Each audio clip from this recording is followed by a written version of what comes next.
Fedt. Der er forhåbentlig noget interessant i det. Der er Sonic X. På dansk. Den bliver nødt til at nakke. Der er en håndfuld af... Hvad den hedder? Super Mario showet. Det der show fra 80'erne på dansk. Animationsshowet. Jeg ved ikke, om jeg vil se det her, når streamen starter, eller inden streamen starter. Den er allerede startet, så fuck dig. Nå, den er startet. Okay, så kan jeg jo komme. Jeg sidder og drikker en gin og tonic, der ikke smager hæsligt. Okay.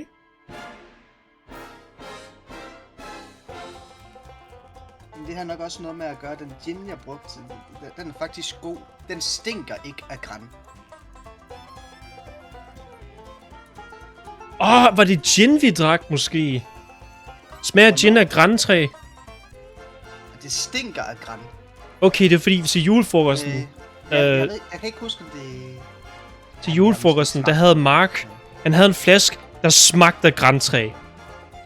Stank den også af det? Det kan jeg ikke huske, men den smagte af et fucking juletræ. Den smagte som samme måde, det dufter, når man er ude og købe juletræ.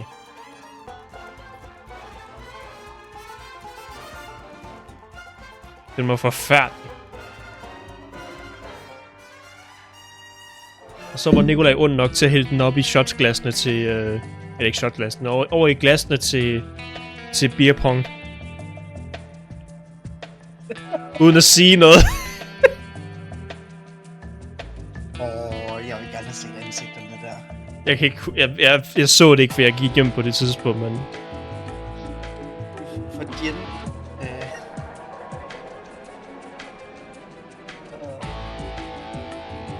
For de mest... så er det så hæsligt, som de dufter. Okay, så er det godt, at det var gin. Jeg kan spørge ham. Jeg hører godt lige spørge ham, hvis der er... Jeg er heller ikke den største fan af tonic.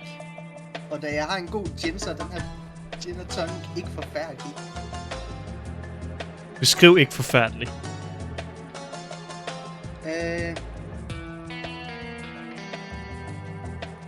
Jeg kan drikke det. Jeg har ikke lyst til at kaste det ud over nærmeste klippe.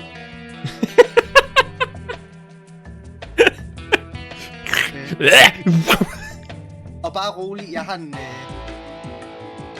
en pilsner ved siden af mig til senere. Gudskelov, så er alting godt. Så når jeg ser betjenten på skærmen, så skal pilsner på. Okay. Den er så i dåseform. Og så hører jeg bare... Nå ja.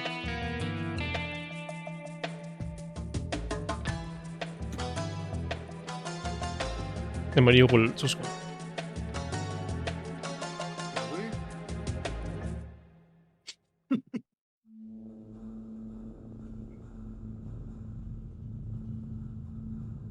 Eftersmag af juletræ. Jeg skulle lige rulle vinduet for. Du skulle lige ryge vinduet. Jeg skulle lige ryge vinduet for. Ja.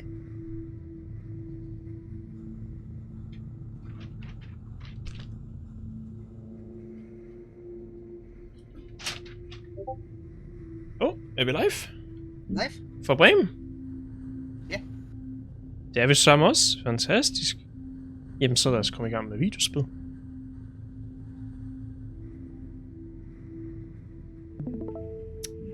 Jeg ved ikke, hvor mange minutter der er til min pizza er færdig. Om jeg kan lige sætte stream-information op i mellemtiden. Hvad skal vi kalde dagens stream? Vi er på dag... Vi er på dag 4 nu. Jeg skal lige tænke mig, hvad sker der dag 4?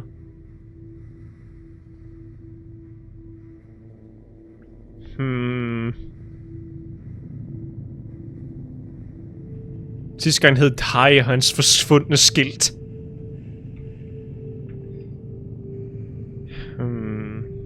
Jeg skulle lige tage at sige...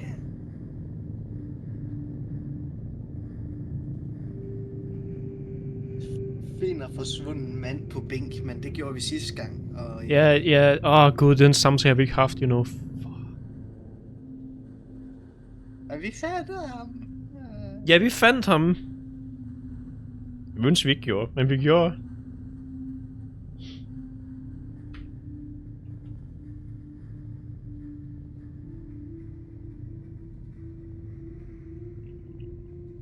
Vi sagsøger bænkefirmaet.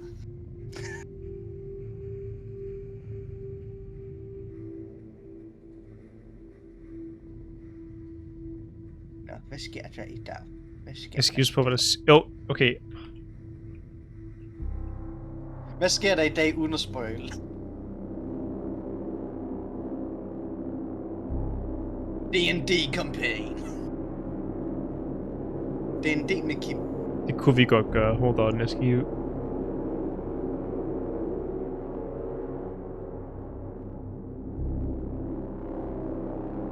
Okay, jeg har en god titel nu.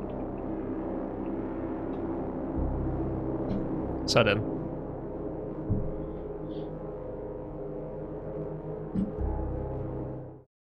Have you named?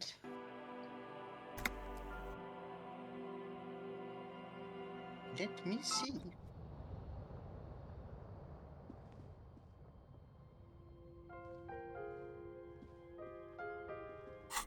Og jeg glemte, vi fandt den der Columbo-jakke.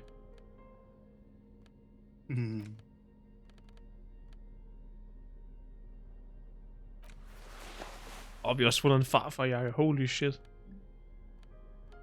Det er en rigtig morfarjakke. Harry og Kirke-diskussionen. Diskoteket. Nej, jeg kan høre pizzaen er færdig. Okay, hent din pizza.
Jeg har en fed spade.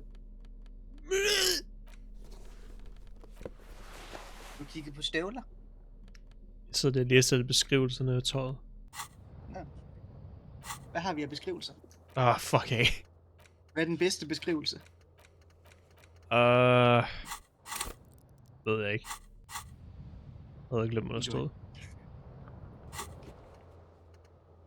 Så er der pizza. Pizza! Pizza! Alright.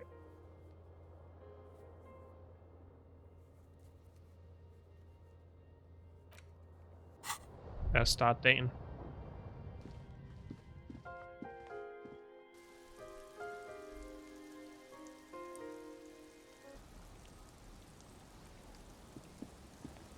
Godmorgen.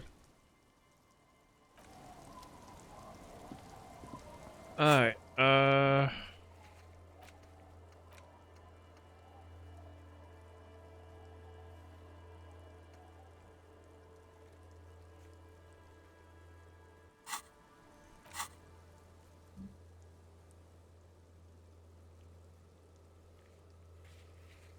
vi skulle finde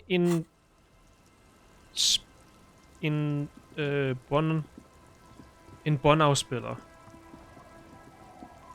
Vi fik det der bånd fra fagforeningen mændene.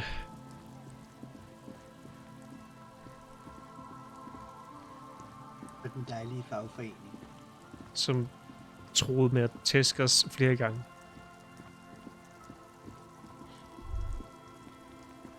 Så det er tid til... Og sagde ja til at have pyntet juletræet. Yep, så det er tid til at snakke til Snoop Dogg. It's not often that I see officers from the RCM in my pawn shop. What can I do for you? Ligner han ikke virkelig Snoop Dogg? Men det er der Snoop. Is not insincere, but he prefers being alone with his projector, just watching the movement of light across the walls of the shop. I haven't had any problems myself, though some of my customers have complained about inconsistent law enforcement.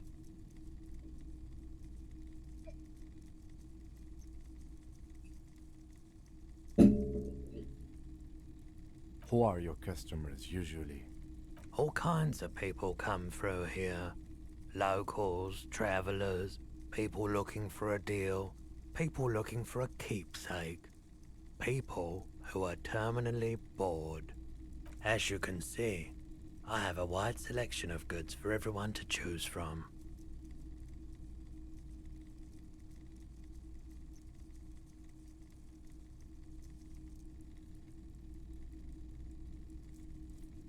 It keeps me entertained. He's well composed, but underneath it you sense psychedelic processes bubbling.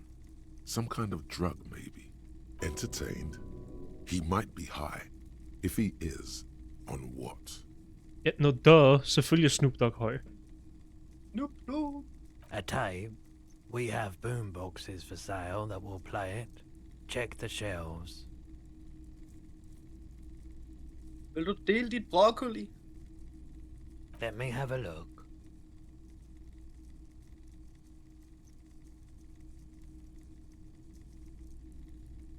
Anything else you're thinking of selling? Og vi kan endelig sælge vores fucking postkort, vi har fundet. Nej. Jeg troede, det var et postkort, der var 13 kroner hver. Nej. Det er den der ene arbejders ID. Det er en arbejder, vi kan lide. Det ved jeg ikke. Eller hvilken arbejder? Noget, der er værd at sælge. Nej, jeg tror, vi kan bruge det alle sammen. Nej, fuck det. Jeg kan sælge mit tøj. Hvor fanden kan jeg gøre Another det? time, perhaps. Someone else came here earlier today asking the same question. I promptly sold her the gun you pawned a couple days back. Ups. What? Sold? The lieutenant shifts from one foot to another. Alert.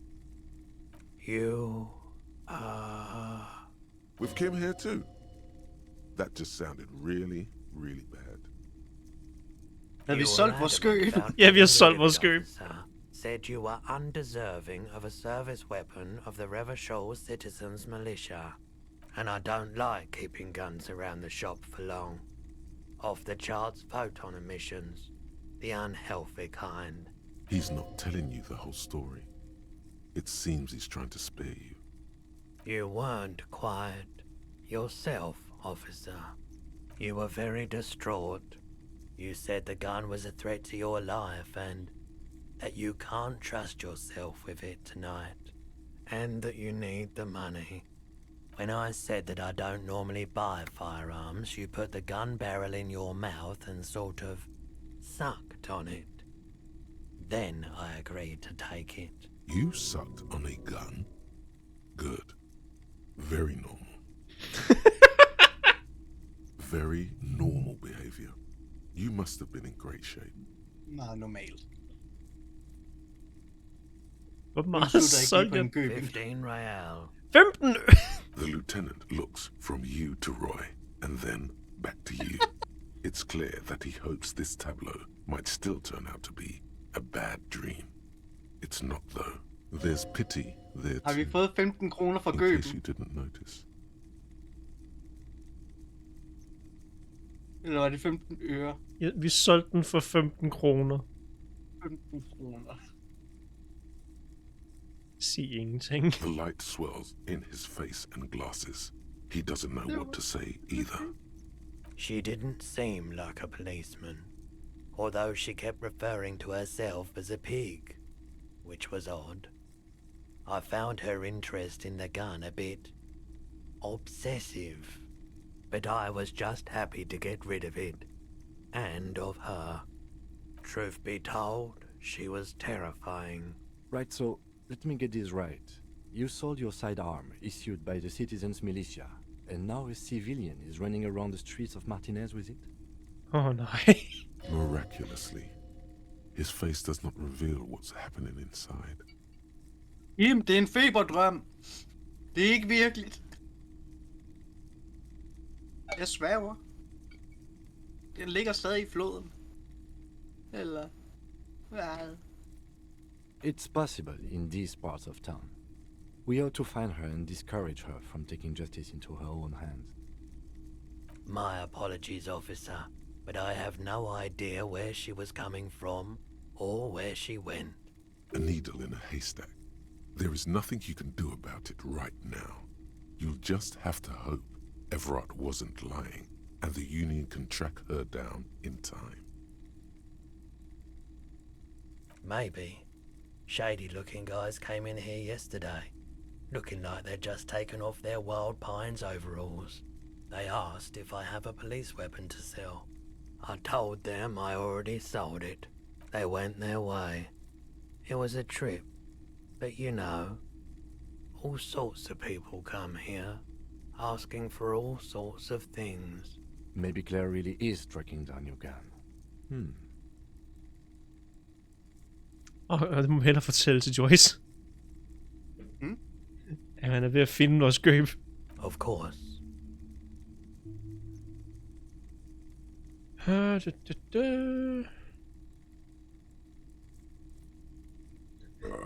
The Col de Mamadaqua. Sorry, I would never have guessed that you were that interested in ultrasonic sounds. Or birds for that matter.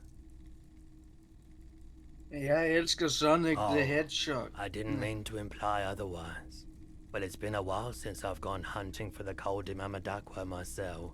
Once knew a group of young musicians who decided they didn't want to play music anymore, and started looking for all kinds of interesting sounds instead. Cool or not, one of them was obsessed with recording the Col de Mamadaqua, and he was one of those passionate people who know a lot about all kinds of strange things, so he got the rest of us to join in his search. We thought we did. We got together all these recordings of unusual sound patterns, compared them, cut them up and combined them into the Symphonia Col de Mamadaqua. That really wasn't the point. After the Symphonia, we moved on to the sounds of office supplies or something like that. And I doubt any of us would have been any good at pushing papers. Unfortunately, I don't have any recordings from my old life. None at all. But I do have a tape with some ultrasonic sounds that might be what you're looking for. Do we really have time for this? Now we're talking about your old lives. Do you still have your platter This with recording your comes name from Snoop? down the coast. Wasn't looking to record anything specific. Just left a recording device there one morning.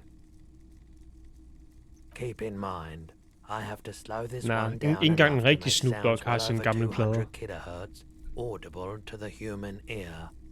Huh? It will be... Snoop Dogg leder efter sine originale plader konstant. Han kan ikke selv finde dem. Han mangler dem selv.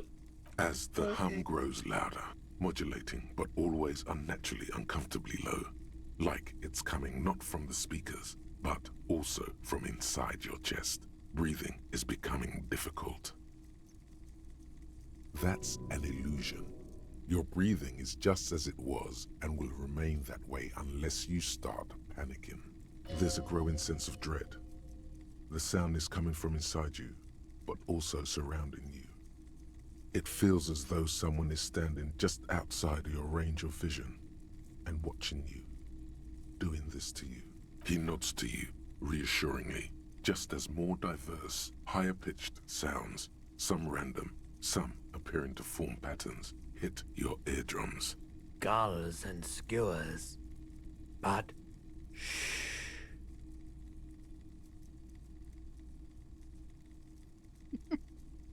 That's it.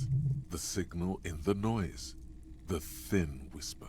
A low range of sounds is easier to handle with a focal point, but still troubling.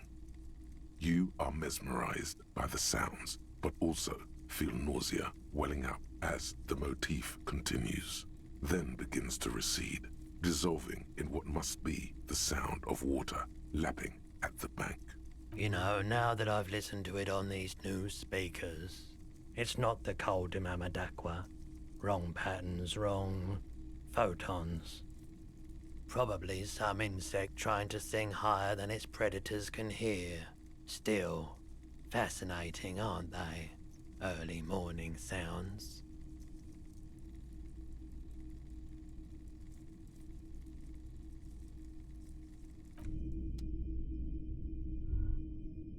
A typical Martinez streetlight sits among assorted floor and table lamps. The fuck?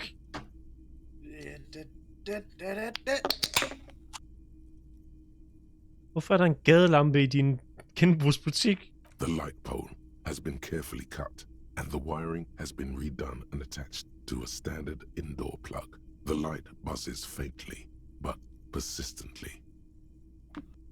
Er det ikke normalt? Yes, officer. As you see, it's in perfect working order. His manner is casual, but his speech is careful, measured. He wants you to know that he has nothing to hide.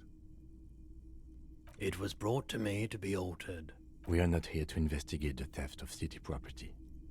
You have to admit it's rather clever what he's done with it.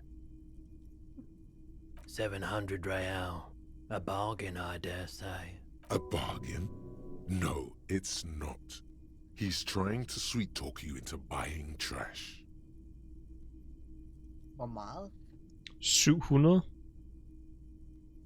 Nej.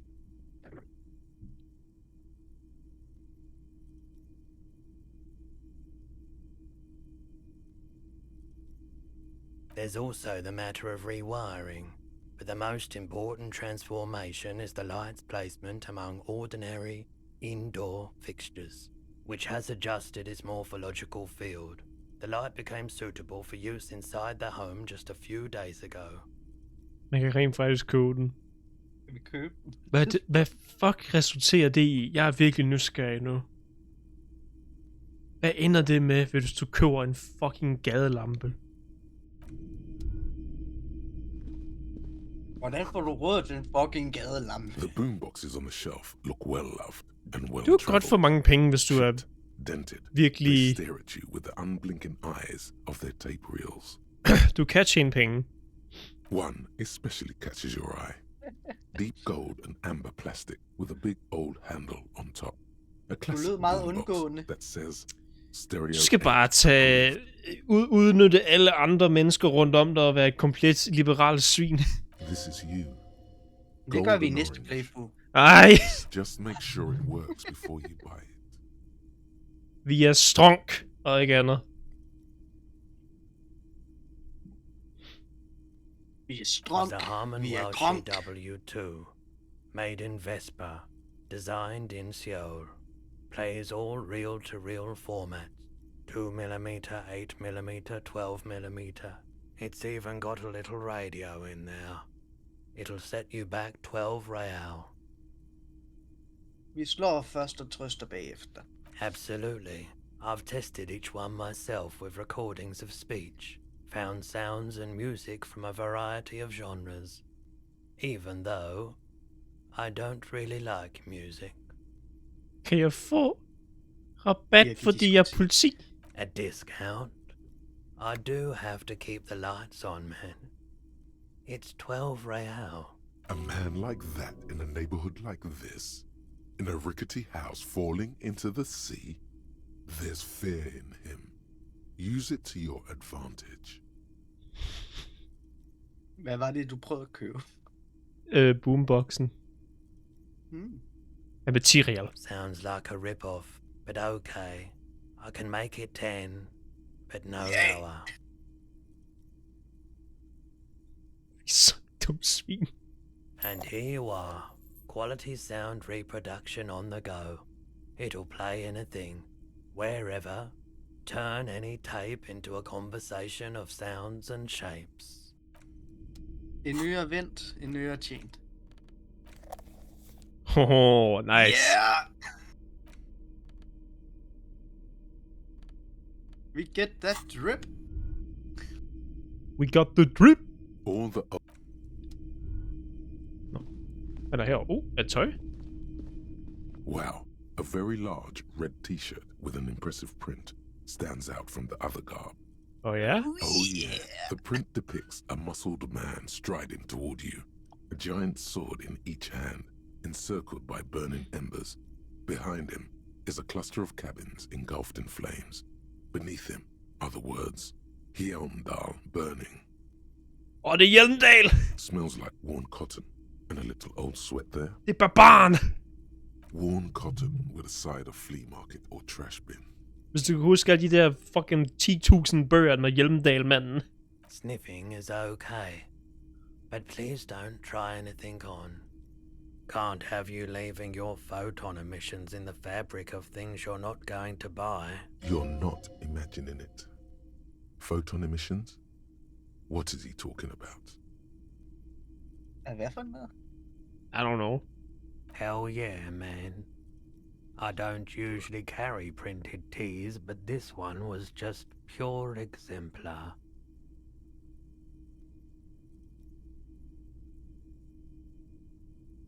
I wouldn't go so far as to say that I'm a fan, but I do think the Hjelmdalaman saga is an integral part of our shared reality. Most people don't think that the man from Hjelmdal really existed, but they're wrong. Og de der bøger over i boghandleren. Ja, manden fra Hjelmdal. Skal vi have t-shirten og gå over i Even if the boghandleren? man Fuck, jeg vil from skal have t-shirten. Hjelmdal didn't exist before the adventure novels, the stories have made it so that he has.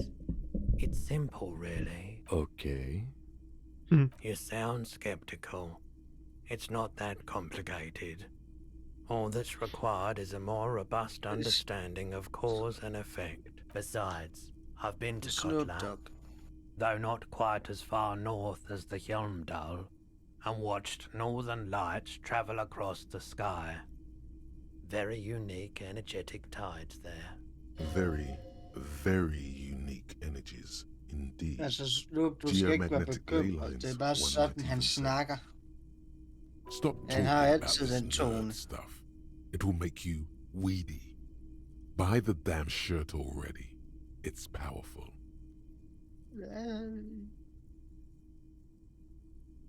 Vi skal nok købe den her stemme. That's dirt cheap.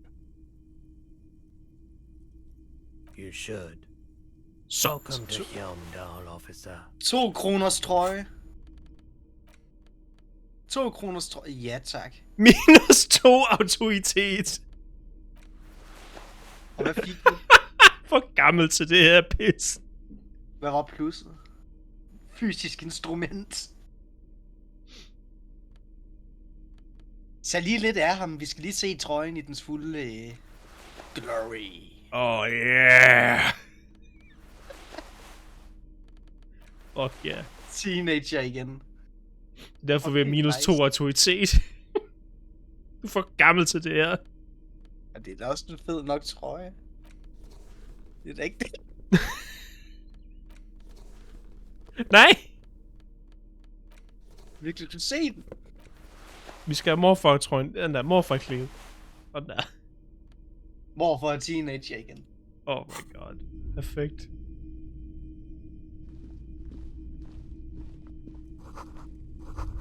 Men 2 kroner.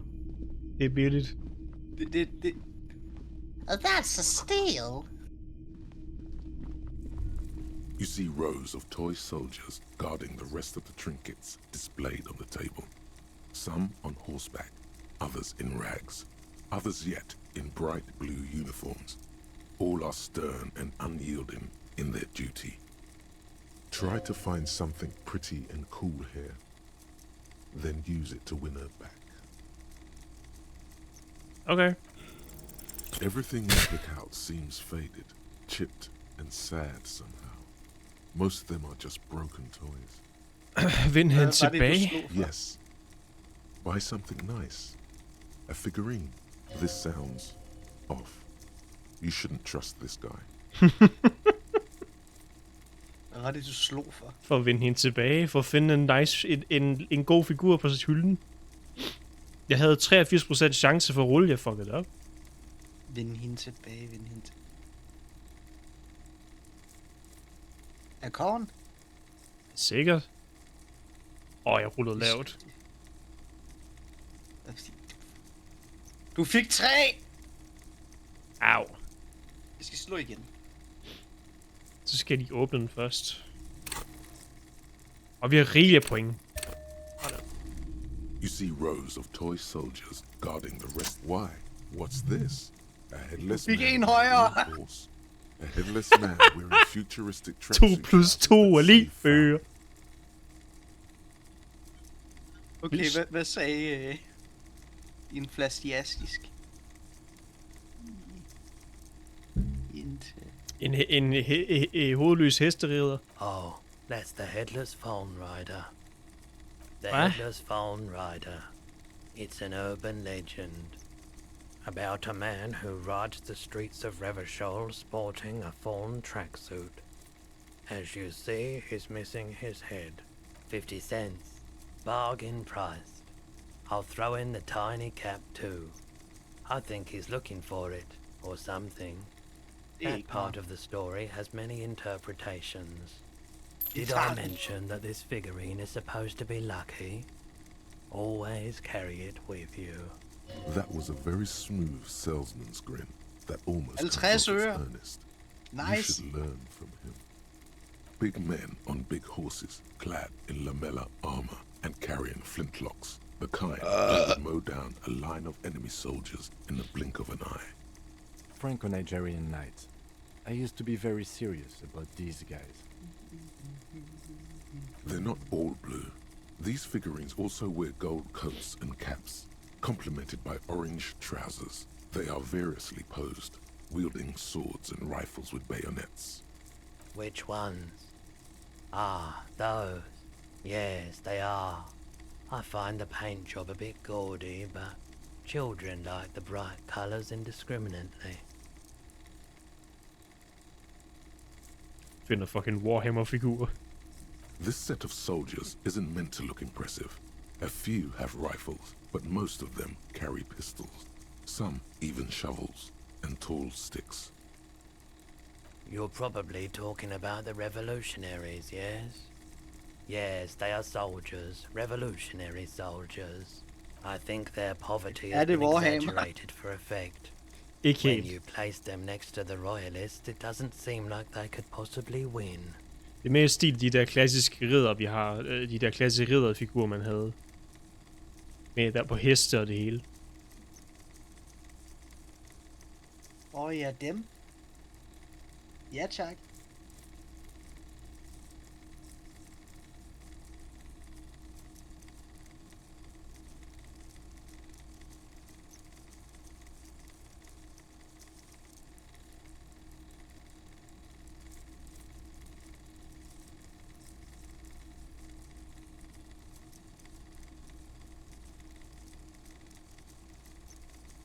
Snoop Dogg.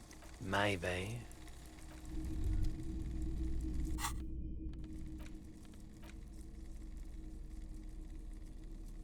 Men nu hvis vi sælger den tilbage til ham. Nej. The porter reel is just what you needed. The reels attach to the apparatus with a satisfying click. The tape is routed behind the magnetic reader. You Vi push, spillede en med come on Snoop Dogg. set, and the tape starts spinning. Violent static and machine Oh, that sounds shit! fill the air. This isn't Revachol. This is a fucking village. I can almost see the elephants. The harbor. That's the son of a Kvalsund crane. He's right. When this shit is done, I'm gonna tear that place up. Soldier of the apocalypse style. Kill shit. Dogs and chickens too. Gonna run a room, Cordy. A real nice one. I don't give a shit. I'm fucking done. I'm done mentally. I'll fucking do them all in. Rape that disco cunt on the counter. You know, the dance a whore upstairs. Do it Kohoi style. Never did get that taste out of my mouth. The lieutenant presses the button marked Arrete on your porter reel. The tape stops spinning. Jeg kan godt lide, hvordan de snakker i den. End of recording. Det lyder godt. It seemed authentic enough. Probably recorded off the shortwave, then edited to seem more incriminating. He sounded like he was on patrol around the harbor walls.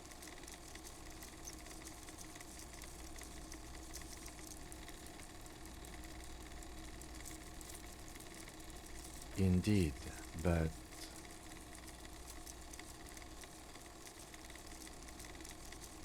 one of the other mercenaries, I think. The one he was talking to. A friend of his? A village on the Samaran Isola, in South Safre. Grad committed war crimes there, the kind of thing he talks about. Who knows? Maybe the tattoos would have an answer. Or maybe Kohoi is just merc talk for atrocity, slaughter.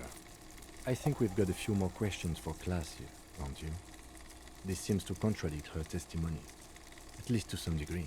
As you take out the tape, the boombox tunes itself back to the cheery radio again, spewing out beats like it's a Friday night. The contrast feels chilly, inappropriate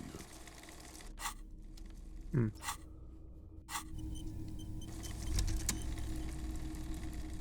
Det lader vi ikke meget af. Okay. Top of the morning to you. How may I be of service? Vi tager 2 fede. Perhaps. Du skulle gerne I have lege just dig like selv. being awake for the trans. Feeling warm and enthralled by the movement of light, while the mind continues to race forward. Lucky bastard. He's probably on Parolidon. It's tough to come by on the street. A drug developed by the military to treat and prevent radiation sickness. It has psychedelic side effects, and it makes your eyes turn yellow. Nice. I try to keep the shop at a comfortable temperature. There's a note of indignation in his voice. Interesting.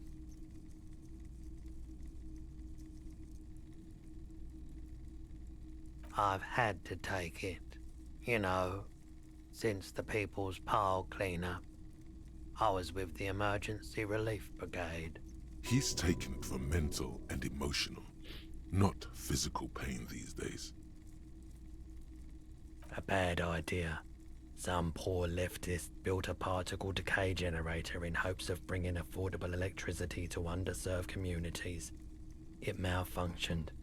Radioactive waste everywhere. Probably some of it in you too. Ooh. We were an all-volunteer force, self-organized, tried to help the fire brigades contain the spill. On the patch, gamma radiation lines crossed with a red drop of blood. Tough son of a gun, this one. Respect. I lived by the river since I was a small boy. The Esperance didn't have the art to let it all go to shit without trying to do something to help out. There wasn't much the volunteer force could do, however. We wasted years in the river mud, years getting sick.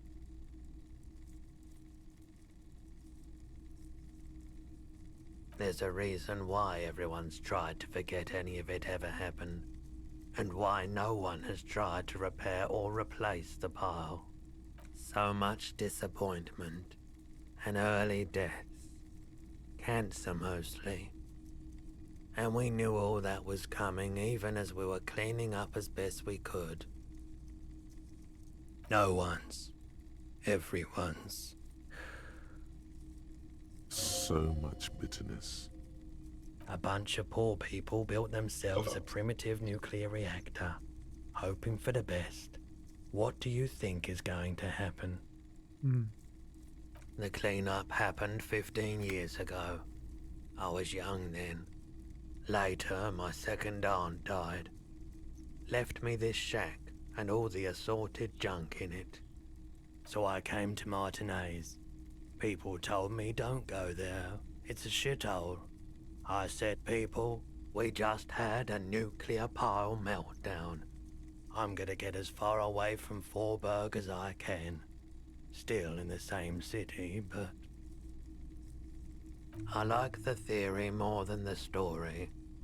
Outward movement, not vortices. Yeah, you gotta get in on those vortices, my man.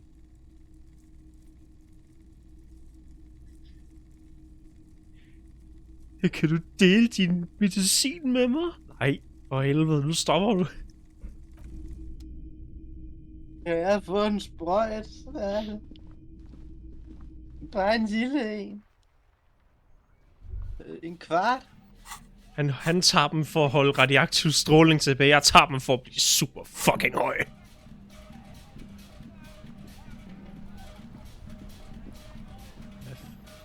Er det jukeboxen, der laver det musik? Yep.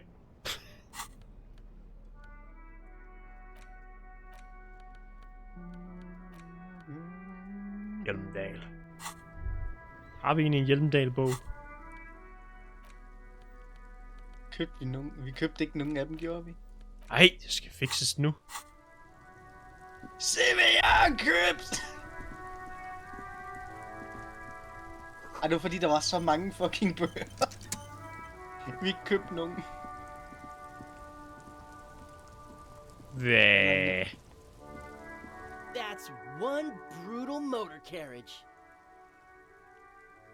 If I were a real skull now, I'd jack it, paint it in palm tree livery, then bottom light it, neon style. A snazzy shit-ripped skullmobile like this would make a fine trophy. We could, like, hang fucking shrunken heads from the side mirrors. Cops' heads. Scary tribal shit. Yeah, tribal shit. A cop carriage like this would have proper skull value.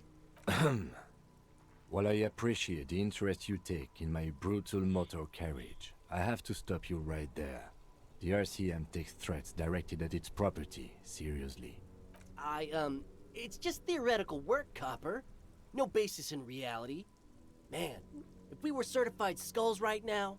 I can tell you who we're not, cop. We're not snitches or skulls. Which is not to say that the skulls are bitches and...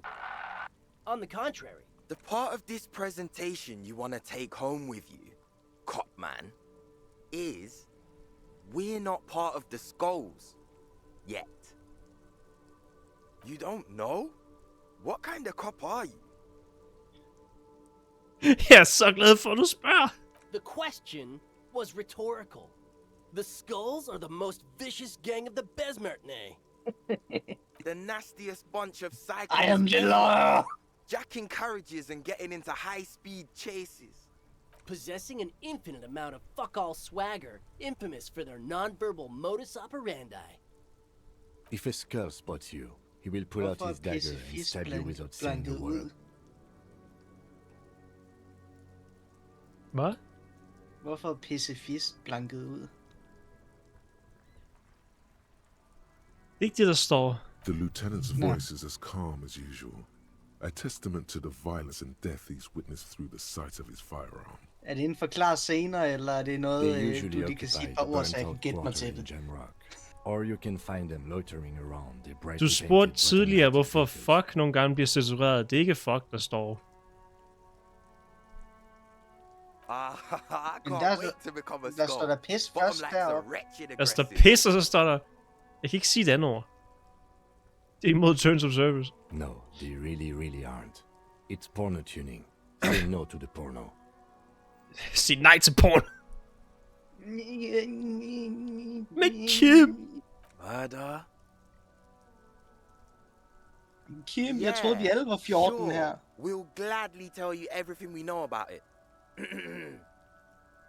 It was a man. Also, Og nu er he was de ændret til hanged. fuck the world. Nej, der kom den igen. Og det er navnene på dem. Pisse. Pis. Far! Det er pissefar.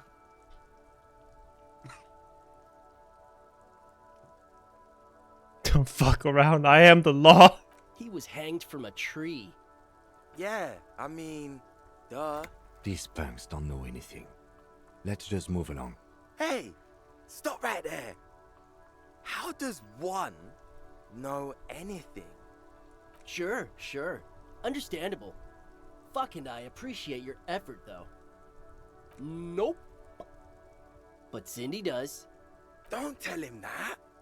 Skulls don't tattle, man. Cindy wouldn't. No. A different Cindy. From out of town. She doesn't know shit about armored gloves, that's for sure. All right, we have a lead on the gloves. What about them? Egen Cindy. Hvorfor har din jakke pis far written on it? Well, first off, it's a statement and not necessarily something that characterizes me as a person, even though the statement has character. And I do like piss. The word piss epitomizes the struggle taking place in the world. Things being defined as they seem, not as they are. And, I guess, it's also about communal spirit, the future, and truly appreciating our differences. Also, I'm making you've got to admit, it catches the eye. And since the Grand Piper is slowly but steadily moving towards basing the economy on it, attention, it is imperative that the medium itself convey the message. What I mean by this is, we are all piss and that the world is inherently meaningless. Hvad synes vi om guld? Like I said before, many men keep searching for the one, En mærkelig for story. so-called true love, which is actually just obsession masquerading as kinship. The thrill of the chase, the hollowness that fills your chest cavity after catching it. To catch a fish, you'll need to hurl the lure many times, and even then it isn't certain that you'll get anything. If you blow up the lake, though, Blow it up! you get more fish in a shorter time. And, for time is of the essence and fleeting ever so quickly, one must think of a way to fuck the whole world and not get caught up in fucking someone. Because when one fucks everything, he fucks nothing. And that, to me, feels glorious. Sticking your dick into the void. Is it a coincidence that here we have two badass jackets and two badass cops? Hey, Kim. Yes? Hvad synes du om deres jakker? Leather jackets adorned with immature writing? The ideology they convey helps the boys justify poor choices in life and fashion. I'm not a fan. What are you implying? Hvilken en vil du gå med? I'm not sure I understand you, detective. Er du mere en piss or fuck the world type fyr? Neither. Kom nu, Kim. Fine, if only to end this discussion. Theoretically, if I were a juvenile delinquent, if I were to already be down that path, I think peace is the stronger of the two statements. Seems about right, especially considering your heroic exit attempts. So are we done here? Or you don't need us around for your secret whisper party, do you? Yes, for the jackets. Yes.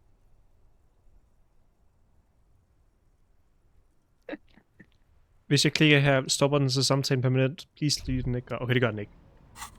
Det er et rød tekst, så vi skal virkelig fucking sørge for, at vi ikke fucker det op. Oh.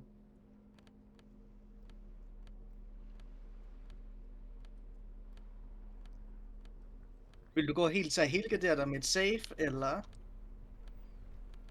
Ja. Og jeg skal bare se, om vi kan have noget mere, der kan Half-Light.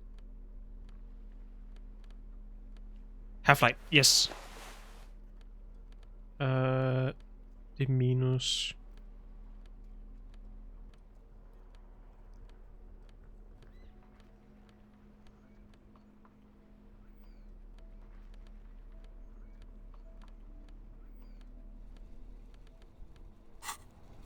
Vi skal have det jakke. That ride is Og den fucking kviksafen. Piss. Look who it is.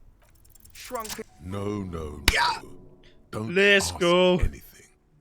Be subtle and scary. The boys dream about being skulls.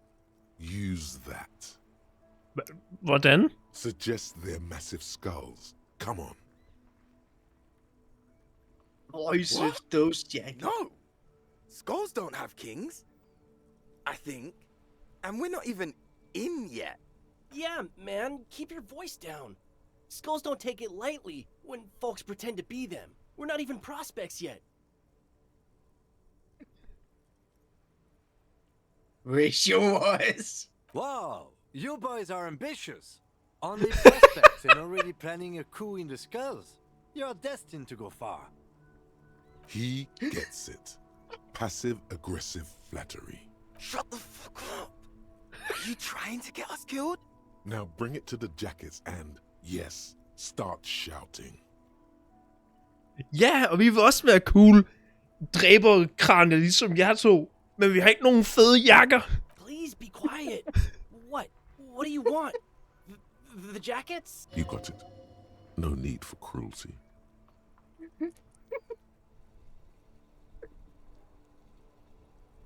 Ja, jakkerne. Oh, man. Okay. I get it. Skulls don't really wear slogans anyway. This was stupid. Fuck. This is...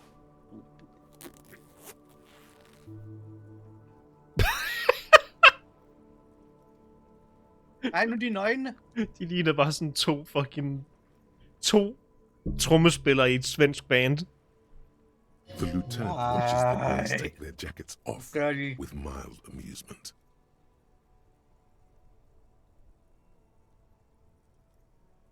I'm absolutely okay with not having either one, thank you.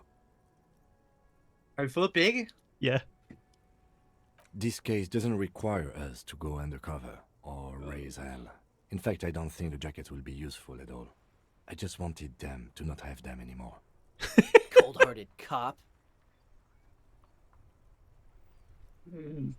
The need will not arise. I don't Kom know. nu, Kim. It's cold out.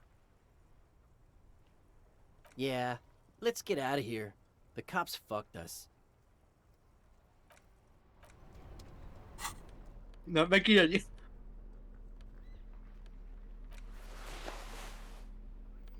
Og det var... Det er pis. Og Half-Light. Det er Jeg så kan også godt fedt. lide, den er også sløret på...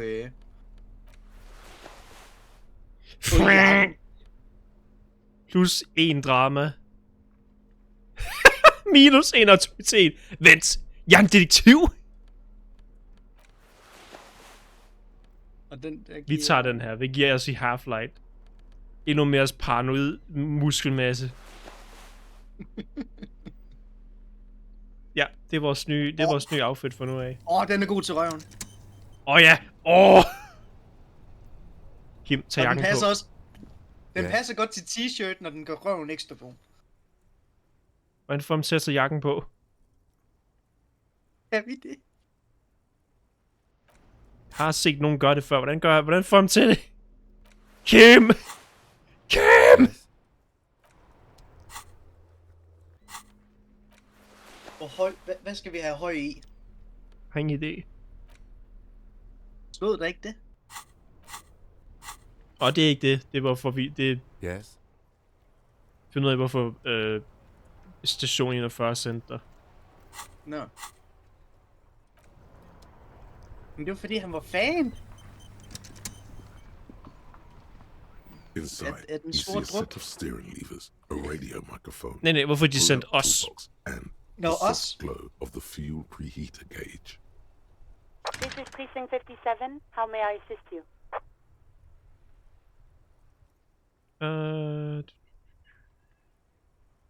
One moment. I like to get my wife back. Reportere den døde krop. Can you please describe the body? Age, sex, cause of death? We suspect he might have been inebriated when he fell. There were bottles all around him, and traces of vomit on his shirt. Any signs of violence? No field autopsy necessary. You can hear her quickly typing in the background. What about his belongings? Did you examine his clothes? Any information on the library card? You can hear her sigh audibly on the other side. Do you and Lieutenant Kitsuragi want to take the case, or should I assign it to someone else? I have assigned the case to Lieutenant Kim Kitsuragi. Please follow up on this library lead to identify the man. We'll send someone to take the body to the morgue. That's all for now. Thank you for reporting in. Is there anything else I can do for you? It will take just a moment, officer. Her voices fade out into the familiar radio static. Gottlieb, what do you want? He's carelessly chewing on a piece of hard candy.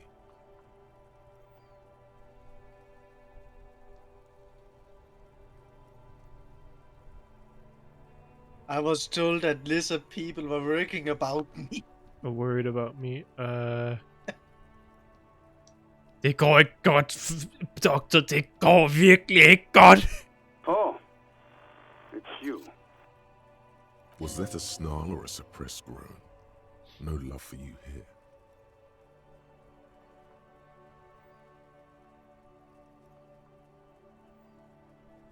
Fuck the world. Jakken klæder ham. Ja, det With er all vores the lille damage jakke. You've been dealing yourself with drugs and alcohol. I'm not surprised. What else? I'm not a brain doctor. Look on the bright side. You've got a whole new life now. Use it wisely. Okay. And you survived it. Congratulations. Are you mobile? Sort of, but by God does it burn in your chest. Even better. Anything else? I wouldn't worry about that.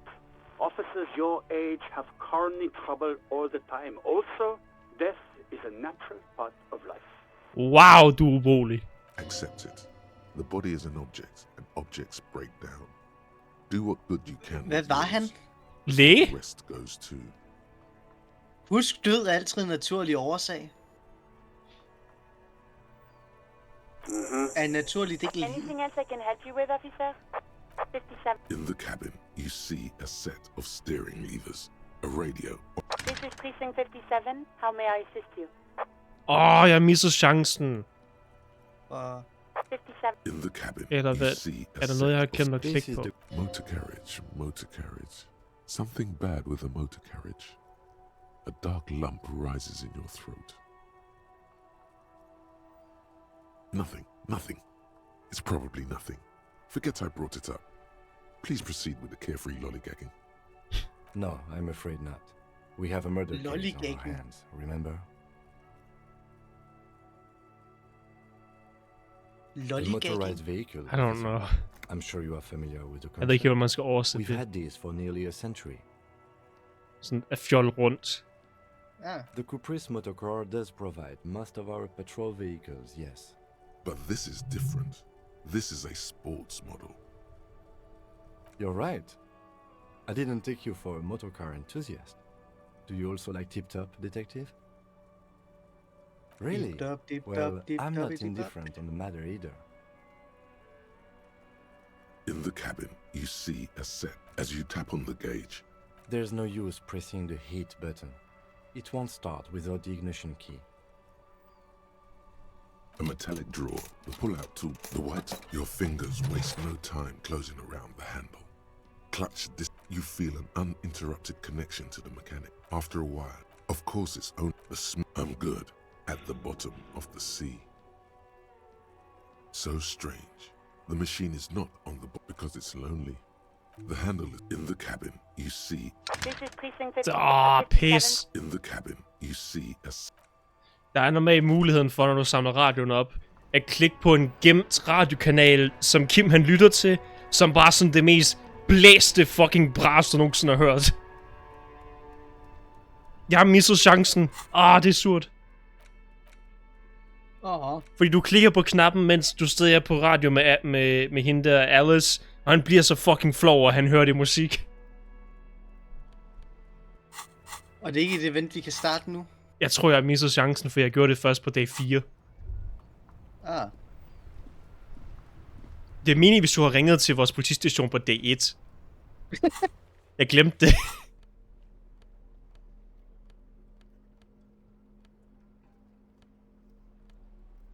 Det er meningen, du skal ringe og sige, jeg kan ikke huske min hukommelse, og jeg har mistet mit skilt, og der er en dødelig krog, jeg vil have min jeg vil hjem og sove. Og så bliver gjort nar af alle dine fucking politikammerater. Men det bliver vi ikke den her gang. Nej, for jeg glemte det. Og nu har vi fået... ikke det hele, men vi har fået lidt. Af et form for liv tilbage. Ja, vi er i gang med at skabe identiteten. Okay, hvad var det for en, jeg skulle gennemse? Det var her. It's the ledger you found in the trash. A cabbage of paper without it's your hand shakes. Hvordan er det, Vi er Tequila Sunshine. Tequila Sunshine. You see a set of steering levers, Tequila a Sunset. radio microphone, a pull-out toolbox, and the soft glow of... Kim, kan du tænde for lysene, så jeg kan læse mit fucking skilt? It's the ledger. An aluminium block runs a bunch of sodden arson, petty theft. Yes. Others, you like it's going to take it. Yes, it's a holdover from the early days. Again, I pray. Rail spike through the head. You don't exactly close them. So much as thin. A monetary piece. These are all in a dozen pages. Color of the iron. The rest of the stinking. It's made of dark blue. The blue heart. Something's the plastic. There's with your hands. You 4-sized pages hang from the clip, screwed to the top of the board. It takes about half an hour to piece one. Not much has changed in the an aluminium, a bunch of arson, petty theft. Okay, det kan vi så ikke. Fint nok. Hvad må vi ikke? Man plejer at kunne få Kim til at tænde lysene på... Det er nok fordi, vi har allerede fundet vores skilt. Ja, det er derfor. Normalt, hvis du skal finde ud af din identitet, så tænder han lysene på hans køretøj, som gør, at der bliver vist sådan nogle mærker på dit skilt. Eller på din notesbog. Så vi kan finde ud af, at dit navn er Harry Dubois. Og ikke Raphael. Nej, det er ikke Raphael. Han bor i Skustrup. Okay, Hun er ikke udenfor. Nej. Lad os købe 800 Hjelmdal-bøger. The display rack. This is entirely. Men kan vi ikke gå hen og vise t-shirt? Completely you. You have found the right. A twinge at the back of your head makes you flinch. Your eye starts twitching. Ow! Your hand reaches toward a book with glossy cover art of the very muscular man from Hjelmdal in chains, kneeling in front of a staircase leading to a throne. A woman sits on the throne, leering at the man. She's laughing at him, belittling him. Between the throne and the Hyundala man lies a bonfire, casting shadows on the wall. The shadow of the woman's headdress looks like a pair of devil horns. The title reads, Man from Hyundala and the Devil Woman. Interessant. The display rack before you is burdened under piles of Man from Hyundala novels. Skal vi købe manden fra Hjelmdal og djævlekvinden?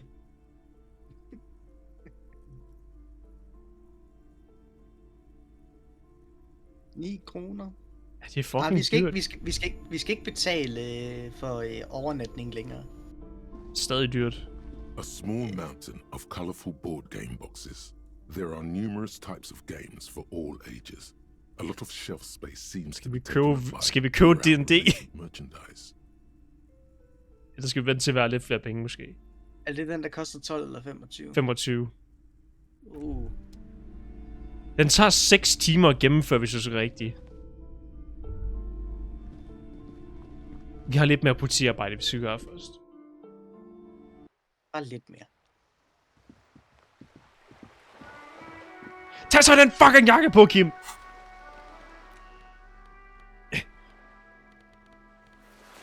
Er der noget bestemt, vi skal gøre for at tage den på? Kim tager den så på. Kim! Tag den på, Kim! Nu! Sådan der, nu er det line op. Hans hoved er lige ovenover den, kan du se? Nej. Ja.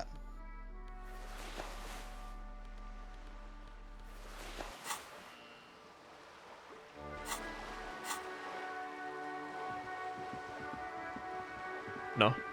Cindy ved noget om handskerne. Tag så din pis på.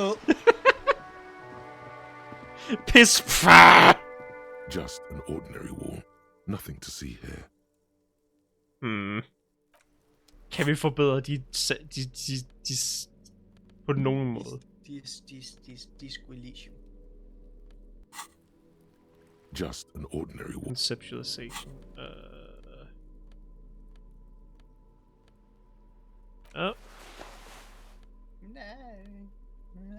Måske lidt. Måske er der en chance for, at vi kan tegne noget på væggen. Når vi skal tegne? Vi skal finde på graffiti. Vi skriver med store fede bogstaver. Fuck politiet! Fuck the police on the ground. Just an ordinary wall. Nothing to see here. Skid bedre. Hvad fuck? Det gik ikke op. Var det ikke lavere? Var det ikke højere før? Jeg tror også, det var 3 før. Men der var 4 plus. You finally made it, haven't you? People point fingers at you and whisper to each other when you pass by, wondering to themselves, where did that man get such a cool jacket? Did he receive it upon graduating the École Normale Supérieure de Badasserie? Is he dangerous? Fuck yeah, you're fucking dangerous. You are very dangerous, my friend. Dangerous and cool. In fact, no one dares to say a single thing about the jacket. But believe me, they are all very impressed. Vi elsker alle sammen en jakke. Just an ordinary wall. Nothing to see here. Min jakke er fucking cool. Ja, jeg fik mere af det. Det gjorde ikke en skid forskel, men... Yeah. Why? It's a wall. An ordinary wall. Det var ikke ret langt fra. Why must we stop to look at this wall every time we pass by? We have business to attend to. Men Kim! Kim, det vigtigste i verden lige nu er, at vi laver graffiti. Minus 2 autoritet. Det er så fucking tungt. Men det er ikke lige så cool ud dog. Vi skal have vores bizarre på. Nej, det ser forfærdeligt. Vi skal have den på. Vi skal have den på. Så er det lige meget, hvor lidt autoritet vi har. Det giver også en god røv, så... Vi ser godt ud. Ja. Den fremhæver røven. Det er godt.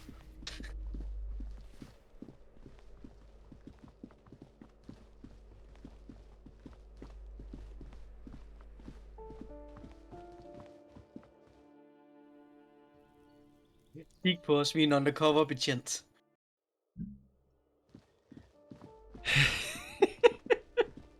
Og vi er ude ved en festival. Ja. Der er ikke nogen, der lægger mærke til det. Ikke en eneste. Lad os snakke til Cindy. Jeg skulle sende de ud over kat. Nej, hallo. Goddags. Jeg hørte, du havde nogle handsker. Have you come to admire my mural? What do I care about some fucking tin eggshells?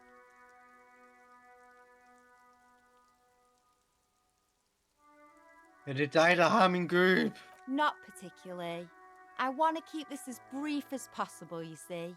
I want to return to painting the world red. Piss and fuck told me. Fine. I don't care about those wannabe skulls, and I don't care about your armor. The wannabe skulls are dear to her. The armor less so. She doesn't want to sound surprised at anything you say. Come on, Cindy. Bare hjælp mig her, okay? All right, Piggy. I'll Kan du give godt you lide this piss one. og fuck? I saw a little girl in the fishing village running around with military-grade handwear. Looked cute as hell. Could that girl have been little Lily? It's not a bad place to start. Could have been her. Small kid with giant white armored hands. If you've seen one of them, you've seen them all. Cool. Så stjæl et par handsker for det lille barn. Først stjal vi hendes forstuede... Eller... forstuede fugl. Nu stjæler vi hendes handsker. Vent, vi skal lige fortælle... Hvad var det, du sagde? Den hoppede lige ud. Først stjal vi hendes forstuede fugl. Nu stjæler vi hendes handsker. Nej, hun vil jo så godt have, at vi tog hendes udstoppede fugl, jo. Jeg fandt mit skilt. Fast. Helt stille, er du ikke stolt af mig? Electronic printer. Pleased to meet you, Lieutenant W. Freighter Dubois. I am glad to see a man of high qualification. The situation is precarious. What can I help you with, Lieutenant Freighter? How about you share your information on the lynching, now that you've seen his badge? The goalposts have moved, Lieutenant. In the absence of the badge, I have informed my employer there will be a probe. I cannot rescind that promise. To my knowledge, the drivers are still at the roundabout. I will tell you everything I know when you've finished with them.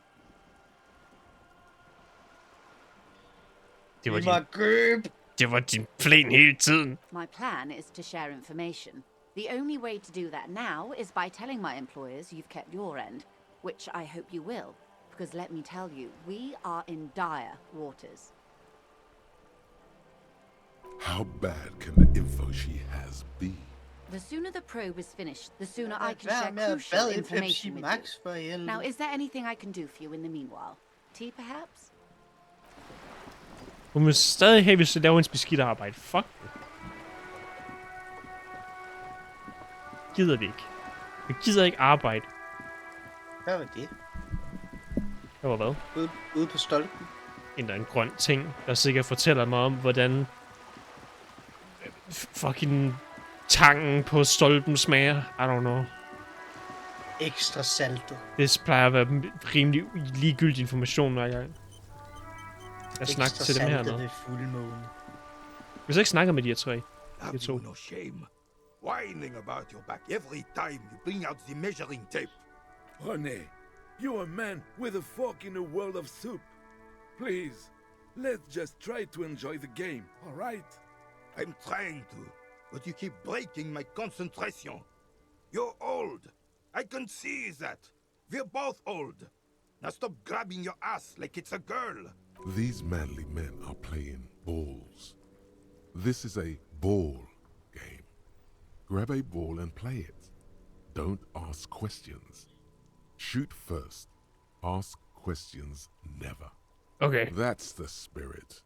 Don't even waste your breath asking about the game. They wouldn't know anyway. They're way past their prime. Vi går bare hen og stjæler en bold og kaster den. This Jeg stod felt den op i hovedet. wrong. Wrong like touching your sister's breast. You threw your sister's breast. What? Mon what? Dieu. Good job, officer. That was an excellent throw. There are no two more Du harmful kaster din words søsters an bryst. athlete can hear than good job. Jeg ved ikke, hvad der er i And gang med hans this hjerne. was Var det det, downright den sagde? Ja. embarrassing. Mossback and his shitty ball are mocking you. You need to get angry. Use swear words. Mention spunk. Men smed vi den op i hovedet, for den røg fremad? Jeg vil faktisk hellere se, når vi gennemfører det, fordi det bedste her, det er at fejle den, fordi så laver du det der spastiske kast. Men jeg kan virkelig godt lide, at man rent faktisk gennemfører den. René, These manly... No, you got this. Okay. There's Hvor fucking... You're the game. Det ligner, den blev gennemført.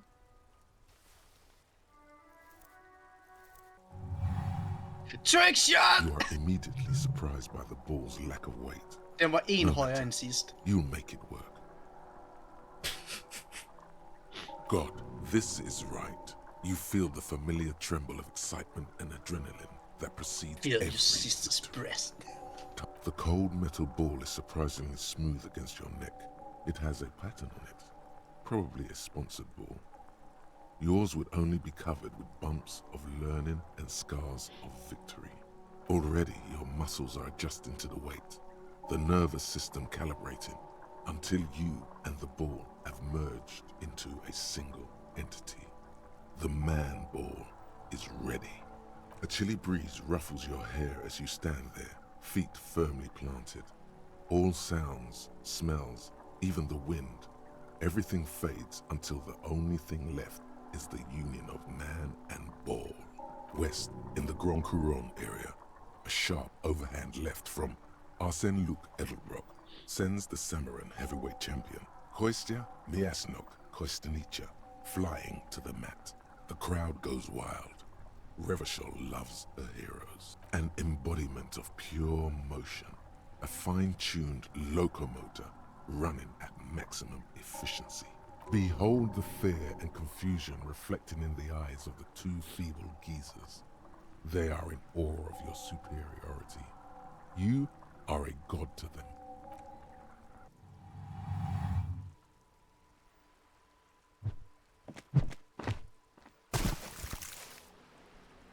Smed vi den i vandet? Yep. Merde!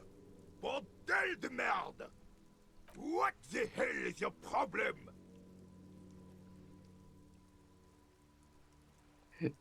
Okay, så vi kan enten smide den i hovedet, eller smide den i vandet.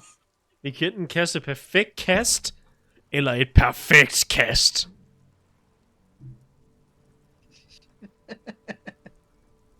Problem? I don't Care if understand. you are a cop. You do not just ruin someone's game. It's so goddamn disrespectful. A man his age getting worked up like that? Better watch that blood pressure.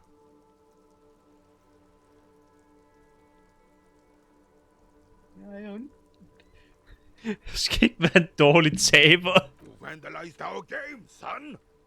We can't play petanque with 5 bull. Petanque? Yes, petanque. You ruined our petanque game. We want our bull back. Take it easy, René. Og de spiller This is just a petanque. misunderstanding, isn't it, officer? No harm done. Of course there's harm done, you orange slug. You owe us a goddamn bull. Will this... No, it will goddamn not. Thank you, officer. This is really something. Honestly, I think it's better than our old bull. Mon Dieu.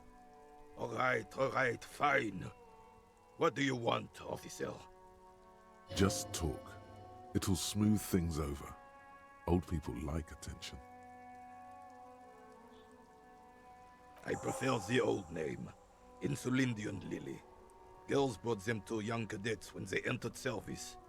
Wearing them on your cap was supposed to bring good luck. It used to be. But the communards were fond of them too. Call them Revolutionary flowers. Bells of the revolution. You know what? No. They brought me misery, false hope, and disappointment. The revolutionaries sullied them. Du er blevet smidt af. Hvad fuck betyder det?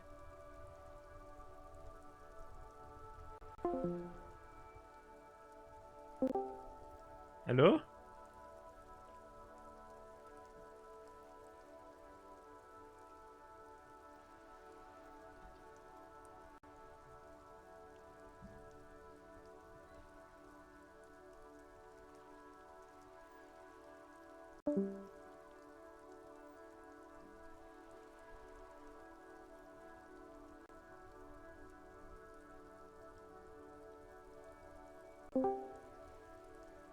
Hallo? Jeg har lige slået det til på telefon i stedet for... Hvad skete der? Nettet driller lidt. Nå. Jamen, det er jo ikke godt. Jeg kan ikke høre en skid her. Jamen, det er jo ikke godt. Hvad sagde han? You stirred up some bad Det kan jeg ikke huske. But Jeg har været væk. it wasn't the revolutionaries that sullied the ID for you. Jeg tror, vi snakker om blomster lige nu. She gave Enough! I can go Jeg over genstarter these lige matters computeren. in detail Okay. with you, Gaston. But not while we have company. Gaston? So, officers, Maybells don't blossom yet, do they? maybe on some remote parts of the city they do. But I think you have to wait for at least a month. Yes, the Debardeurs Union pays me to stand vigil during the night. Er han kommet over Not out of bolden? any political allegiance, mind Vi you. gav ham en ny en. I'm an old man. Don't sleep more than a few hours every night anyway, and money is tight. Det havde He feels like he has to justify himself for some reason.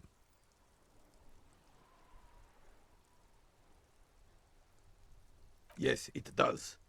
Unfortunately, I wasn't working that night. Been on a 2-week leave since last Monday. It's a private matter. Nothing to do with your investigation. You see, officer, René is the kind of man would rather die than admit he needs medical assistance or, God forbid, sick it. A real man's man is just gonna ride it out. I'm fine, goddammit. Mind your own business. It's nothing. Just got to cut back on coffee. It's his heart. No one. The boss has been unmanned since last Monday. There's no other guard. Okay. It's just me. No one has been guarding the container yard since last Monday. Yes. It's not actually an issue.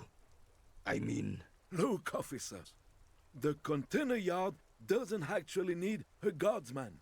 Never had one before René. Monsieur Claire had that booth built specially for him. It's mostly decorative. The possibility of someone being in there is enough to discourage any ill-minded individuals. Evrard created this job for René because he knows the Royal Carabiniers' pension of honor and PTSD isn't something a man can live off. A decorated Kingsman collecting tear reflects bad on the whole neighborhood. His words. Så ham fra fagforeningen er god. Ja. Han er ikke fantastisk, men uden ham vil ting være så meget værre. Så han er god. Can we conclude the topic of my guard booth now?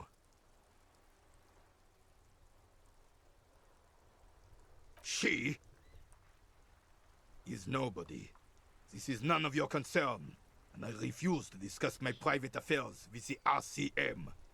The lady is Jeanne-Marie Beaulieu, and she sure as hell wasn't a nobody. Yes.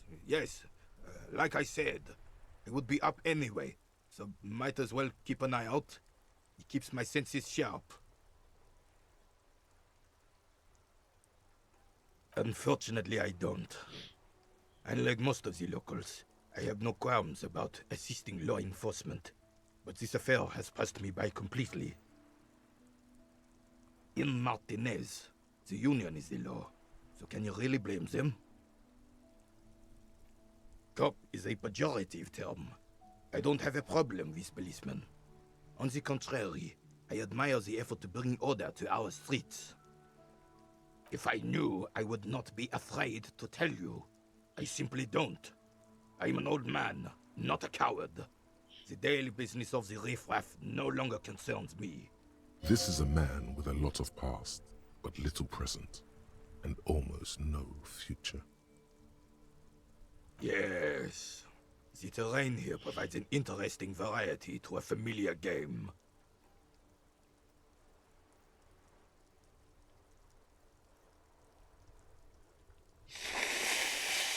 Jeg har været her siden tidernes morgen. Hvad sagde du? Hvad? Hvad sagde du? Jeg har været her siden tidernes morgen. Du er ikke ret langt fra. Yes.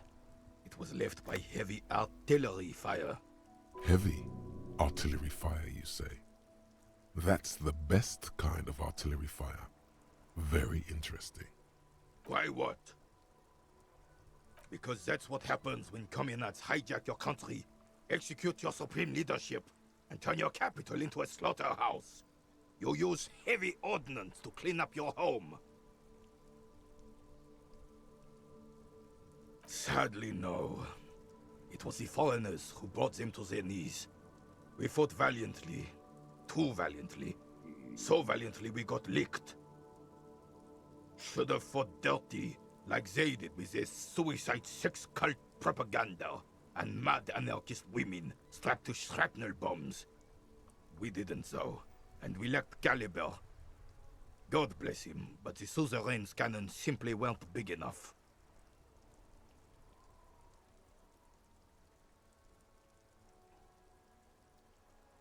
Because this place is a damn beachhead. Had to soften the commies up first. Yes, the military coordinated amphibious landing to take back Revachol. He finds your lack of historic knowledge troubling, a sign of mental deterioration in the preceding generations. Martinez was used as one of the 3 footholds in Revachol during Operation Deathblow in 08.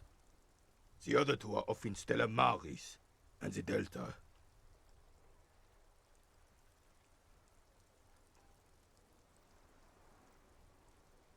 This here is Blood Ground, where Coalition boots first made landfall and cleaned those rabid dogs out. Most likely, we're playing pétanque on their mangled corpses. Blood ground. You got old René going there. Like he isn't hungry enough already. Don't get me wrong, officer. I hate those foreign dogs, but the enemy of my enemy and all that. They're the lesser evil.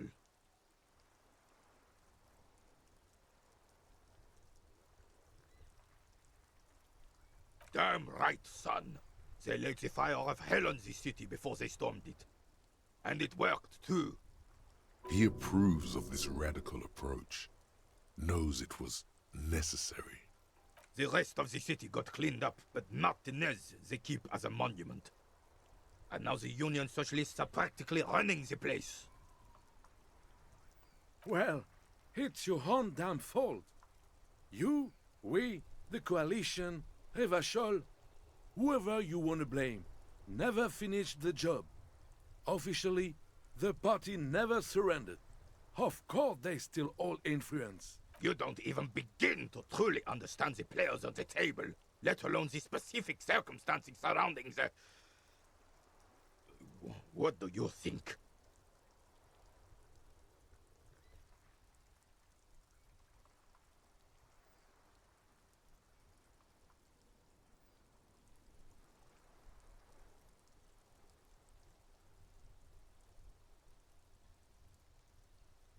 Preposterous! Surely you don't mean it. I'm just sorry it had to be them. After 8 years of fighting those commie hyenas, boiling cats for food and drinking my piss in the mountains. god levering af den linje. I would have preferred if the Koger right katte. honorable King Guillaume returned through Revachol, or even if Og some mad. clan Frissel. Og pisse i bjergtopperne. Sadly, that was not the case. Og This pisse i bjergen. royal failure weighs heavily on him. Instead, all that is just, holy, and beautiful in the world was wiped away, and now it's neon signs with toothpaste ads everywhere. Foreign influence peddling garbage and stupid music on the radio. This is just what the commies wanted. This was their plan all along. This is what they wanted to replace the role of the suzerain with.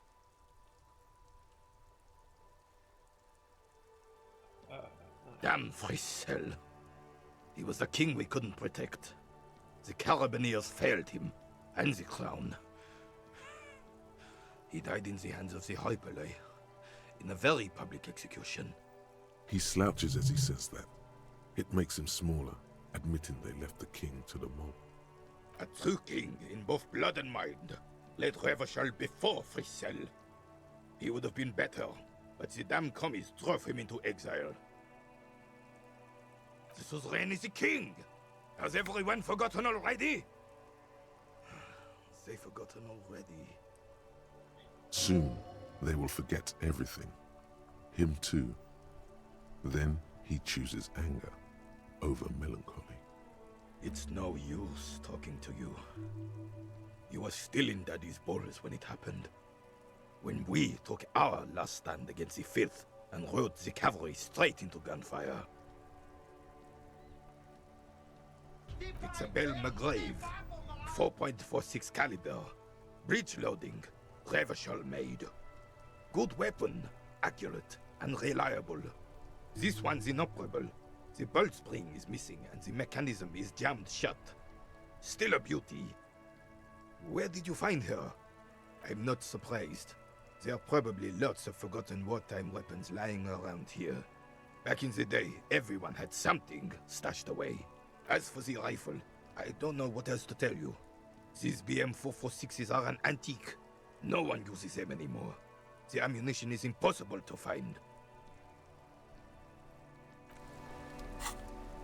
Kombush.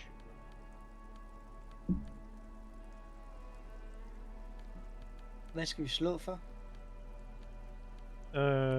Det vidste jeg ikke engang. Jeg så bare, at der var muligheden.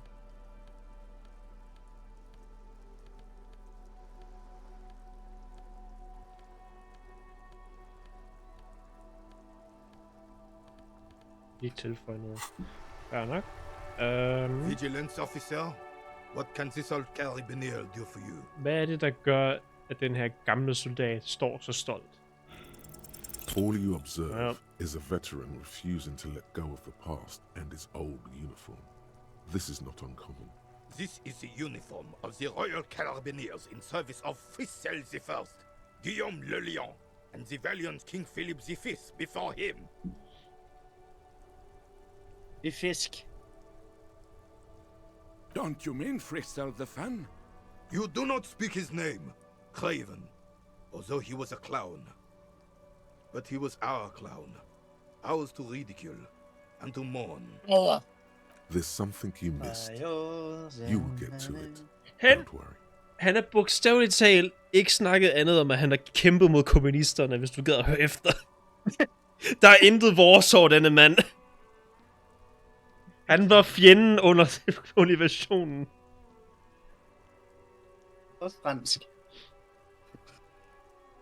Han er fucking fransk, mand. Okay, vi skubber ham i hædet.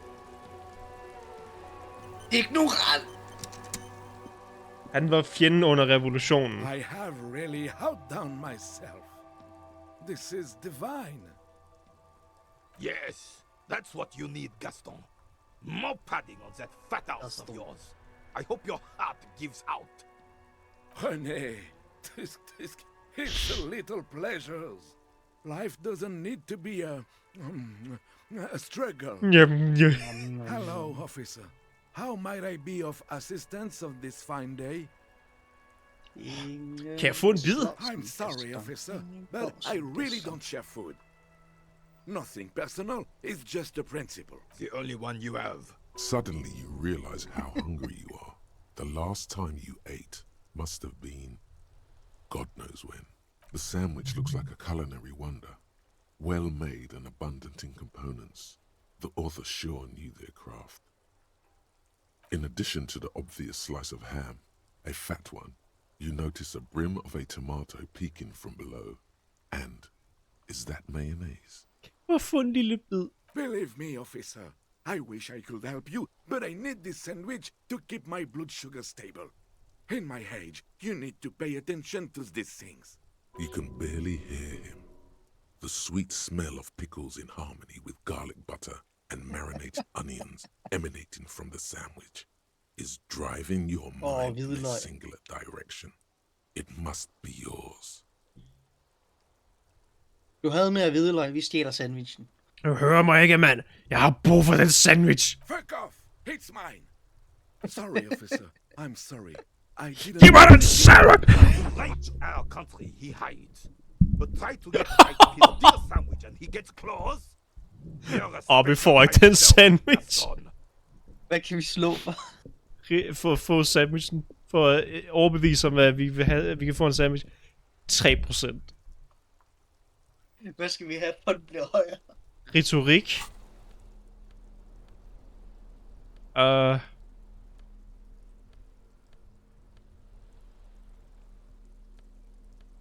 Den giver minus.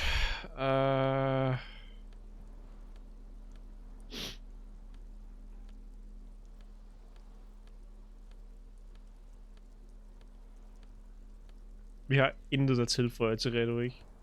Har vi noget på os, der giver minus? Og vores læderjakke.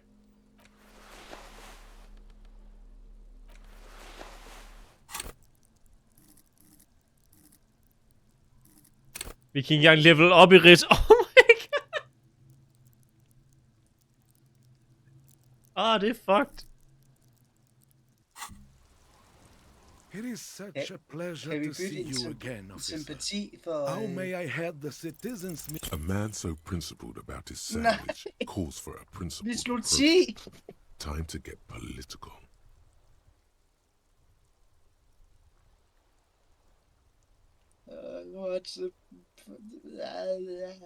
Hvad er politisk? This right here is political. Det er den her. Den her by går til helvede. Før eller senere så kommer en eller anden fremmed anarkist og kommer og stjæler din sandwich. Det er et fakta. Eller din blod sandwich peger på den. Er et redskab af designet til at holde prøve at tage proletarerne docile. Og så 3. De her muligheder føles virkelig fascistisk eller kommunistisk. Hvad hvis jeg ikke har lyst til at sige dem? Say one of these fascist or communist things or fuck off.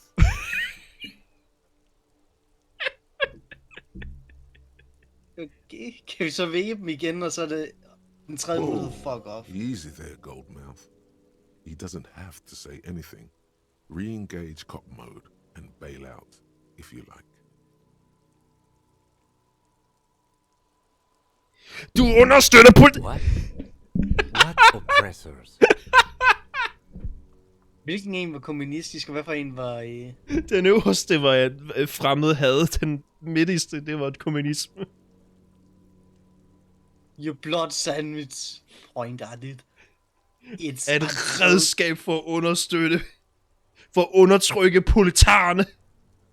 I am not going to listen to this comic gunnery. Huh? Huh? Nej. Look, comrade. There. Jo, han bjørste sandwich. Lad mig spørge dig, kammerat. Lavede du sandwichen selv? Okay, kammerat. Mængden og overflydende for den her sandwich er et herdisk ondskabsfuldt. I really don't understand how my sandwich could... He stays. Det ved jeg heller ikke. Men vil du ikke hellere spise en sandwich, der er fri for bourgeois?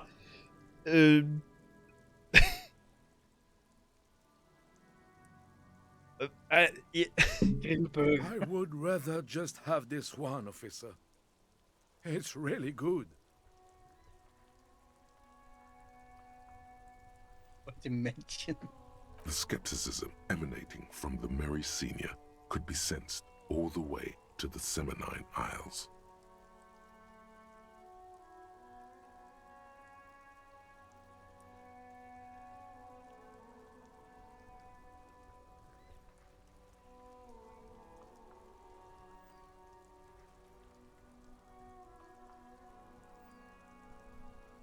I don't hate worker food.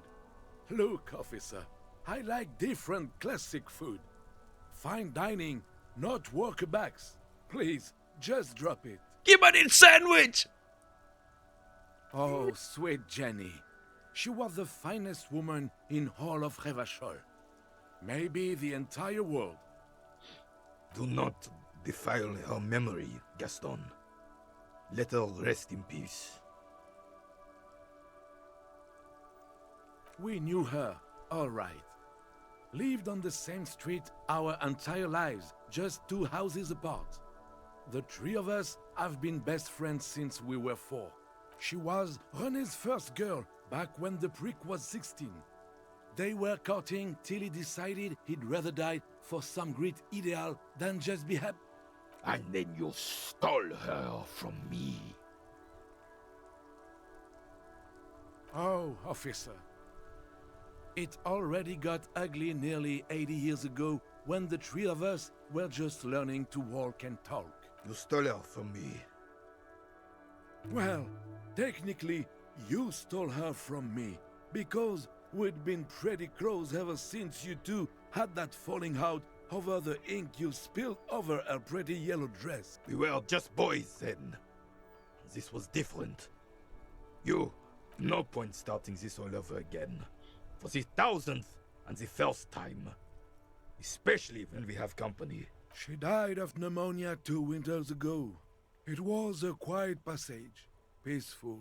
René and I were both by her bedside when she... died. No use sugarcoating it. Won't bring her back, will it now? Departed. Until the very end she couldn't decide between us. The most indecisive woman I've ever met. A quick grimace of pain passes over René's features, but he immediately regains control. His face now a dispassionate mask again. She could never make up her mind about anything. What to have for breakfast, favorite color, or which one of us to marry. Hvorfor ikke begge, din knold? She was always leaving one of us for the other, but never long enough to actually get married.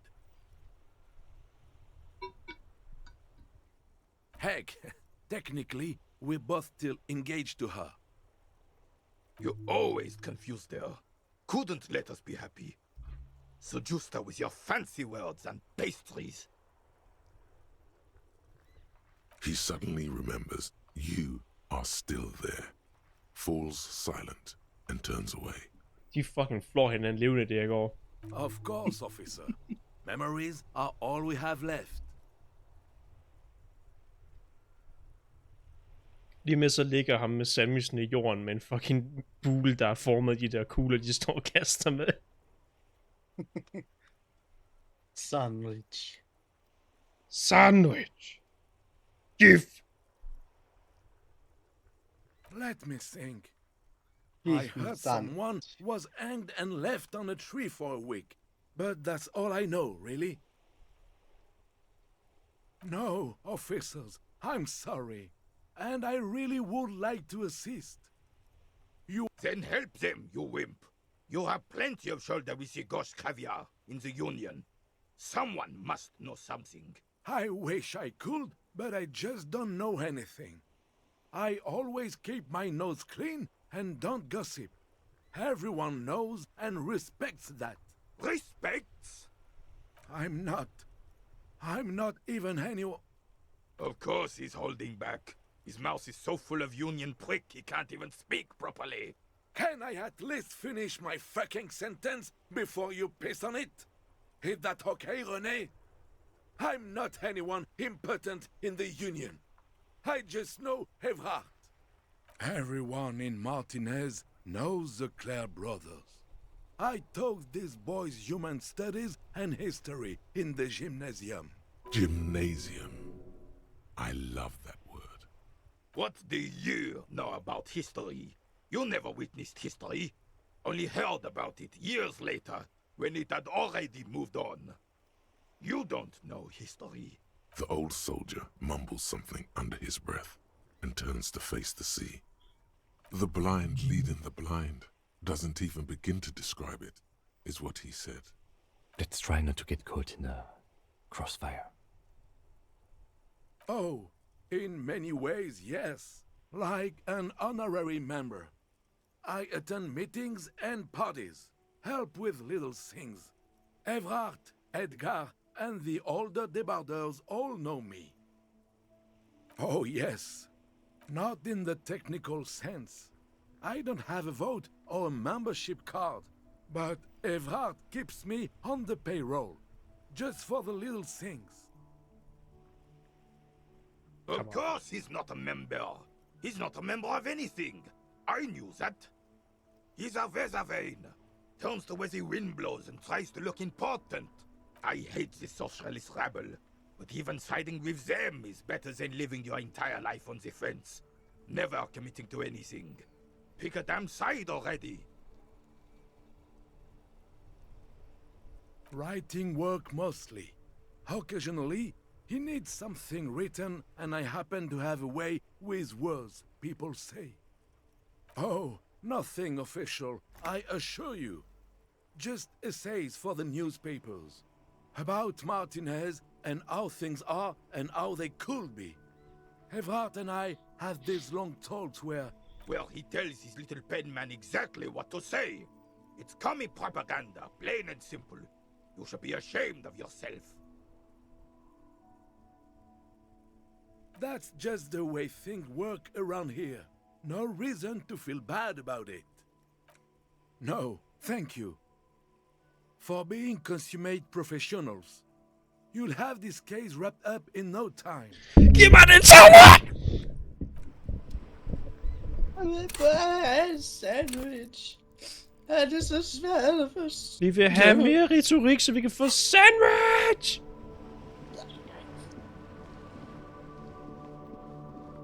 Nå, lad os lige snakke med... Er de lukket? Vi har været derinde. Det er rigtigt. Men hun er der ikke.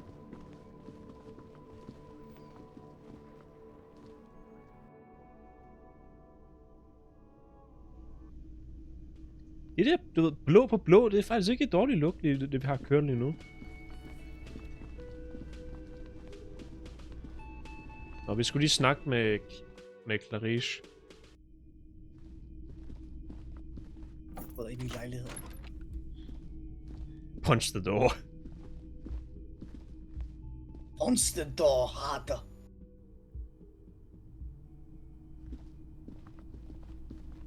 Der var ny information, vi fik fra båndoptagelsen. Hello, officer. She puts her coffee cup down with a soft ring. As the porcelain meets the metal table, this does not surprise her. Did he? I never said he was a good man, or that he had good intentions. Only that he was never bad to me. Where did they get this recording exactly? It's intercepted radio chatter of the deceased, recorded via de-encryption station. It's authentic enough. Does he say he's gonna do it Soldier of the Apocalypse style? Det lyder som noget, jeg vil sige. Uh-oh. Yeah. That was practically his pickup line. A memory surfaces in her tired neocortex. It's not entirely unpleasant. Did he say whores a lot? Was he pretty much on the verge of doing it Kohoi style? He liked the way it sounded when he said it. As to Kohoi, he wasn't actually there. He didn't do a tour, or at least didn't tell me he did. Would have been overkill anyway. He lived his own little Kohoi. It wasn't his everything. Yes, was he bragging? Oh no, I'm pretty sure he did all those things, then integrated them into his idea of normalcy, to keep on living, until they just sort of turn into his, what's the word I'm looking for?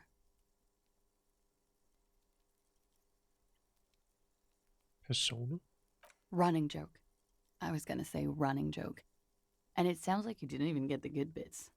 Lely's punchlines got way, way funkier than that.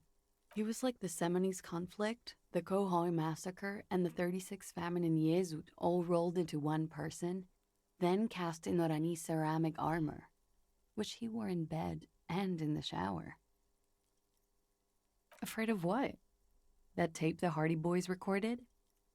Your mother probably never told you this, but girls are evil.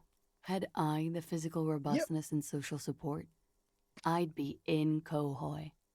I would be tearing it up Soldier of the Apocalypse style. Nope. She wouldn't. She doesn't have the full Hoy in her. Did he tell you he had actually done any of those things? He and Martinez, I mean? No. We were too busy laying waste to our own nervous systems to direct any of the fury outward.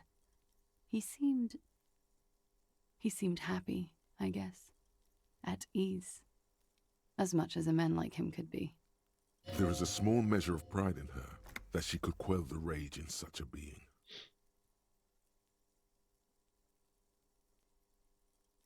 Thank you for clearing that up, miss. Whenever you're ready. I'm interested to hear what Titus Hardy has to say now. She takes a very small sip of her coffee and smiles. Okay, frem og tilbage, frem og tilbage. Jeg begynder at tro, de spilder min tid. Med vilje. Cornelius, stop. Why not?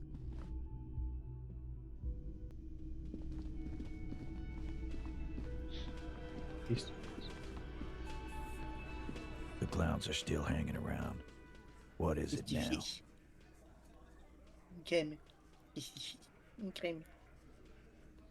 And he tenses immediately. Chest tightens, jaw sets, ready for another blow. That fucking fucker. You're the worst cops in Revachol.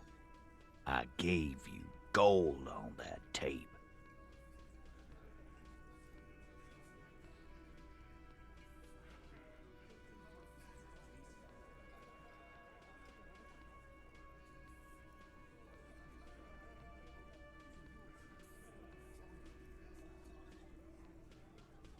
Fucking fuckity fucker. And what did she say then? That it's fine. People are supposed to be like that.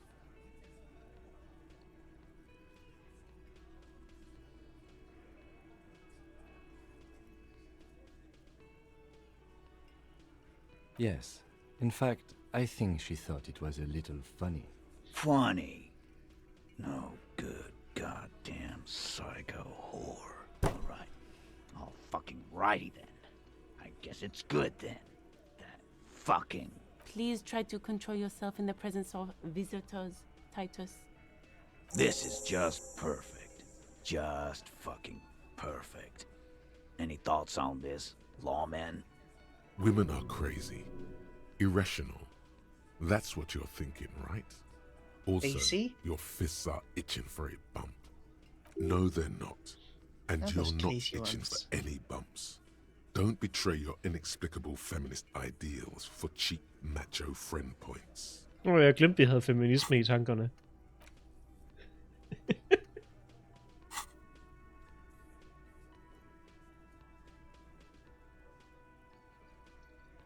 Det glemte du. Jeg havde fuldstændig glemt. Der er intet af de ting, vi har sagt, der matcher det.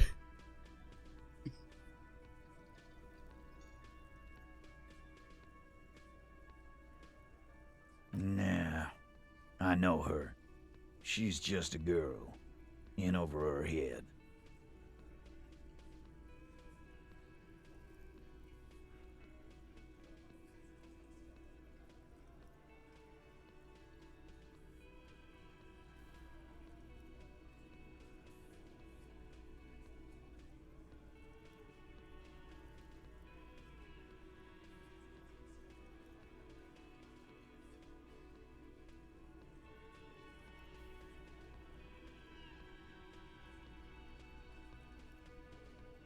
Yeah, you're right about that. She takes way too many drugs. Well, it's as they say. You can't do anything with an underdose. With an overdose, you can at least try to come off it. Take a bath, do breathing exercises, get medical attention as necessary. With an underdose, you're just you. Yeah, but I mean, she has an actual drug problem. Not like you. Not like us. I don't think I've ever seen her sober.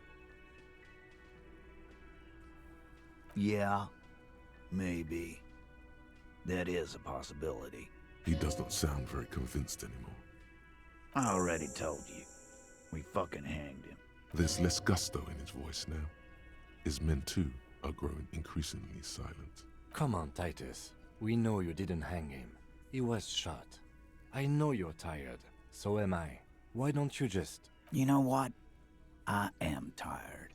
I'm tired of you and the whore upstairs. Next time you see her, tell her Titus said, "Fuck off!" This is the petulant Okay, rage så of lander vi someone op ad who's at trappen the igen. end of their way. Javel her. Scamming. We're done. This is over. You understand? Your You little tried to say fuck off. is over. Yeah. On the floor, beer drips out of the can into a small puddle. No one does anything about it. What is this quiet funeral shit? All we need is some beers in us. Bartender, 20 beers for the Dock Workers Union. Jeg er en cafeteria-manager. Why do we make it 40, huh? Why do we make it 100 beers? You're not loud enough. 100 beers? Now we're talking. Hoppity hop over here, cafeteria manager. Han går det mest til fødderne. The window might be closing. The more beers they get in them, the less... Hey! Der er sgu god chance. Hvad slår vi for? Overbevist, om han bliver manipuleret. Så lige de plus. Vi kan nemt klare den. Der var mange plusser. Retorik. Men var det var det retorik? It's you again. What is it?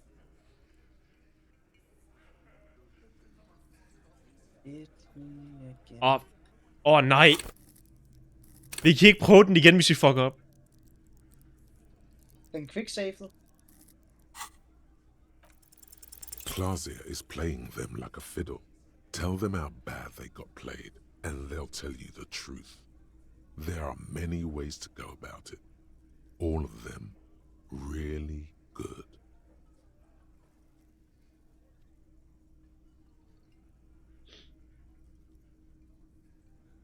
Skulle vi have haft taget et ekstra point i den?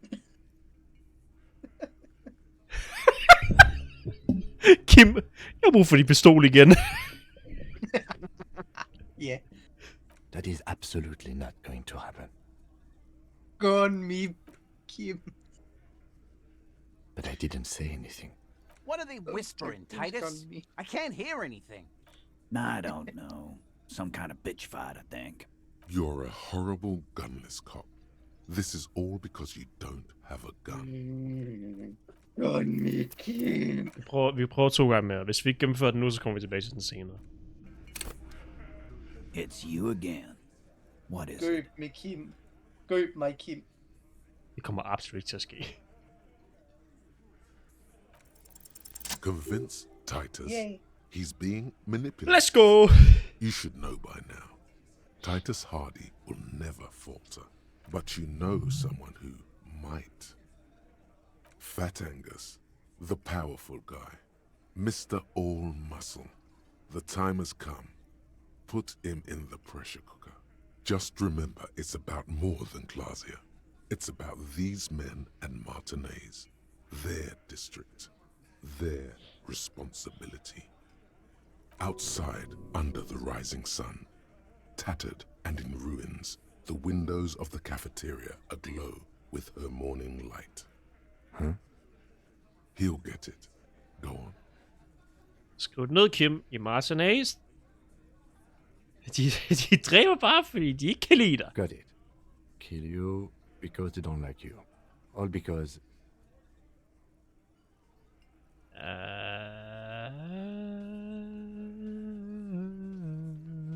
Bring that up one more time, and you won't get to write that report.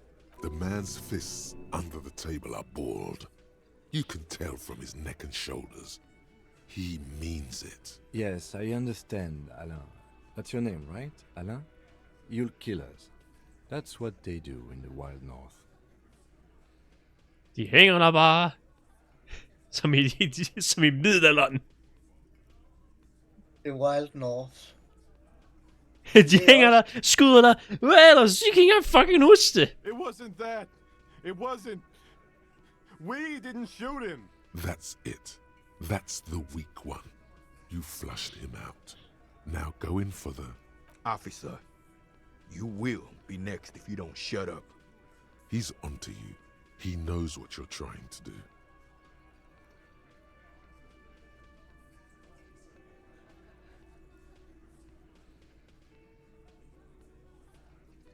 The lieutenant has put down his notebook. His hand is resting on his holster. He gives you an imperceptible nod. What? What does that mean?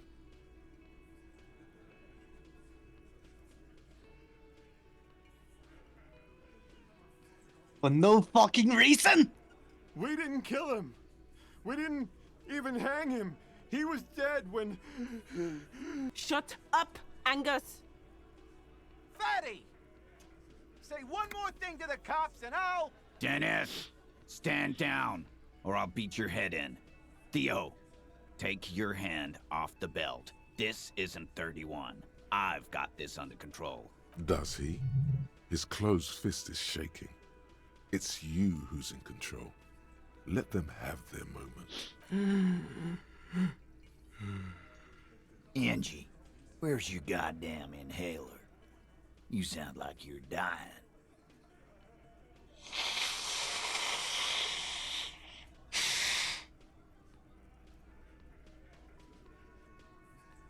I left it home. I can't get it. I'm too fucked. I'm sorry. Why are you so fucking fat, Angus? Now it's all pointless. Because of you. Hey. You wasted my time. Fat shaming. I told you, Titus. I told you just give her up. Fucking... elendige kommunister herovre. Lizzie, your help is no longer needed here. Go tell Everard. Fine. I'll tell him. After a long walk along the coast. What just happened between these two? You're in. He's all yours. Questions. Visk. Kim, jeg gjorde det. The lieutenant gives a smile only you can see. Yeah! Yay! Don't kill him. Keep all this death. He nods. You hanged the corpse to cover up the real cause of death. The bullet in his head. Another nod. 'Cause the girls asked us to. They were in some shit. Did she kill him? Cop, I have no idea. The girl says she didn't. He doesn't think she did. Or at least he hopes she didn't. Glacier came down. She seemed really out of it. Drugged up, even more than usual. Bug-eyed and gurning, you know? Not in a fun way.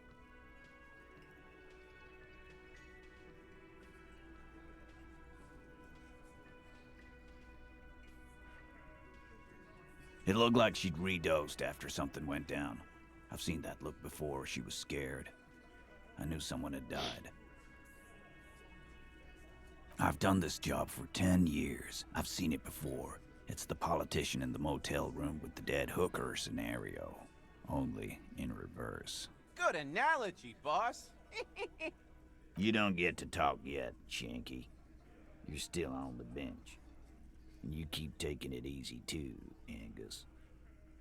That's okay with the fat man, still wheezing there. He couldn't speak if he wanted to. We went upstairs. Sure as day the Merc was dead. There was a bullet hole through the window.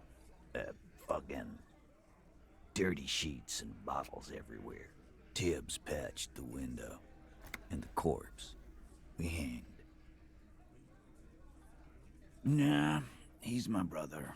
He's in the window replacement business. Right now, he's grateful he hasn't gotten his brother into this mess. You may have noticed our girl's in some shit of her own. They can't show up on police radar kind.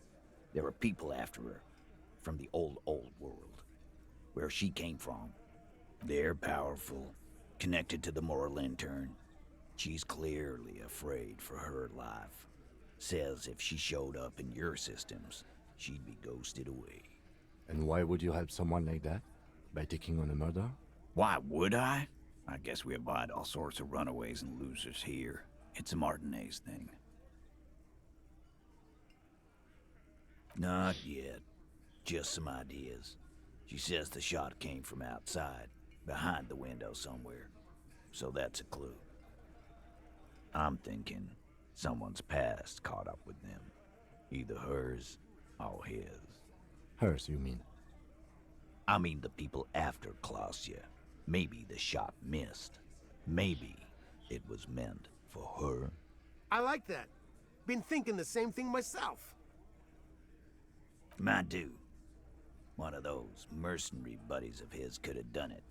They got guns, training, years of bad blood, probably. Or it could have been someone else from Crenell. Tell you what I'd do. Check out the coast for vantage points. Maybe consult with a ballistics buddy of mine. That's what I'd do. If I wasn't too busy doing this clown dance with you. In a manner of speaking. We had help from another girl. It was her idea to hang him, and I liked it. For political reasons. It sent a good message. The big guy turns to Glenn, who's about to say something. The blonde shuts his mouth before a word escapes. I'll say it again. All the Hardy Boys are right here, cop. That woman is just affiliated with the Hardy Boys. You don't know her, anyway. We're Hardy Boys, and that's it.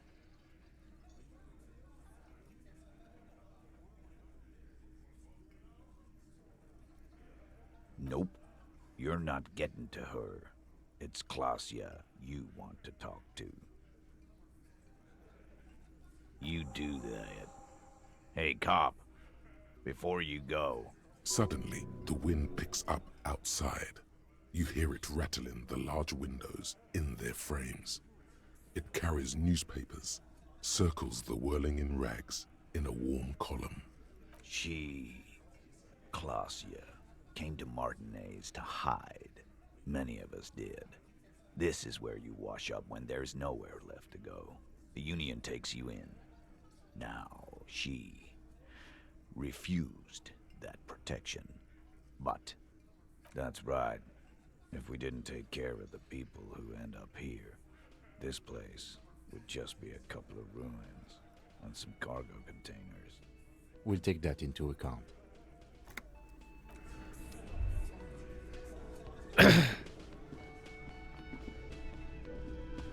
Op igen. Vi skulle rende op og sige fuck dig. Det var det hele.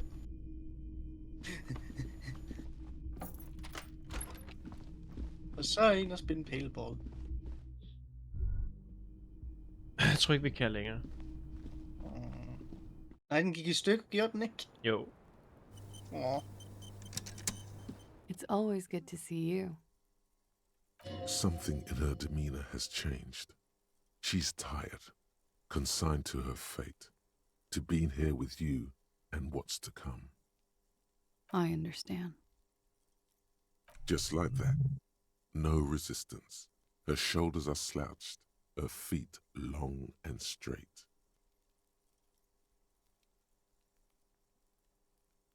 I knew there was a chance you'd get them to tell you. It's what you do. You're the police. For what it's worth, I'm sorry for wasting your time. If you knew we would find out eventually, why did you waste our time? Because of the Hardys. I couldn't just dispense with them. They were only trying to help me. Out of the shit I'd gotten into. You're right. There's more. You answer to the coalition government, and by extension, the moral intern. Briefly glancing over her shoulder to the sea, as she's done time and time again. Where the cold oceanic expanse lies, and behind it, another world.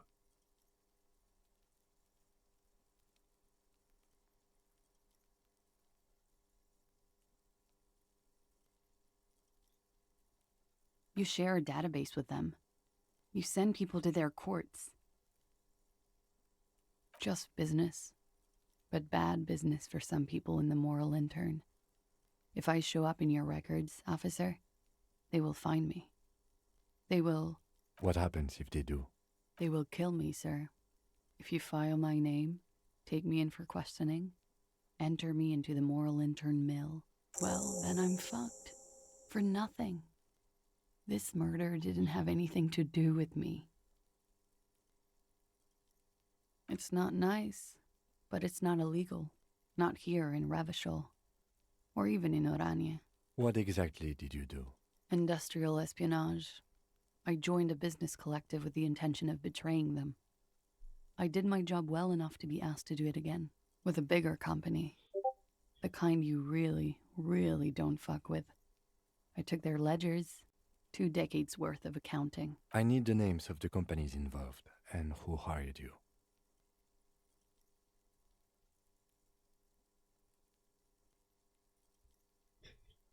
Han prikker sin notesbog. The job was Lusduin County Savings Bank.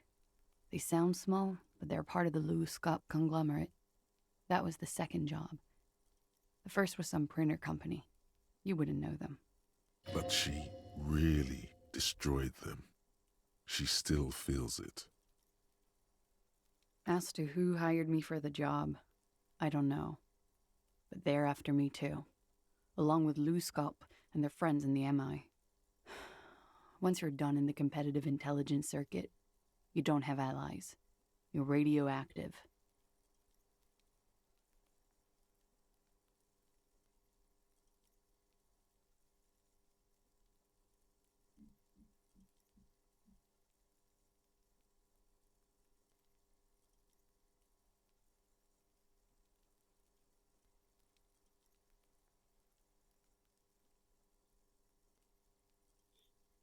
Sure, I'm not a war criminal, but it was bad. People lost their jobs. Good people, too, not just C-suite. A lot of people got hurt. But that's just more of my shit you shouldn't have to deal with. You're solving a murder. That can wait. Look into her eyes. There's more. One of them killed themselves because of me.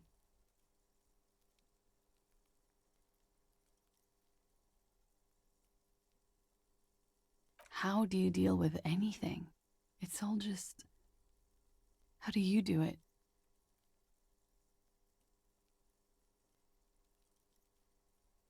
There you have it. Ring it up. The way of the warrior. We were there. Together. In bed, I mean. Okay. He was in a kneeling position. He had just entered me. I was on my back, looking at him. I heard the window behind me shatter, and I turned to look. There was a hole in the glass. I turned back to him. His eyes were looking through me, and his mouth was open. Dumb. I could see. I could... A great pain moves through her, a dark and indefinite wave. She continues in spite of it. I knew he was dead before he fell down on top of me. He was heavy. I pushed him off and he fell to the floor. There. He only had his boots on. I bit the pillow, not to scream, then ran downstairs. I waited for the second shot to come. For me. I thought there would be one. It never came. She's forgotten about her cigarette. The butt has burned right down to her fingernails. Oh.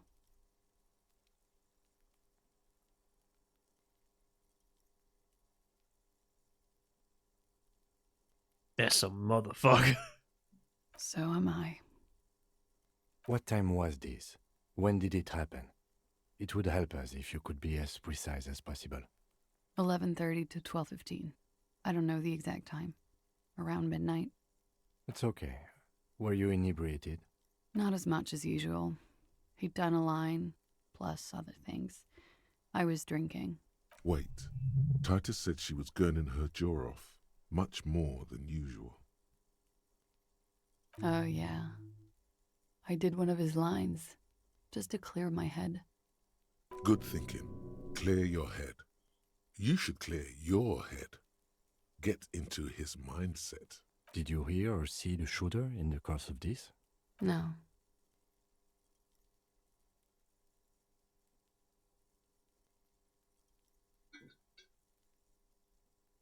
Nothing. I was trapped. I was stuck in my room downstairs.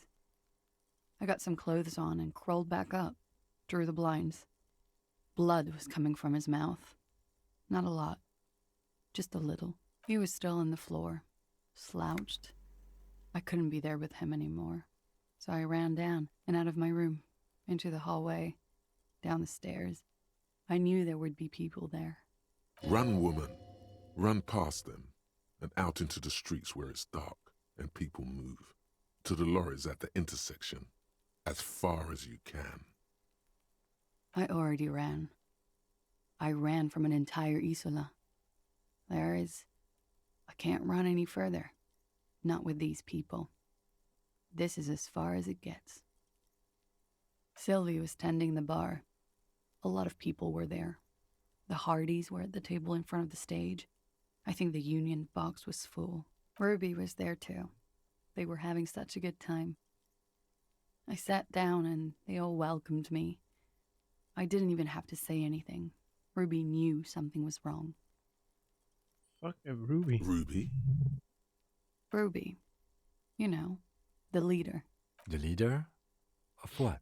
The Hardy Boys. Well, nominally, yes. Ruby's the one they go to when things happen, like things they need taken care of. She's the organizer. Well, Ruby said let's talk upstairs. I showed her the room. I've known these people since December. They know my situation, that I can't leave a paper trail. Ruby was the first one I told. She said she'd take care of this. It's what she does, you know, take care of things. I helped her get the body to the bathroom. We used a belt to pull him up under the shower, to keep him upright. To produce lividity, matching a hanging? Yes. We completely missed the tampering. Looks like you got there in time. What was this, 20 minutes after death? Oops. Wow! Tak for inputtet. Oops. About 20, yes. Ruby explained it would make the blood... You know what he does.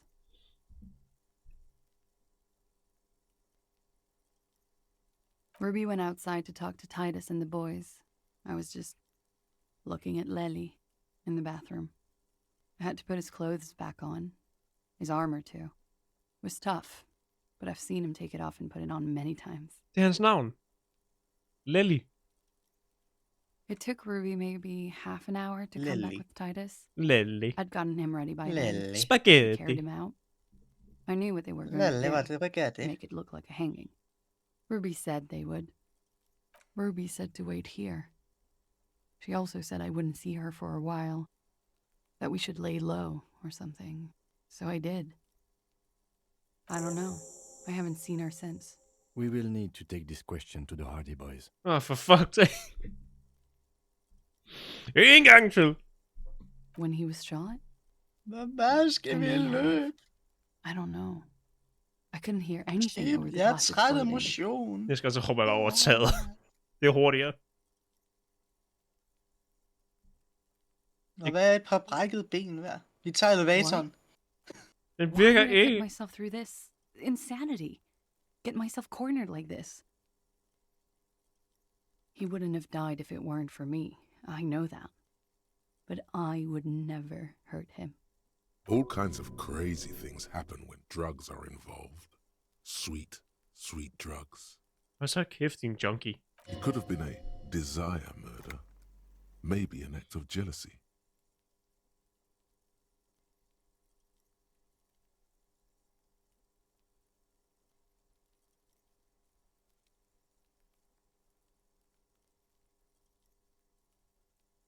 I'm sad to hear that. They must have said it in some fit of frustration or under pressure. They couldn't have meant it. I've talked to them after it happened. No one has implicated me. She's getting scared now. Of you. The downstairs people. All of it. Det er okay, hvis det var i selvforsvar. I did not kill him to defend myself from rape. I told you before. That wasn't what happened. Okay. She simply shakes her head. She has the training for it. You've known it since she first greeted you here on this roof. What does that mean? Do drugs make you aggressive? No. People don't take drugs to kill each other. They take them to feel okay with each other. I thought you Ravishol people would be more enlightened on this.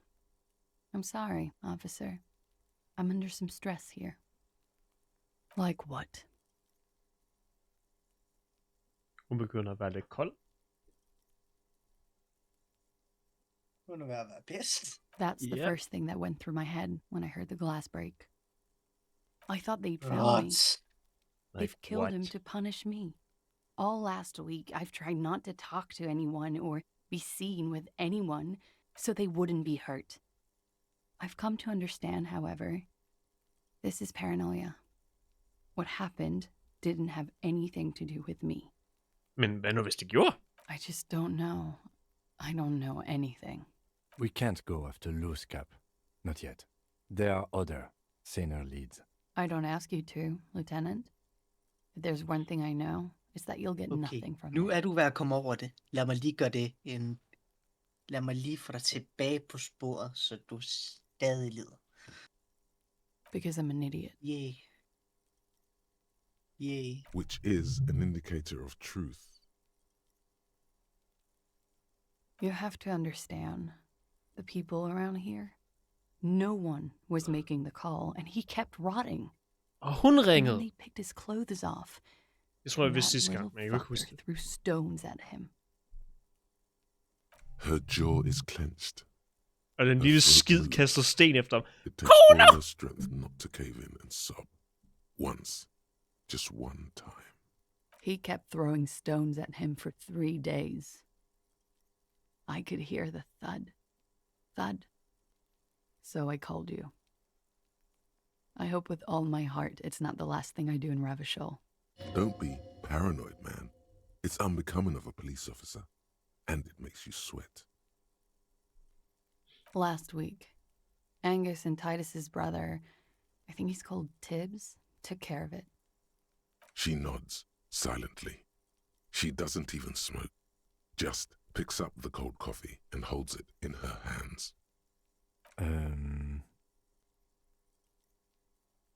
He's thinking, are we done here? Or should we arrest her? She's a flight risk and she lied to you. She should be taken into custody.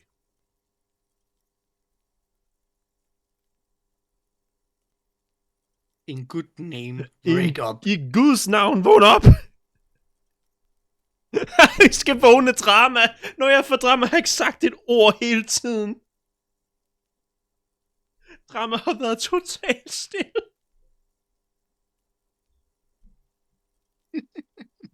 Vi har tøj, der giver drama. But we are awake, sire. She has been forthcoming with sordid details women usually conceal. Most shocking details of the sexual kind. Vi har ikke tøj på os, der giver drama. Vi har tøj, der giver os drama. You've been breached like 1,000 times now. So you say. But give us one example of deceit. Just one example. Who is this person who is picking these seditious options? Can't you see the detective grows weary of your malcontent? Taler du lige til mig, drama?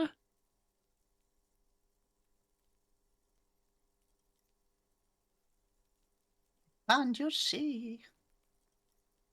Hvad er det for en personlighed, der vælger de her muligheder? Kan du ikke se, at detektiven begynder at blive mere irriteret? Tal drama direkte til os, spilleren lige der. Oh. Stop staring at her eyes and say something pertinent to the case. This is making you look like an amateur. It looks like this one's not waking up. You'll have to do it without pushing her further. At least for now. Lad os få noget mere drama. Inden du gør... Ja, tag noget på. Drama. Åh gud, vi skal have fucking morgenkåben på. Den er... Kim, kig væk! I was just thinking, what a nice day for questions pertaining to Det gemmer lige. Det ligner også, at vi har en ting mere, vi ikke har taget. Now than you have.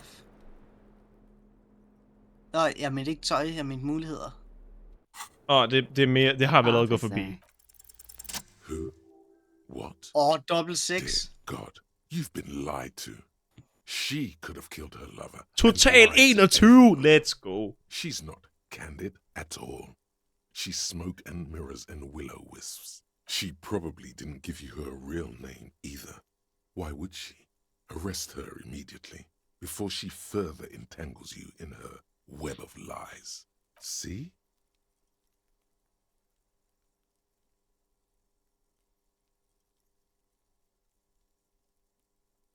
There may be grounds here, at least for an extended detention. A little whimper. The young woman hears you. She's looking around.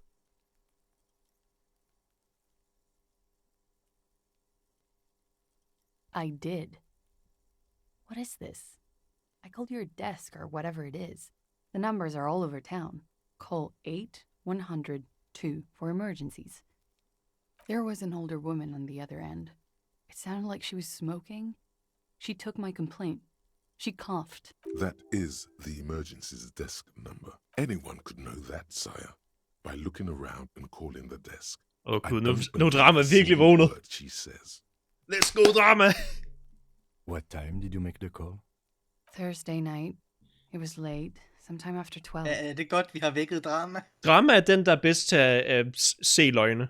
It checks out. Hvilket er rigtig fint, når vi har den på én hele spillet, så vi er fucking uduelige.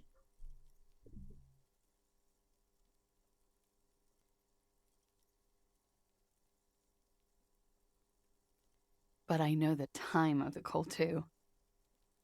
I know I have not been 100% truthful with you officers, but I am now. Why is she so angry then, if she's so sorry? I did. Very good, sire. She will never admit to it, but we can see that she didn't. Djævlekvinde. Et rigtigt navn er ikke klar. Jeg bliver med at glemme, hvordan det er med faktisk udtalingsnavn. Klashe Amadou? I agree. You wouldn't give us your real name, not when people are after you. Okay. Okay. Out of our Yes. lives. It's not. It's not my name. Yeah, I knew it. You log your work every week. It's all transmitted to Common, sir. I couldn't just beg you not to enter my name. So I lied. Like I lied before. Like I did at LCSB. I have to lie all the time. I'm so tired of it. She's not lying now. She really is very tired. Her metabolism is failing her. The afterglow of whatever narcotics she's been taking is wearing off. No. It's submerged in a plastic buoy on the coast, in the reeds. It just doesn't say Clausia Amandu.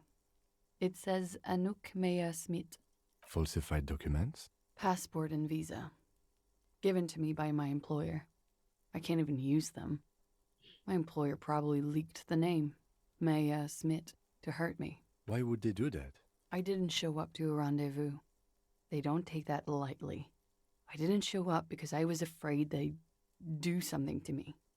The job was finished. I'm just a liability now. Okay, hun er noget virkelig fucking grimt arbejde, hvis det er sådan nogle tilfælde. Hvis det er en mulighed på arbejdspladsen.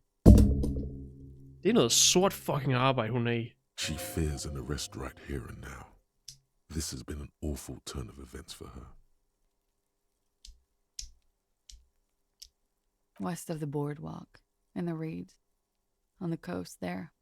I put it there when I first arrived. Haven't been there since. I'm not sure I could even find it now. It's useless. The wind rises, so do the hairs on your back. Somewhere west, small bubbles rise from a plastic ball floating in the water.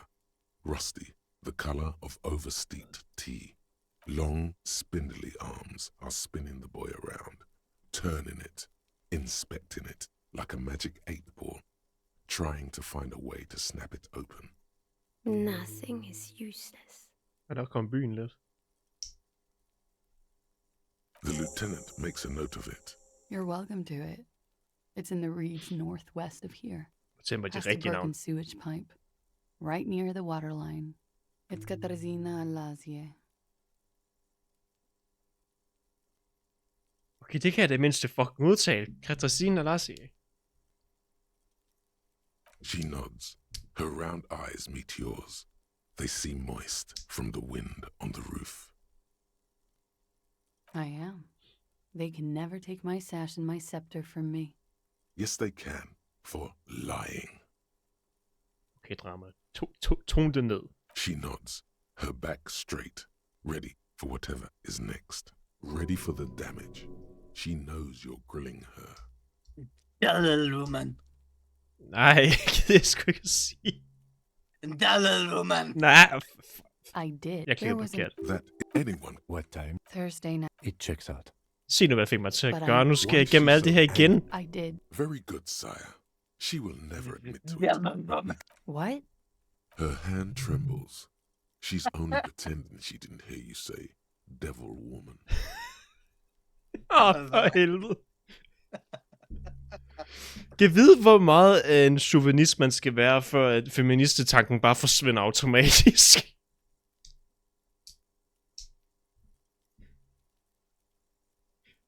Der må være et punkt, hvor den bare forsvinder væk fra fucking tankeskabet. Det kunne være fedt nok, hvis de havde fået det ind. Fordi jeg ved, at hvis du er kommunist, og du begynder at gå virkelig...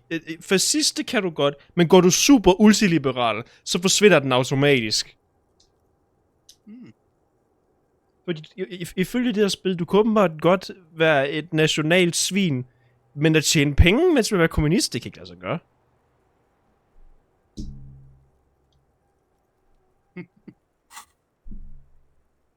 But I haven't done anything. Anything illegal. Fucking mind games. Enough. That's right, gang. Stern and merciless now. Stern and merciless as we reel her in.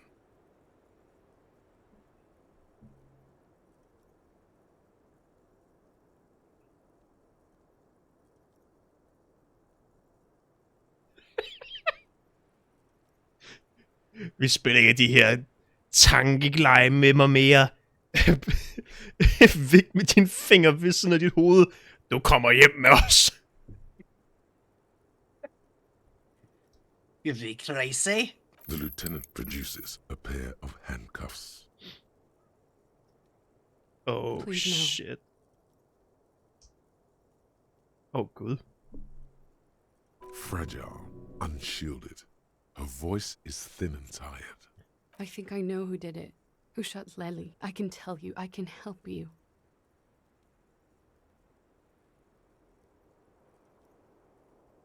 Who shot She's him? silent for a second, as if looking into herself for certainty. Then, in a hushed voice, she says, gearing up for this betrayal is hard for her. Ruby. She has this thing for me. Ever since I met her and the boys downstairs. She's been pretty frank about what she wants. What she's saying is... sex? Sex? And more. I made the mistake of confiding in her. Bitch. I told her I was on You the did, run. bitch. Sex. She Fuck. started protecting me. It became an unhealthy relationship. When I started spending time with Lely, she told me to end it. Said there would be shit if I didn't. It was not a good meeting. We stopped talking after that, but...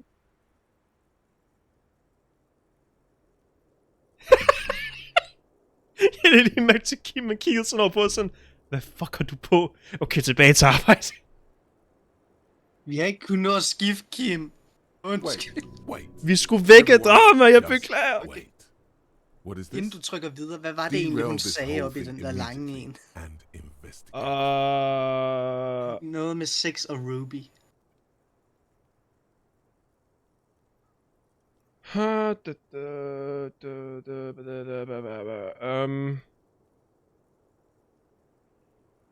Ruby var mere eller mindre overbeskyttende. Og hun sagde, hvis hun ikke endte det, hun havde kørende med ham fyren, der hængt i træet, juledekorationen, så ville der ske noget forfærdeligt. Men hun har ret. Der er sket noget forfærdeligt.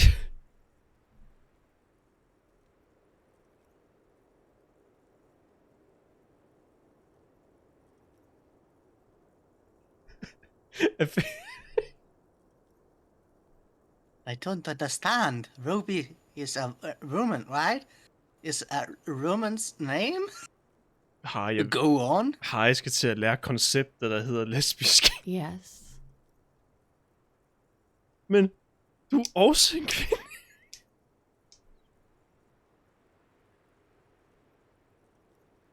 Vil du have mig til at få hende til at forklare det? Kronk skal lære. Women like women too, officer. Try not to fix it on this. Let's move on. Åh gud, så sagde noget mærken i til...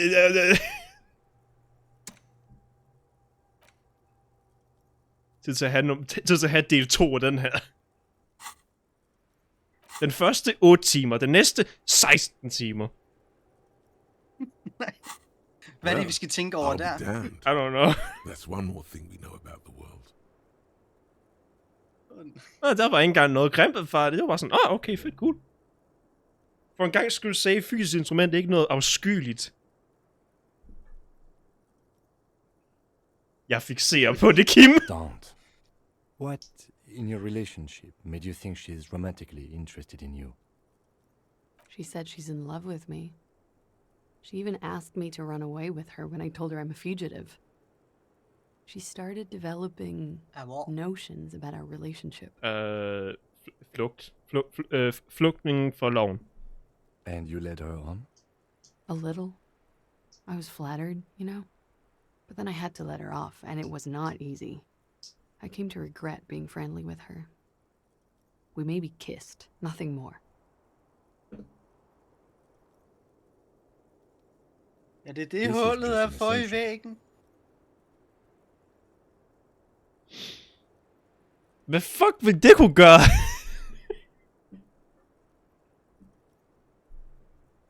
I know what it sounds like. That's why I didn't want to Og du tell mener, you hun before. borede hullet? But she knew Det var what fucked happened up. when I came downstairs. Somehow, she knew Lely was dead. She wasn't surprised at all. When we came up here, she was calm as a stone, too. She cleaned it all up like she had a plan.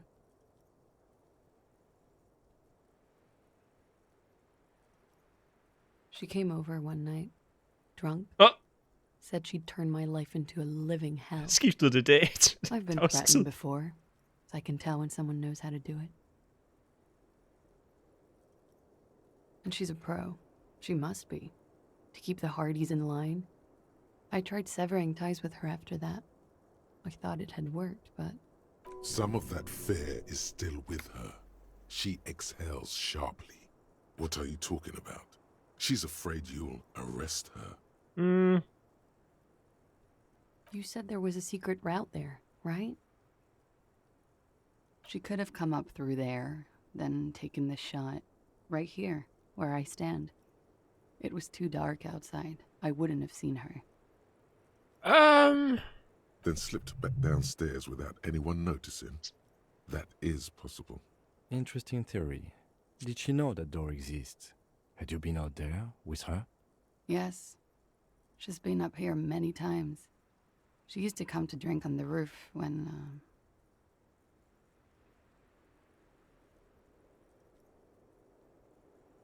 Du tænker på hullet i væggen, gør du ikke? She would have seen us. My bed is right next to... You mean to suggest she made it? No.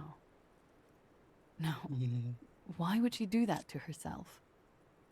No, I just remembered you told me about it, and... She's not really sure. It was right above the bed.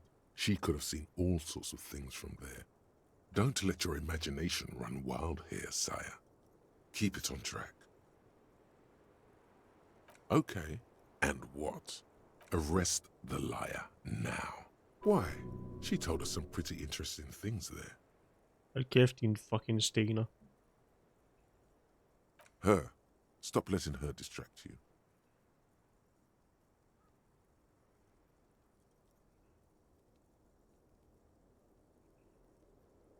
Skal vi tage hende ind på stationen, eller skal vi lade hende gå?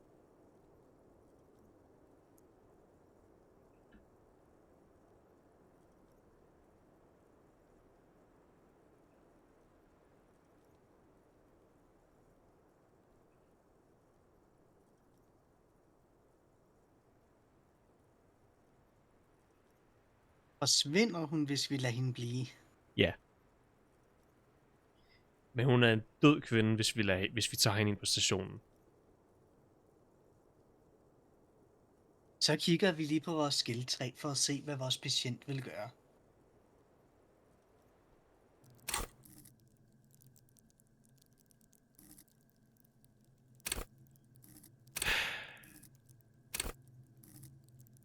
Hvem er for at lukke hende ind, og hvem er for at få hende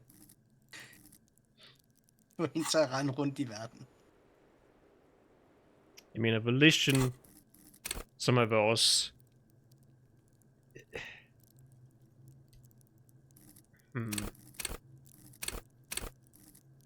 Er hendes liv sagen værd, er mere spørgsmål. Er hendes liv det værd at afslutte sagen? Vi mister hende som vidne, hvis vi lader hende gå. Men hun overlever os. Er der garanti for, at hun dør, hvis vi tager hende på stationen? Ja. Hvis hun bliver smidt i systemet, så hun fuck. Og det bliver hun uanset hvad i stationssagen. Ja.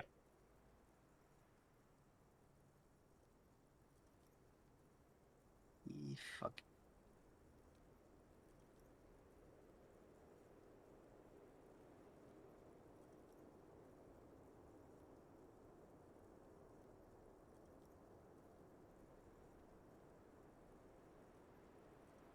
Og er vi betjent, eller tænker vi over andre menneskers liv?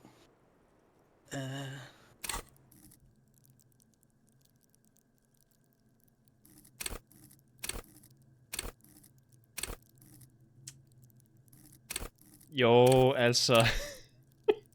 Vi er stærkest i fysisk instrument. Men vi har også en god sympati. Det burde være højere, dog. Okay sympati. Ja, vi har okay sympati. Vores autoritet er i skraldespanden.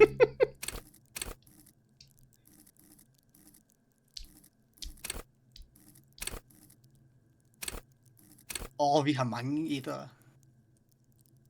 Logik 1. Ja, det er fint, vi har en intelligens. Langt ord med C 1.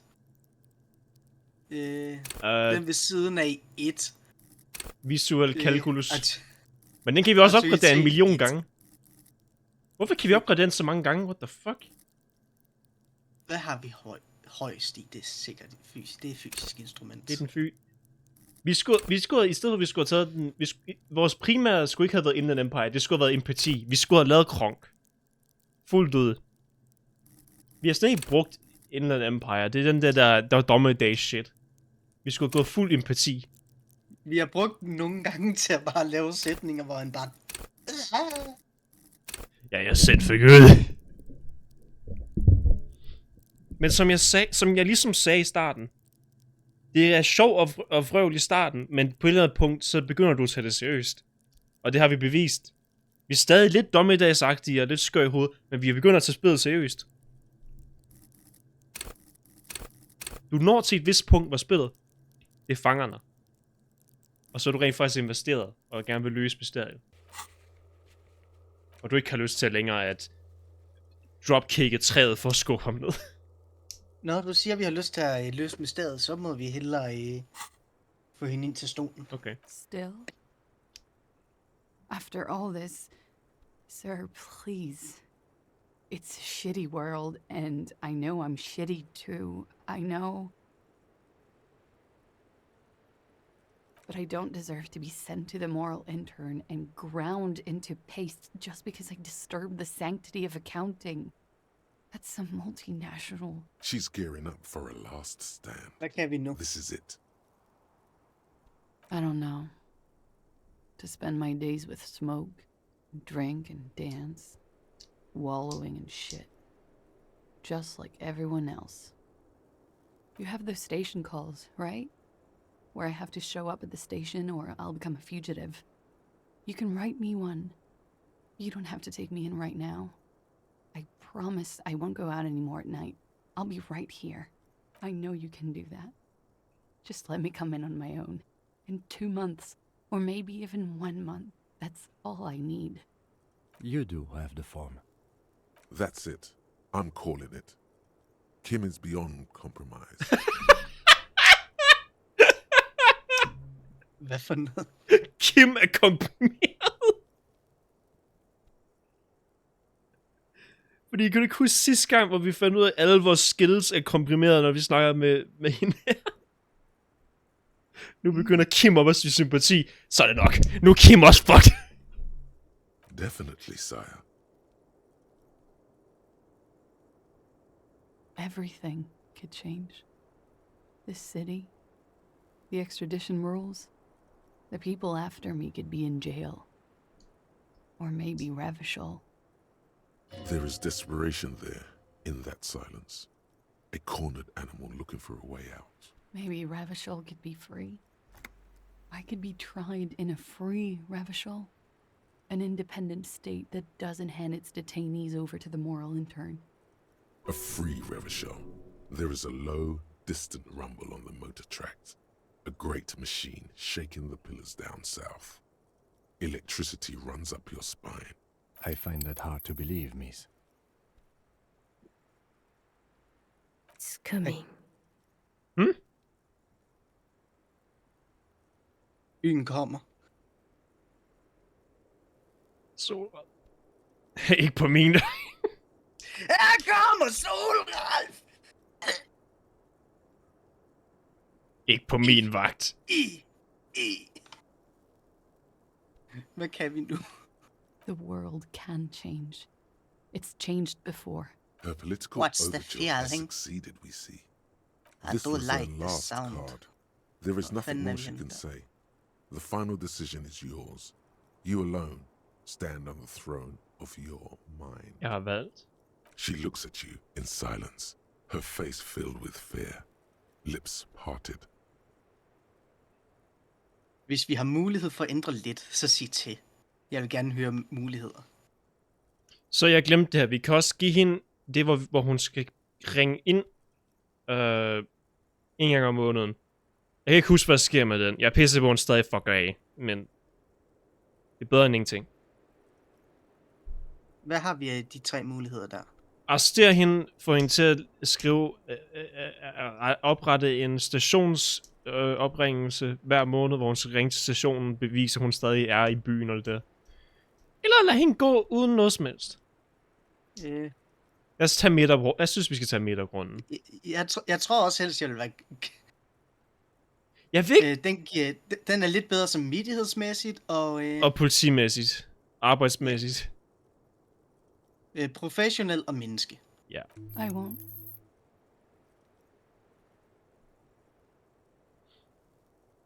This may have been a grave mistake, sire. Det er okay med. Maybe, maybe not. Mercy is rarely a complete mistake. I promise I will be right here all the time, nights too. I'll help you any way I can in this investigation, and I will be at Station 41 in 6 weeks. I promise. She slowly lights another cigarette and Men vi skal ikke steadies her tale om breath, Rubin igen. as tror if ikke, der er in the noget, vi kan gå presence igennem. of some tiger. You are. This is not the end of this.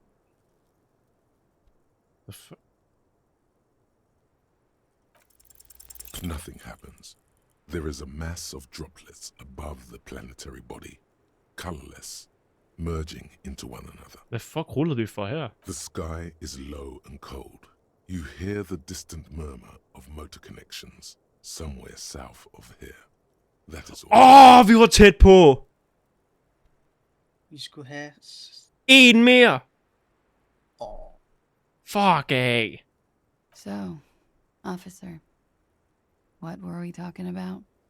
In the final hours of this twilight world. Var det en rød en? Nej, den kan jo prøves igen. Okay. Look up at the great... At vi tænker os at kigge op i skyerne, og så fucking regne ud, hvor skud kom fra, eller sådan noget pis. Er vi en goddamn X-Man? Ja, lad os så prøve at shivers. Vi fryser. Hvad gør Shiver igen? Det er den, der gør, at vi kan tale med byen. Det er den anden stemme, der kommer ind en gang imellem. Nå, det er byen. Det er Jeg byen. henter lige noget at drikke. Det gør jeg også. Min hals er kold. Min hals er Skal kold. det så være Min hals den er anden tør. halvdel af min tonic vand? Eller skal det være vand? Du er allerede gået. Det bliver bare vand. Nej.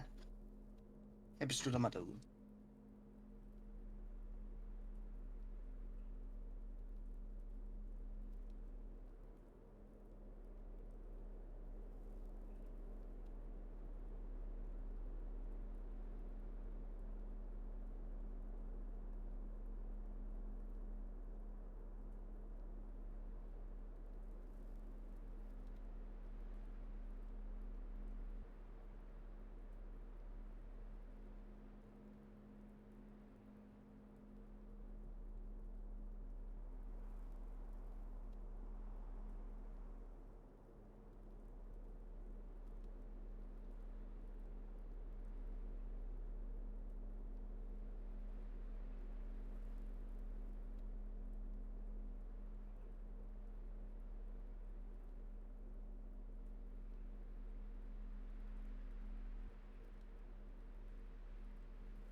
Byen sover.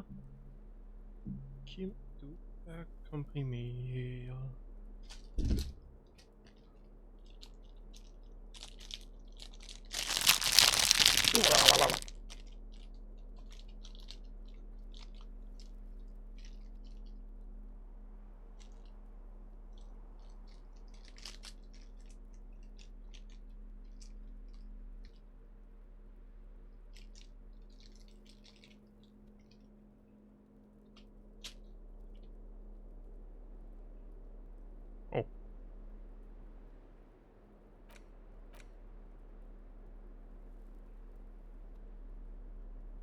Kim elsker vores morgenkåb. Ej, lad os få den af øjeblikkeligt. Vi har ingen undskyldning længere. Verden. Ja, korrekt. Og vi kunne også have taget pis på for at få mere drama. Det havde faktisk været bedre for os. Ikke statmæssigt, bare hensysmæssigt.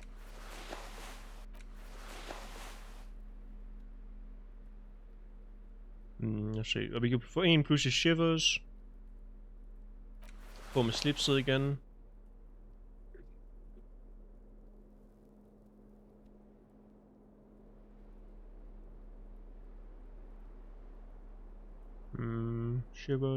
Shivers.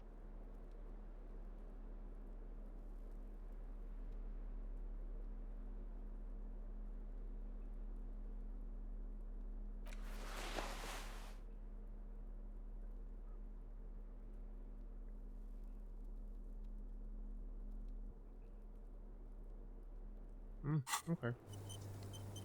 Officer, it's a fine day for... Continuously nothing. The sky slowly slides above you.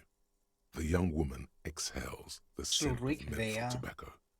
Sounds like a sigh. Jeg tror, jeg gjorde langt værre. Du slår 3.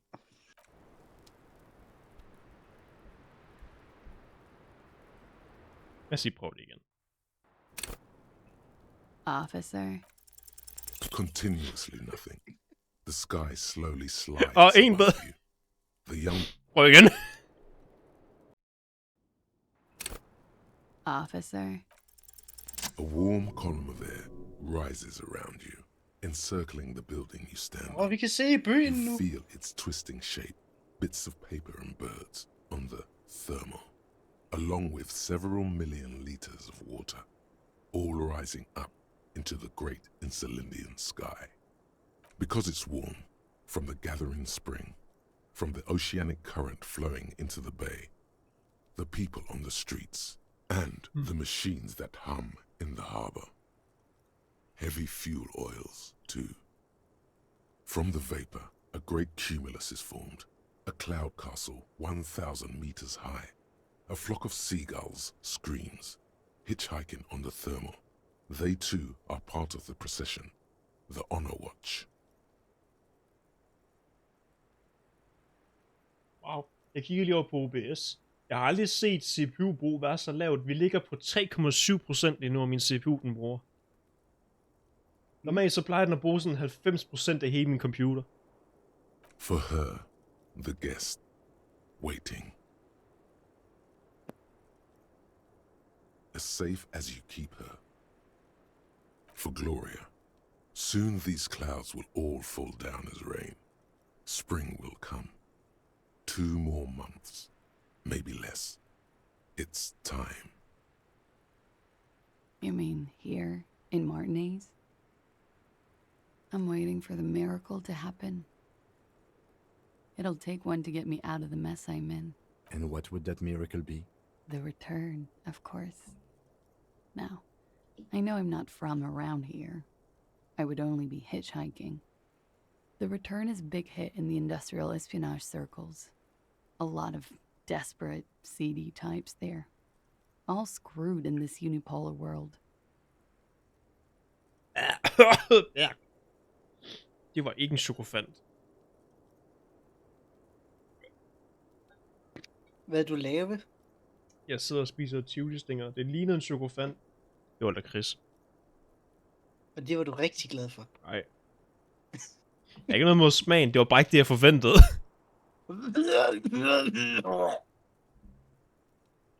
Det var en badeand.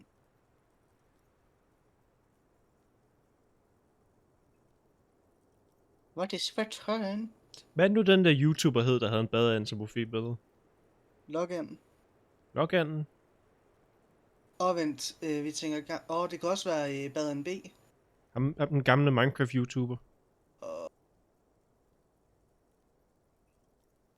Er det Baden B, eller? Måske.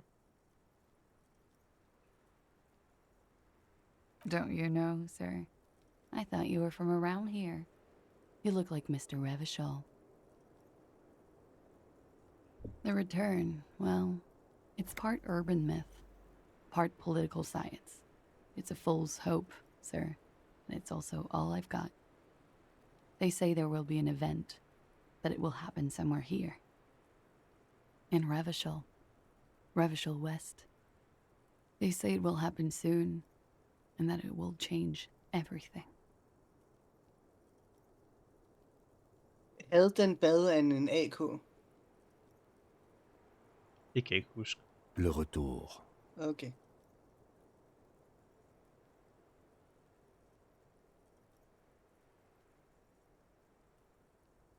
As I said, there's talk. In the competitive intelligence crowd, a lot of people, like me, we need a new color on the map. It's all blue, you see, and that blue doesn't like us.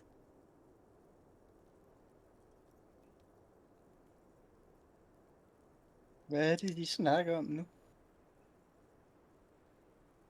Returen. No, I came all this way on a false passport and some money. To hide, mostly. In the most volatile part of the Real Belt, where it's easiest to disappear. Returen er en begivenhed, der vil ske her i Revachol West og ændre alt. Where the walls are still porous and you can slip through. This is just something to get me through the night, you know? A little espérance.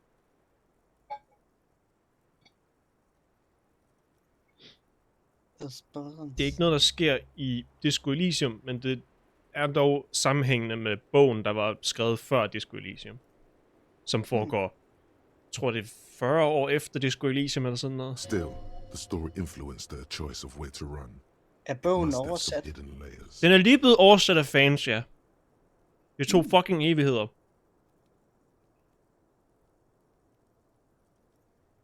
Fuck det. Ja, ikke lige Chris. Væk fra mig. Så send det til mig. Okay, her. Åben munden.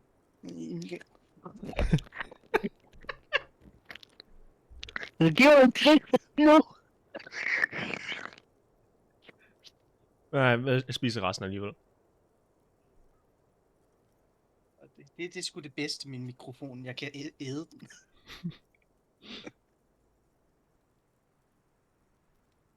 Nu sidder jeg sådan lidt og vurderer min mikrofon, om jeg kan æde min, og svaret er nej. Kan jeg æde den her? Så skal jeg fandme åbne kæften højt. Kan jeg æde den her gode knytnæve af en mikrofon? Nej, det kan jeg ikke. Men jeg kan et godt forsøg. Der er ikke noget imponerende ved, at du æder det i mikrofonen.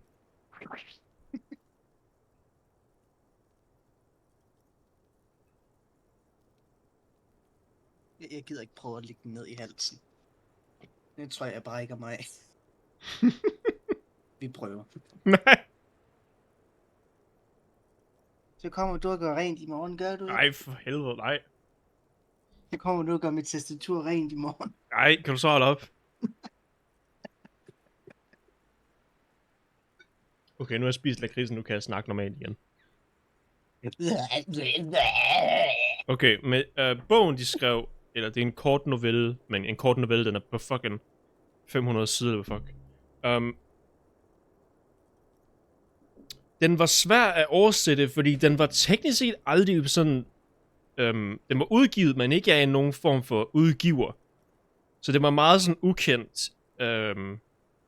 Så den var kun skrevet på, jeg tror det er kretsk, de snakker. Jeg tror de er fra, hvor finder de fra igen? Hold on.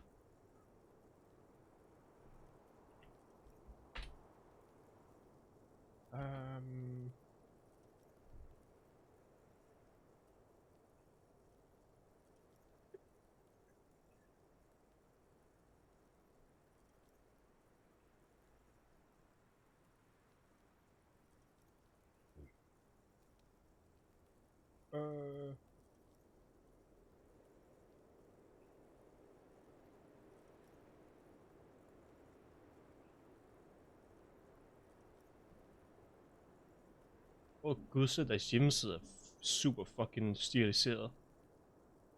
Mm? Selv deres hjemmeside er fucking cool at se på. Prøv at se her. Og der er nemlig lige load den ind.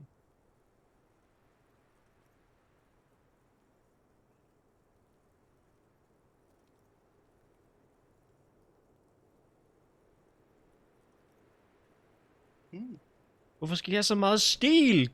Gem noget til os andre, for fanden.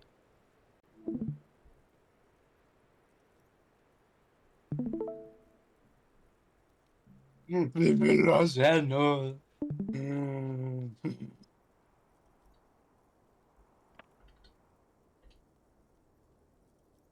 Snak om lakrids. Jeg har lakrids nu.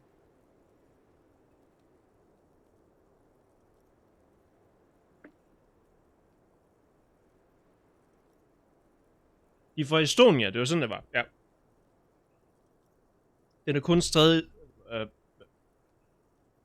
er det estonsk? Er det sådan, det siges? Deres sprog.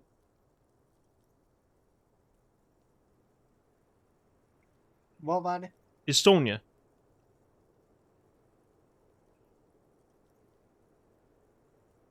Og det ligger?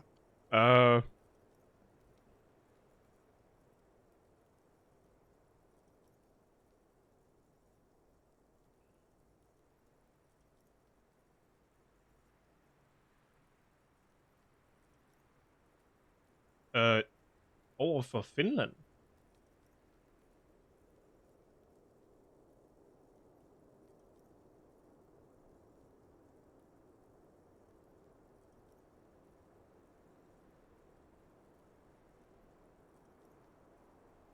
Over med russerne?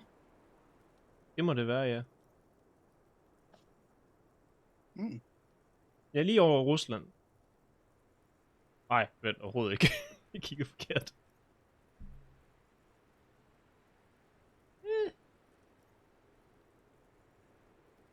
Er det meningen, der skal være noget på skærmen, for den loader bare lige nu? Og det er fordi, jeg er ude af spillet. Jeg er bare ikke selv på Google Maps.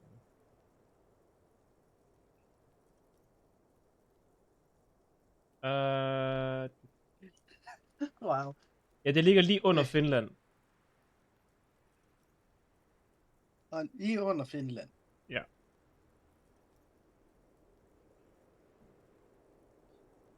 Det er også lige meget. Den originale bog, eller historie, var kun skrevet på estonisk, eller fandt det udtales. Og var ikke udgivet af nogen udgiver på noget tidspunkt, så det var meget svært at finde bogen først og fremmest. Så det har været meget med, at fans skulle opfinde bogen, og så har de så sammen oversat den, og det har taget et par år. Men den er endelig blevet færdiggjort, oversættelsen. Og det er lakrids der også. Og der er nogen, der er i gang med at lave en... jeg ved ikke, om jeg kan kalde det et spil. Det er ikke et spil. Men sådan... grafisk novelle? Ja, en grafisk novelle i stilen af Disco Elysium, så du kan læse bogen i samme stil. Den har jeg tænkt mig at læse en gang, når den er færdig. Fordi jeg har hørt, at det er en god bog. Grafiske novelle, så? Det er ikke et spil, men nej, fordi der er ikke nogen oplæser. Det vil jeg selv skulle gøre. Det vil være et helvede selv.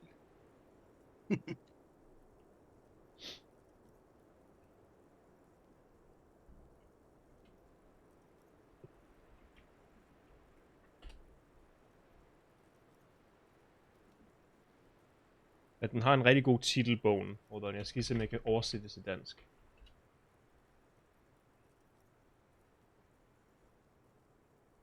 For som vi ved her på kanalen, alt bliver bedre, når det er oversættes til dansk. Den er oversat til dansk som en hellig og frygtelig luft.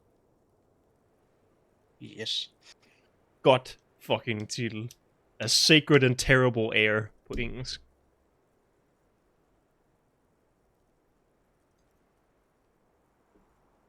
Oversætter du den til dansk? En hellig og frygtelig luft. Om jeg oversætter bogen på dansk! Så skal du fandme betale mig for det. Soon. But it's been soon for almost half a century now. Kan du se noget nu? Don't hold your breath. Jeg kan godt se noget. No need to worry, Lieutenant. I'm sure the streets will not erupt in seditious Altså, det er violence enten just det yet. eller lydbog. These streets? I'm not so sure, miss. Of the king, of the nation, of communism, return on Det er jo investment. til en lydbog. I don't know. Enten det, eller også så skal du vente 50 år, til vi når til de hændelser, der sker i hvad end spil det vil være. Fordi husk på, Disco Elysium er den første i mange i serien. Det er kun begyndelsen. Hvis de får deres firma tilbage. Men hvis de gør, så er det kun begyndelsen. Og hvis ikke, så vil vi ikke have noget så gøre som toren. But at the same time, I mean, things can't go on like this forever. Something will give. It always does. Jeg tror, det er sådan det største tegn på, at de ikke har vundet retssagen. Det vil være, hvis toren bare hedder Disco Elysium 2. For det tvivler jeg virkelig på, at den vil komme til at hedde. Jeg tror, alle spillene fra dem vil have en anden titel per spil. Men mindre, at vi stadig følger Harry og Kim, det ved jeg faktisk ikke. Det gør du ikke i bogen, fordi den foregår 40 år efter. Pænt på, at Harry er død af et hjerteanfald siden.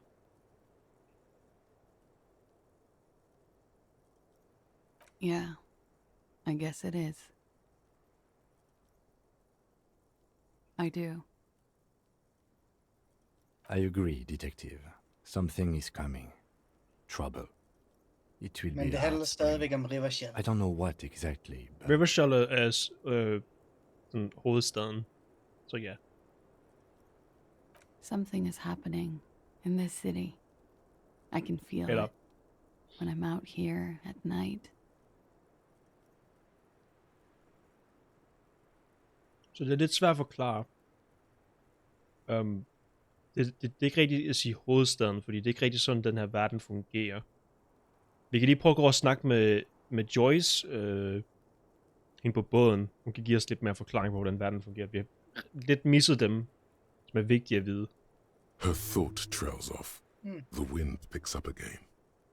Above her, a great cumulus cloud rises, ready to fall down as precipitation. April will come, then May. A month, maybe 2 from now. You shudder. The feeling dissipates. The thought ends. Let's go back to your lies. Jeg gider ikke snakke med hende mere. Nå, men Rubin har stalket hende igennem hullet. Klamt.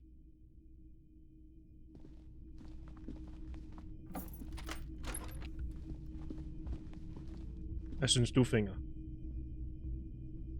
Finger. Jeg synes, det er klamt, Walter.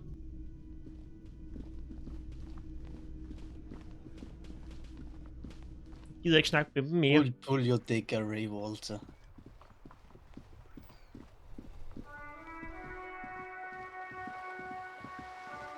Walter.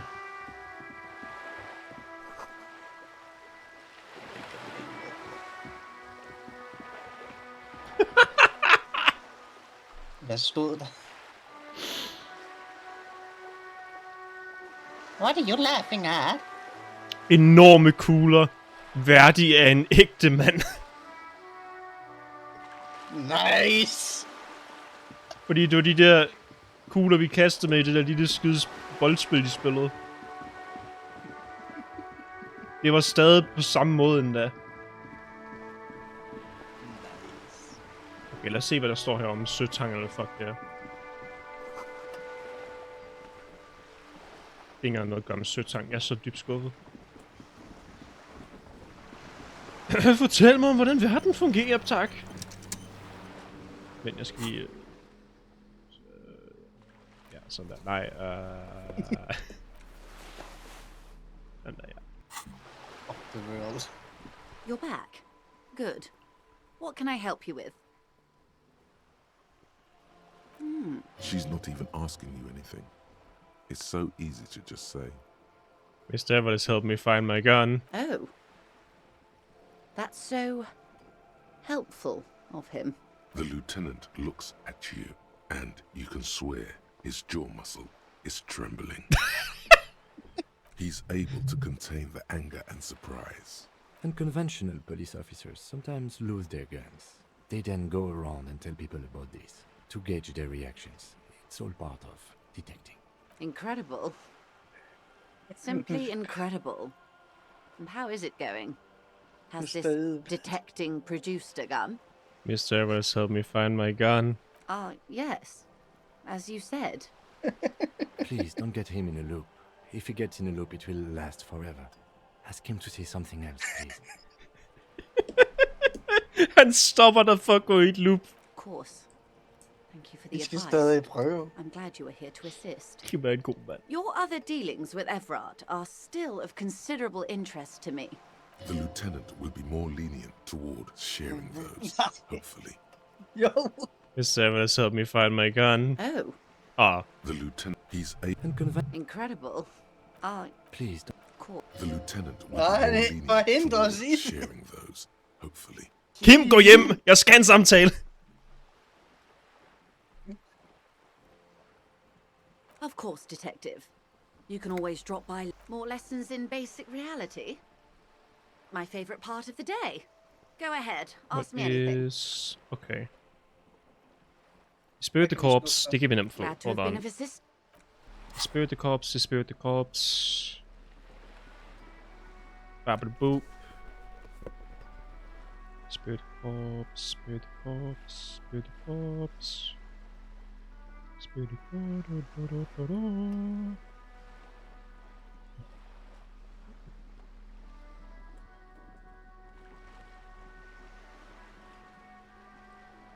No, det eneste vi kan tilføje. You're back. Good. More lessons in basic reality? Come on! It remains a mystery. Motherfuck! Like this, something close. Hvad rullede jeg? Isn't about you. It's about reality.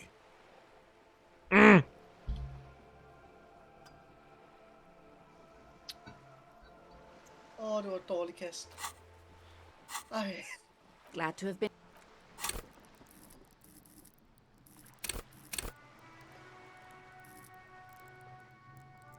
Hvad er det den der? Der er også den anden en af dem her, ja. Den anden var den med skåbene.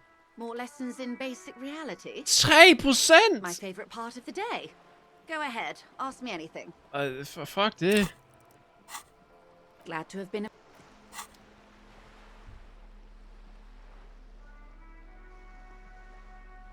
Kan vi tilføje noget som helst til det? Hvad er det, vi tilføjer? Conceptualization.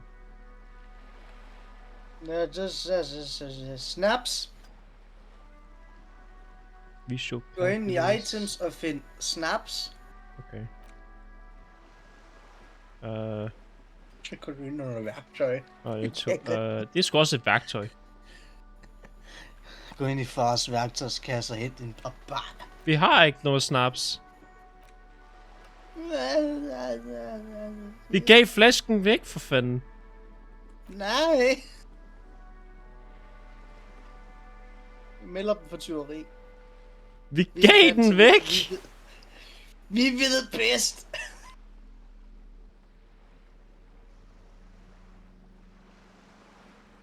Den blev stjålet, vi var forsvarsløse. You're back. Giver det More noget? lessons in basic reality? Det giver intet! My favorite part of the day. A strange coldness. It's on the Wow. tip of your tongue. A doubt of sorts already in your head. But it's not fully formed yet. Mand. Og der er ikke nogen grund til det. Der er ingen grund til at prøve noget kunstnerisk. Det kan ikke lade sig gøre alligevel. You're back.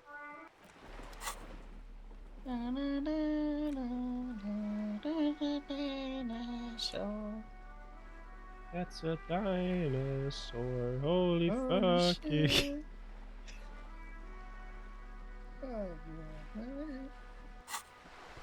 You're back. More lessons in basic reality? 6 kilometers southwest in the Valley of Dogs. Junior Officer Chad Tinkle takes aim at a rabid black dog licking its wounds in the grass. To his left, his partner, Emil Mullins, whispers, "You heard what happened to Tequila Sunset in Martinez?" "Yes, he lost his mind," Tilbrook answers, fingers on the trigger. Don't worry, ML. He pulls it out slowly. Slowly now. He'll find it again. We always do. Hvad er jeg? You? You're an officer of the RCM. Preciso mundo. Nothing more nor less than the de facto law enforcement body of post-revolutionary Revachol, detective.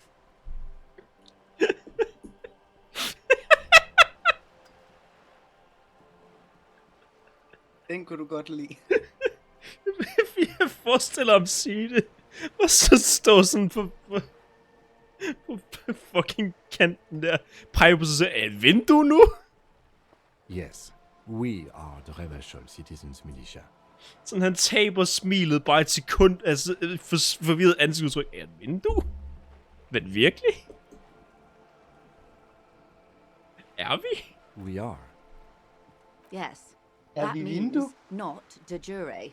The RCM acts in what is poetically called the twilight of international law, both at the behest of the coalition government and to its chagrin. The RCM's responsibilities are defined by the Emergency, Wayfarer and Aliments Acts, 3 pieces of legislation keeping the city in a, let's be honest, laissez-faire stasis to the benefit of foreign capital. All 3 are good to know when we are out policing.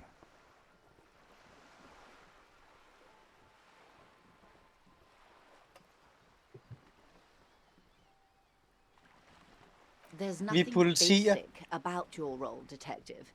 It's true that the RCM keeps everything the way our seemingly permanent provisional Jeg er rule en is fucking like it. lakaj. Yet, on the other hand, I know these people. I deal with them daily. Let me tell you, dear, they are not fans of you. The post-revolutionary decade was a disaster for the coalition government. Revachol in the 20s was hell, especially on the west side of the river. Gang warfare, a botched privatization scheme, a nuclear pile meltdown. They called it the international zone because no nation wanted to claim responsibility. The RCM restored peace where the coalition failed. A true blue citizens' initiative. They will never forgive you. That's somewhat of an exaggeration.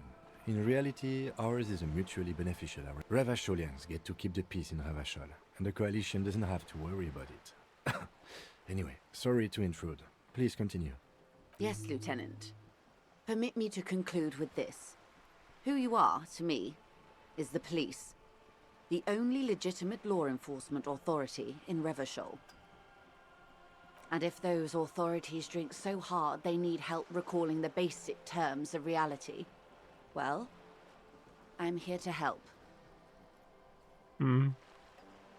Nice! I'm here to drink! Nothing more. Yes, we are. Og det er den samme som Yes, det, okay. the All 3 are good to know when we are out. There's nothing yet. The they call That's some Revachol. Yes, and if those authorities drink so hard, glad to have been of assistance. Jeg siger prøv den en gang til.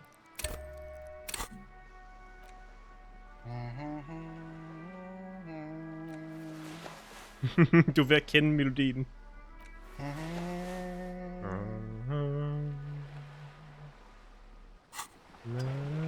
You're back. Good. What can I have? More lessons in basic reality? My favorite part of the day. A strange coldness comes over you as you look at the world. The waves sway the sloop slow. Endnu et dårligt slag! Vi får ikke engang nogen bonus ved at skifte tøj, så jeg kan ikke engang nogen grund til det. More lessons in basic reality? My favorite part of the day. Go ahead, ask me anything. Skal vi så gemme inden vi eller skal vi bare blive ved med at gå ind, trykke på den? Glad to have been Smid more lessons in terningerne. basic reality. A strange coldness comes over you as you look at the Oh! world. The waves sway the sloop slowly. That's all. Det var ikke engang fordi Vi skal rulle 20! Du skal Jeg skal rulle 2 det 6'er. garanterer. Jeg skal rulle 2 6'er. More lessons in basic reality. A strange coldness comes over you as you look at the world. The waves. Du skal have det bedste slag. You're back. Good. What can I help you with? More lessons in basic reality. A strange En coldness kop comes kaffe og over en you kold bajer as you kunne være look at the dejligt. Jeg tror ikke, vi kommer til at komme igennem den her. You're back. Good. Hvad er det igen, What vi can I slår? help you with? Det er kunst, vi slår for, eller hvad? Ja. More lessons in basic reality. A strange coldness comes over you as you look at the world. The waves. Det kommer ikke til at ske. Det var dårligt slag igen. Hold on, jeg må lige google, om der er noget, vi kan få til at åbne conceptualization.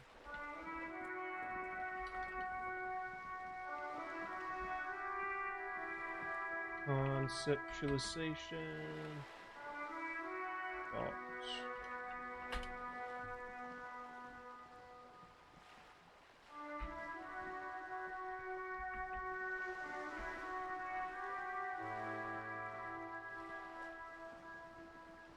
Åh, fuck af. Hvad så?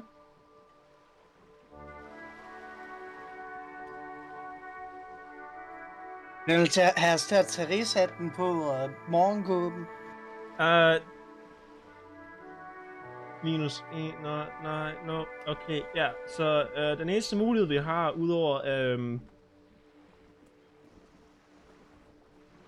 at blive ved.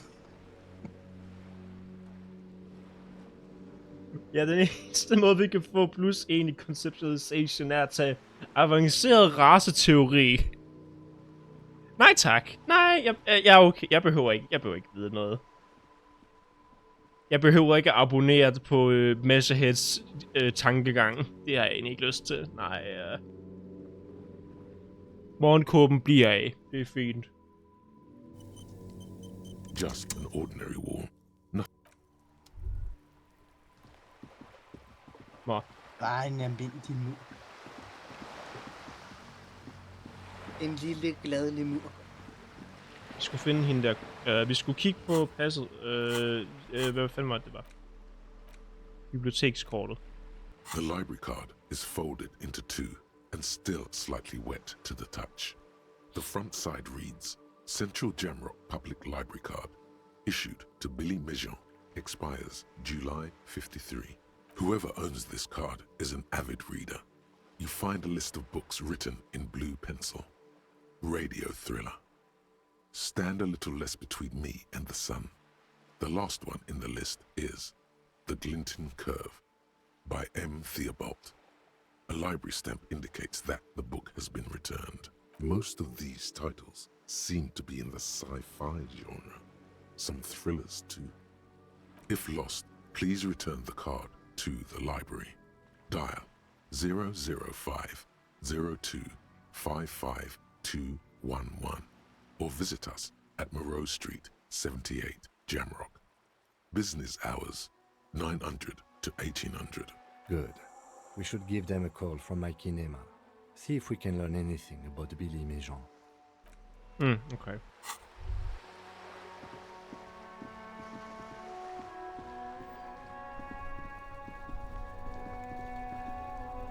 Men vi har muligheden til at ringe til hans radiostation nu. Eller har jeg virkelig misset chancen? Of steering levers, a radio microphone, a pull-out toolbox, and... This is Precinct 57. How may I assist you? Hold on, officer.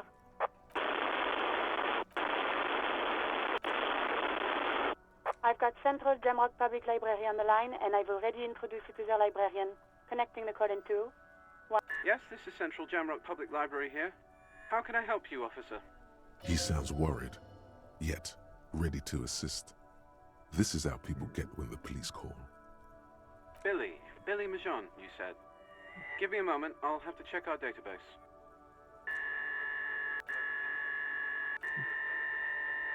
On Moreau Drive in central Jamrock, in a darkened hall lit by orange desk lamps far away from the noise outside, a middle-aged man taps commands into an old radio computer. A printout falls on the desk. Behind him, a lonely reader scours some dusty bookshelves, looking for a paperback. Yes, hello, are you still there? I found Billy Mejean's home address. Is that all right? No phone number, unfortunately. Here we go, sir. Rue de Saint-Gislain, 33B, apartment number 20. It's in Martinez, I believe. Capeside Apartments, it says. That's all. That's where the smoker on the balcony lives, isn't it? It says here that they returned their last book just a few days ago, but I wasn't at work that day. Marie? Marie? Do you remember a reader named Billy Majon? They returned a Tybalt book the other day. Yes, it was my colleague Marie. She said that it was Billy's husband who returned the book. He also asked for this new sci-fi release, Lowe's Radio City 87, but we don't have it yet.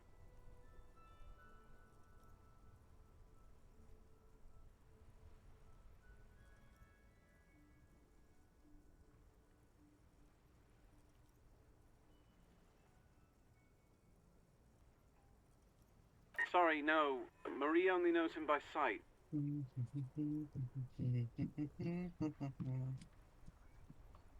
Marie! She said it was an older man, and that she's pretty sure he'd had a drink or two the last time she saw him. 1 second.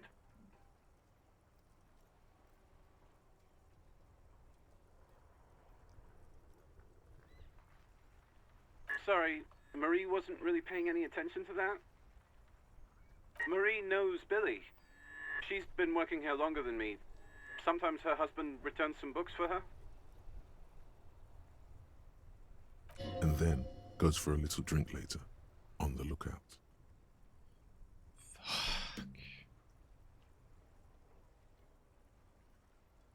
Happy we could help.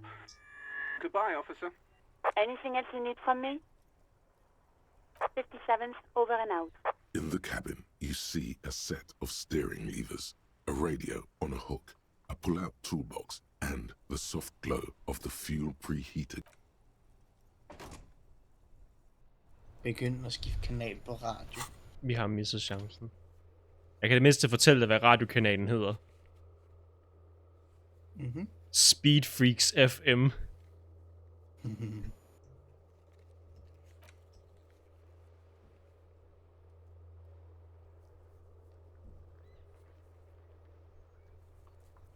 Vi unlockede en ny What? Huh? Der er en ny skill check op ved hende, der laver tegninger. Der må vi hellere ned. Skal rulle for at beholde bukserne på. Jeg kan vide, hvordan Kim havde reageret, hvis han var til stede ved et tidspunkt. Lad os kigge på nogle solbriller. Vi har slet ikke snakket med ham herovre. Her er vi herovre.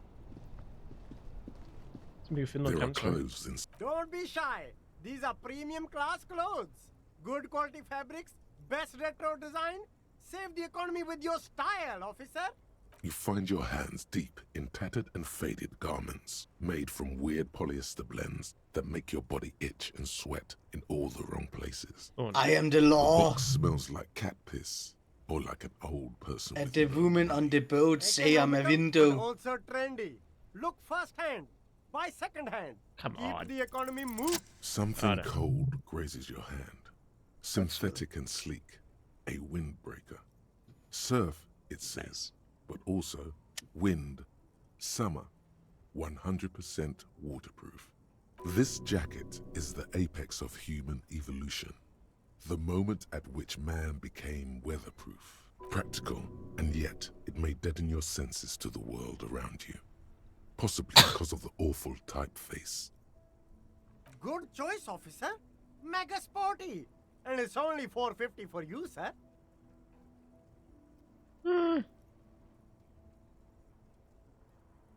Den er hæslig. Men vi har ikke noget composure, så lad os købe den. Gotta prepare for springtime, right? Og 4 kroner, okay. Ja, det var ikke 45. Nej, vi kan ikke se Hjelmdal! Fiks det øjeblikkeligt. Kan vi ikke lynne jakken ned, altså? Ej, det er hæsligt. Nej, det vil den ikke lade mig gøre. Du kan ikke se det, men jeg hiver med musen ned over hans jakke. Det virker ikke. Så skal vi jo have noget andet nedenunder, det gider vi ikke. Og den Hvis vi skal bruge den der, så skal vi have noget andet nedenunder os. Mm. For så behøver vi ikke at se cool ud. Vi skal se den gode røv. Det er vigtigt. You see two lowly, defeated speakers, thralls, slaves basically, perched atop them like conquerors surveying the land. A Så pair of hvad vil den found, bedste durable wear sneakers. cosplayer ham See være? you with taste for luxury, officer. Hans portræt, eller som vi render rundt lige nu.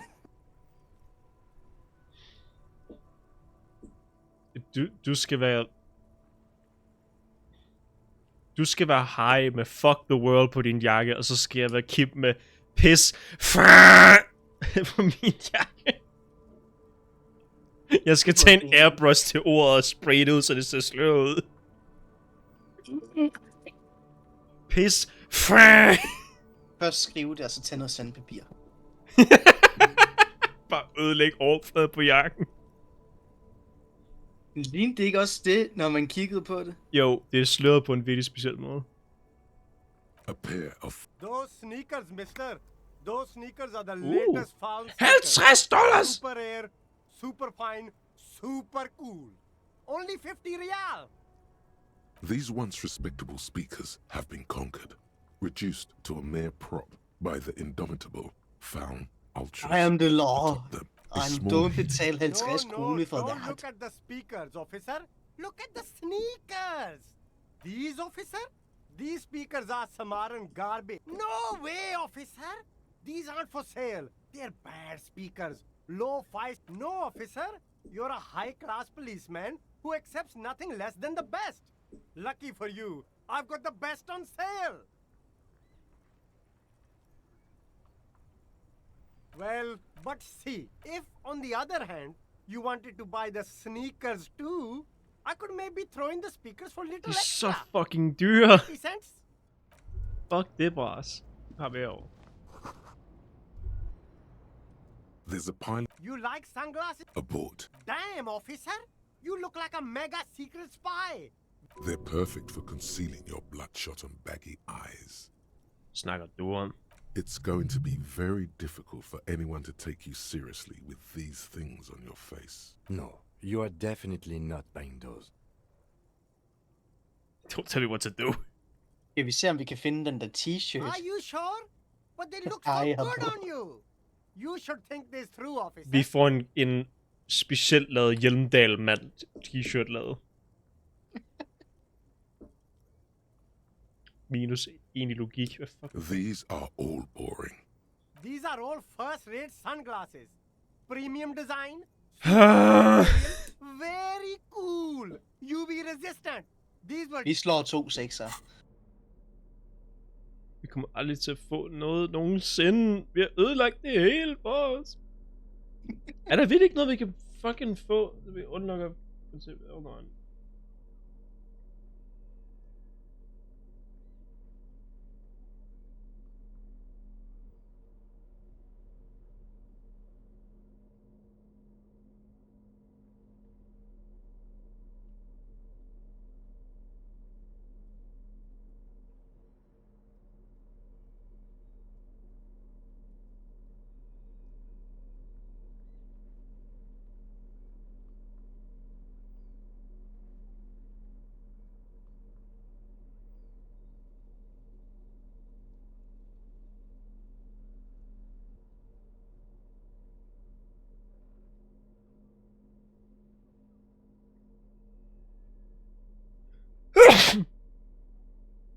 Jumpscare. Int.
Oh, wait.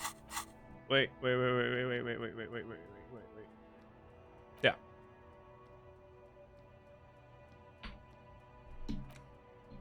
Hvad er den? Okay, jeg googlede det lige.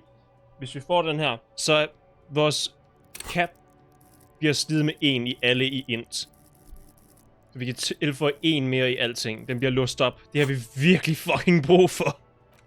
Og hvad tanke skal vi... Når du ser den nu? Ja, vi tager den bare nu. Den tager kun 3 timer.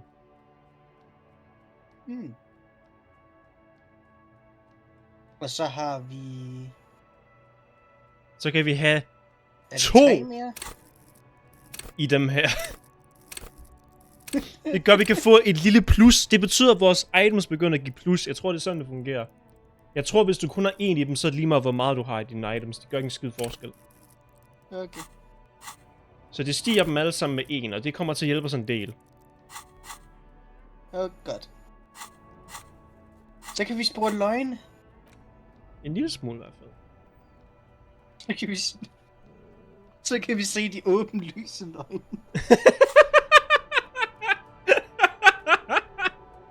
Fuck mig, man. Du ser en mand stødt ind i et træ med bræk ned ad tøjet. Nej, herr betjent, jeg har ikke drukket noget. Kigger på Henry. Ja, han har ikke drukket noget. Mere pant. Vi finder stadig pant, og det er dag 4. Magiske tider. Nå. Jeg er stadig pant. Yippie!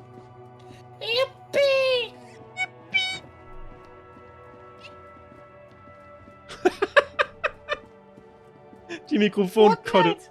De mikrofonkortet. De mikrofonkortet, men næste hørte det var bare. Men sådan virkelig kvalt. Det er som en fucking toad.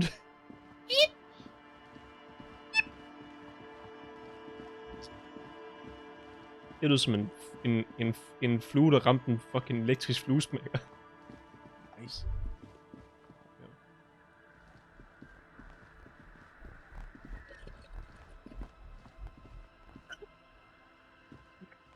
Nå, lad os snakke med det lille barn om vores handsker. Har du så snaps til far, mand? I skal ikke kalde dig selv det. Har du snaps til bedstefar?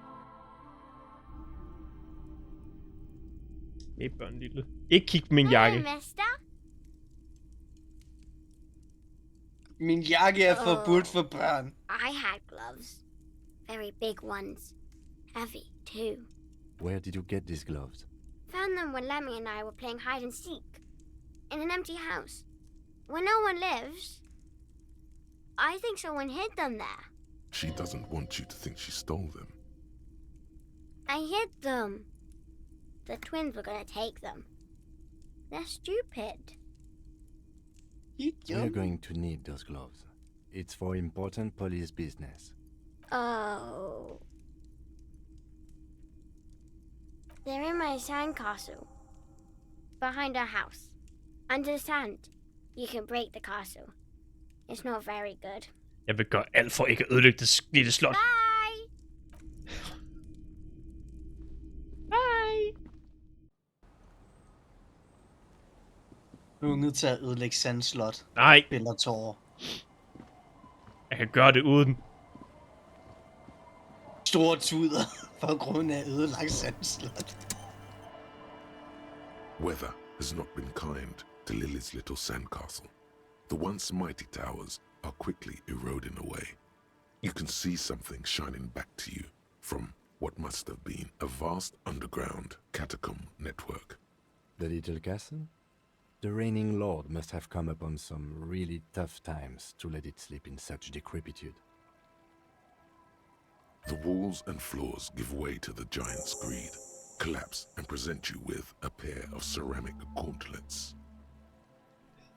Gauntlets. Congratulations. That's the gauntlets down, then. We're doing good on the armor collection front. Vi misser stålene dog. De er fede. Og så på med jakken. Ja, det er sgu da ikke så dårligt look. I come back. I'll be back. Så mangler vi støvlerne, vi mangler... Ved du hvad det ligner? Ligner fucking skelethænder. Ligner Sans hænder. Det er ikke Sans, det er Chewbacca. Var det bedre?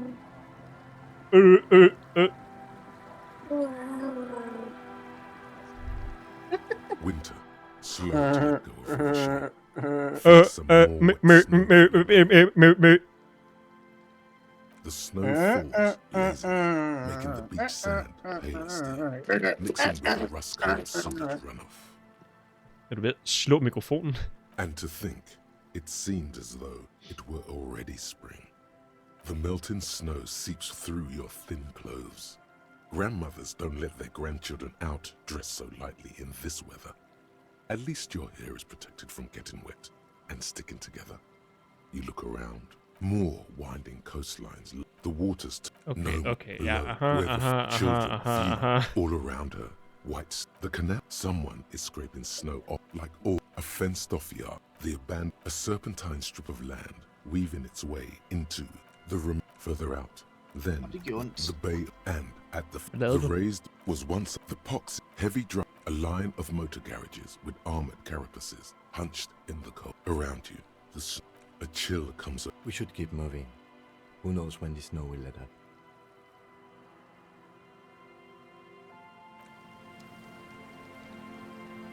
Okay. Ja? Kom du så skade, eller hvad lavede du? 1 krone og 15 øre! Nice! Var det jo noget papir, der kom... Der faldt 69 øre. Ja! Nice! Det skal fejres. Nej, det skal jeg ikke, for så tænder pæsen så. Shit, vi er i et dilemma. Vi vil fejre tallet, men hvis vi gør det, så falder tallet. Ja, sådan der. Sådan fejrer vi det. Og der er Søn igen. Det der farebillede. Med frokost og alting. Med frokost og alting. Det der farebillede. Med frokost og alting. Oh. A metal and plastic contraption bobs up and down amidst the trembling reeds. At first, it just looks like trash. But if you look closer... That, over there. Must be the boy Klaas you told us about. The one she hid her passport in. We should take a look. Cold, air, tendons. Snapped the cords keeping the boy in place. A little longer and it would be floating somewhere out in the open sea. What? Moves across the water, leaving no traces. You're cold again, as always. Splendor.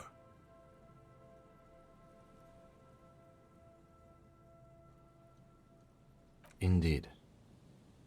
Let's see what's inside. The boy is not tied to anything. The cords dangling from the bottom really have been torn or cut. You lift it out of the water easily, noticing how light it is. The number 11 has been written on the yellow plastic. It hasn't been in the water for very long, but it's already discolored and slimy with silt. A latch holds it close, but only just barely. The brittle metal of the latch has cracked. Simple construction. Very unsafe. There's something in there, splashing around. It smells like you would expect it to smell. A concentrated version of the coast. Salt, industrial slop and decay. A shot glass's worth of seawater pours out. Some algae, and nothing else. Well done. Du får lyst til at slikke på det for at se, hvor I salt have det er. no idea.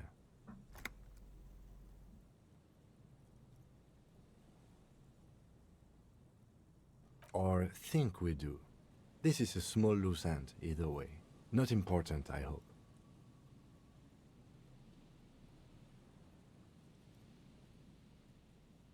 In my experience, cryptids are generally uninterested in travel documentation. We should go. Damn. Hvad så? Der var ingen af hendes dokumenter i.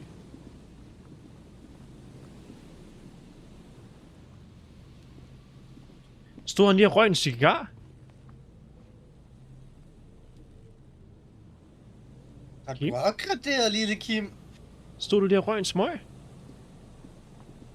Så må vi ikke. Skam dig!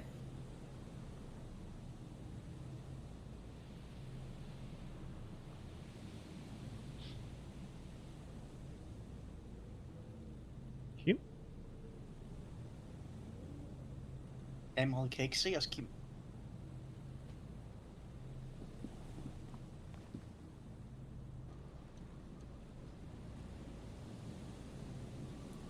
Se her, Kim. Nu er det ligesom, da jeg fik mine terninger. Først så tager jeg bukser.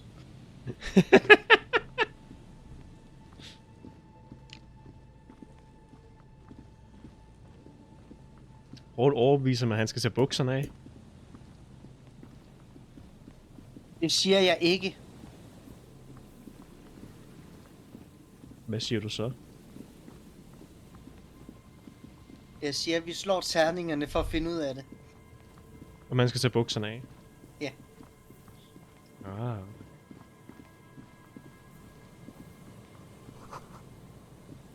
A metal payphone under 8. Altså, hvis han har lyst til at join os i at smide bukserne, så... The machine is inoperable.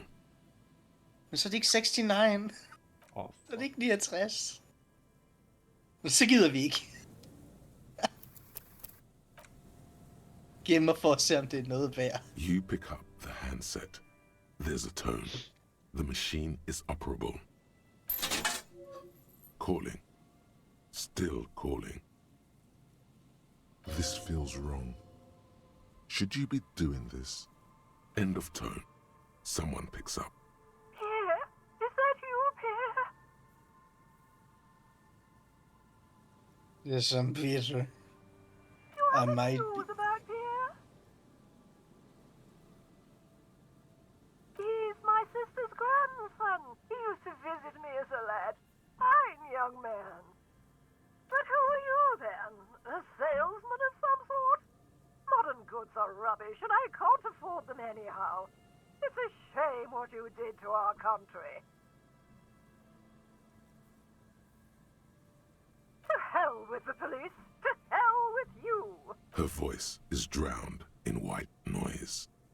Sounds like waves washing a beach, growing in volume until the call suddenly disconnects. You get a sinking feeling. It makes you look if Lieutenant Kitsuragi overheard you. To your relief, he did not. Ring til et tilfældigt nummer. Calling. Still calling. Someone with a masculine voice picks up. Hello, Gerard speaking.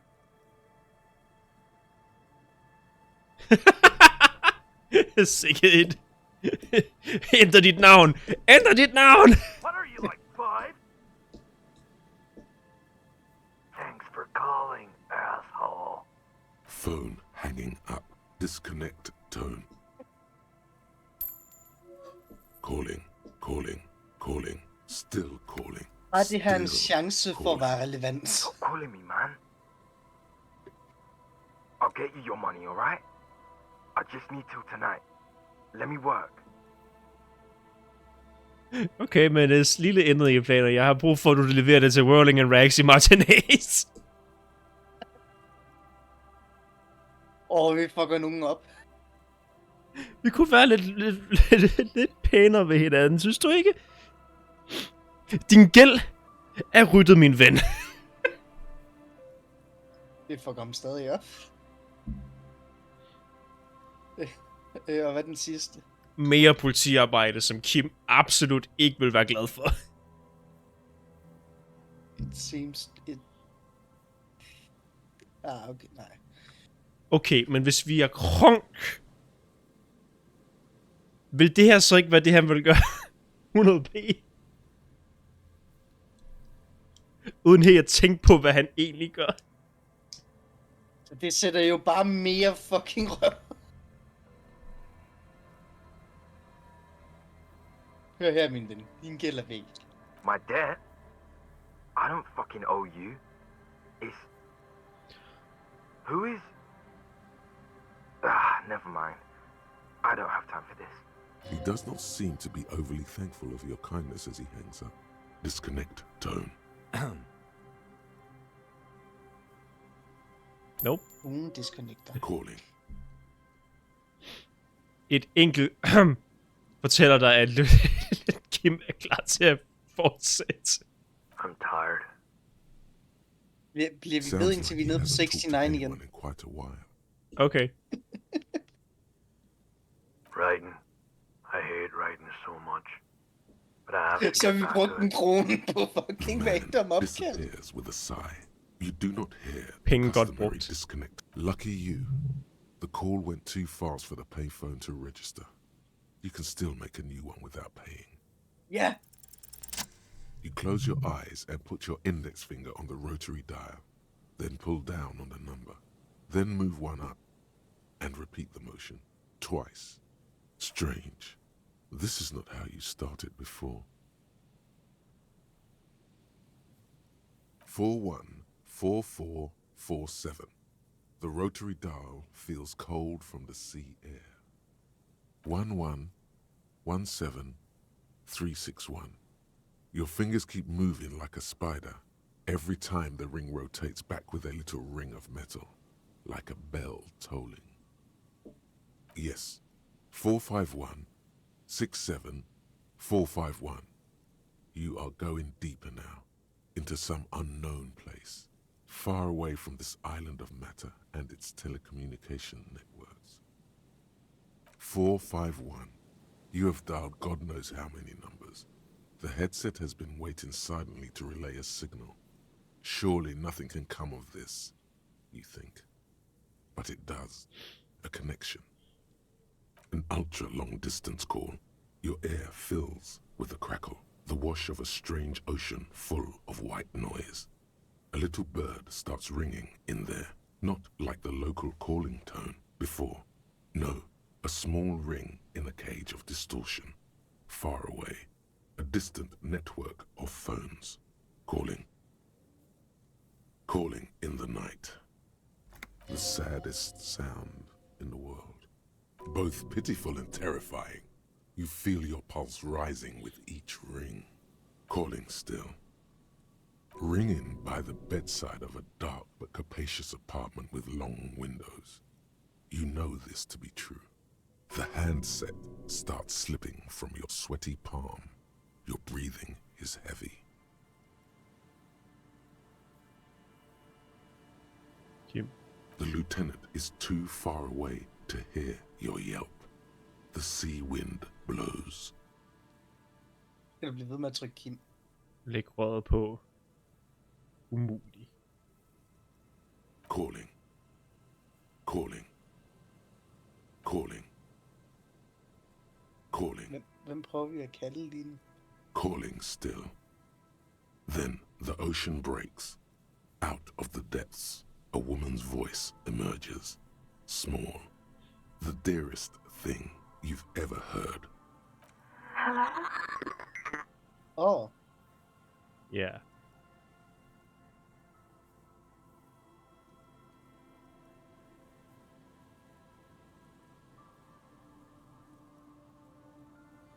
I want to die. Hello? Who is this? Jeg er en revolutionær.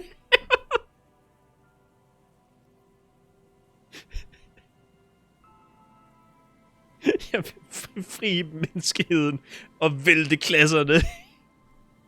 Nej, ja. Det er bare dig, hej. You're not a revolutionary, Harry. You're drunk. Og det er konen. Yeah. I'm not drunk. Oh, God. Hey. Do you know what time it is? It's so late here. It's 4 o'clock, Harry. I need to wake up in 2 hours. I want to talk about me, who I am. Who am I? Det lyder som du kender mig.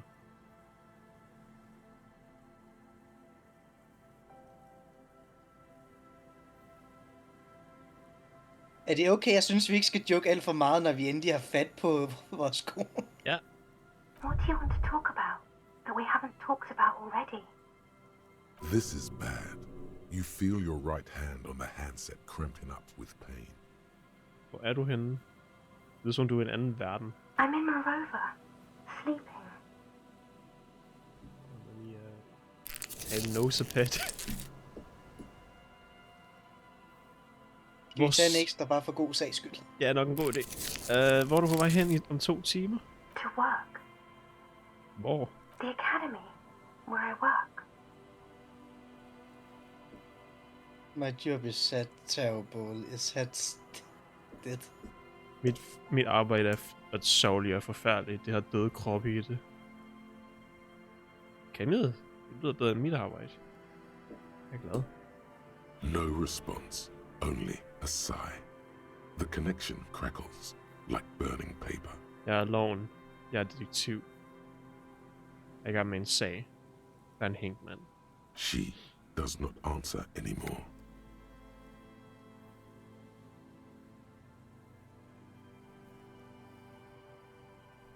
Jeg har tænkt mig at løse den. Harry. Disconnect tone. The machine ran out of money.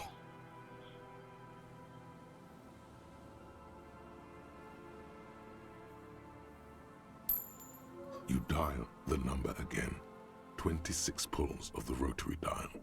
The machine eats the coin, and a terrifying ocean of distance rustles in your ear. Jeg tænker lidt, hvad ville der have sket, hvis vi bare var sådan der, jeg ønsker, jeg var død, i stedet for den der joking. Jeg vil ikke engang vide det. Calling, calling, calling, calling, calling, and calling, calling. Harry, please. Underneath it, she is naked and warm under a blanket.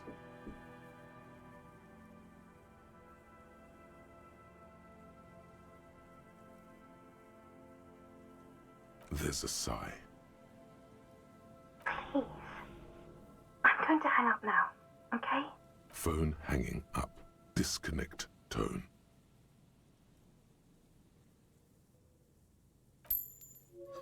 You dial the number again, as you've done many times. You remember it well now. 001. Skal vi lige tage en blå en igen? Calling. Calling. Inden vi falder om. Calling. Calling. Jeg tror, det er sikkert at sige, at det her, det er den anden bosskamp. Calling. And calling. For who knows how long.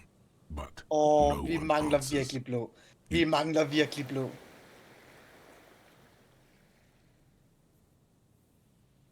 Slog vi den lige? Ja. The cold metal is hard, and your knuckles bleed. Takes your mind away from that voice. For 1 second at least. That's enough now, officer. Du vil have penge nu, hva? Vil du have mine fucking penge?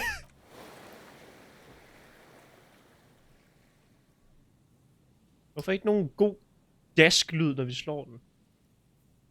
It didn't give you any fun for that money. Ja, vi mangler Your hand is swelling up. Officer, that's enough. Let's return to work. Okay. Tim ser tårer i Harrys øjne. Så en ting, vi missede der, men du kan rent faktisk finde ud af, at hun er gået videre. Hun har en anden mand nu.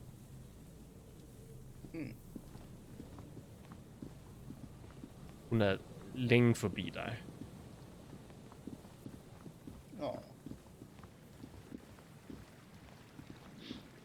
Og ud fra den måde, vores Harry er... Jeg bebrejder hende ikke på nogen måde.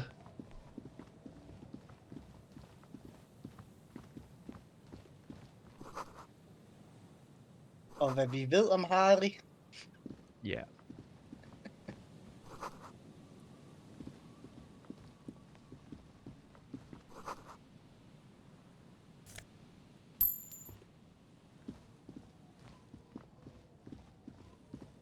Kom så, 11 øre. 11 øre. Kom så. Vi skal have 11 øre mere.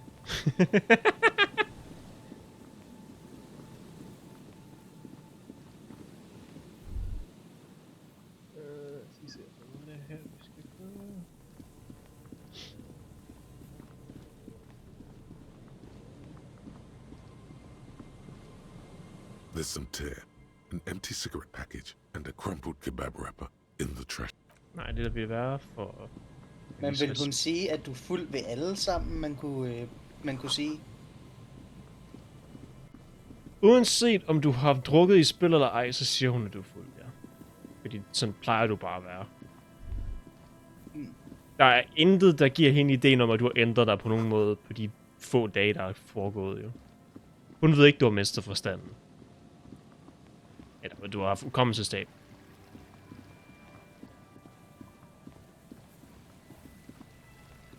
Vi kunne godt have sagt nogle ting, der kunne hente til det. Jeg nåede det ikke. Jeg troede, jeg havde mere tid, altså. Jeg vidste ikke, hun ville ligge på så tidligt.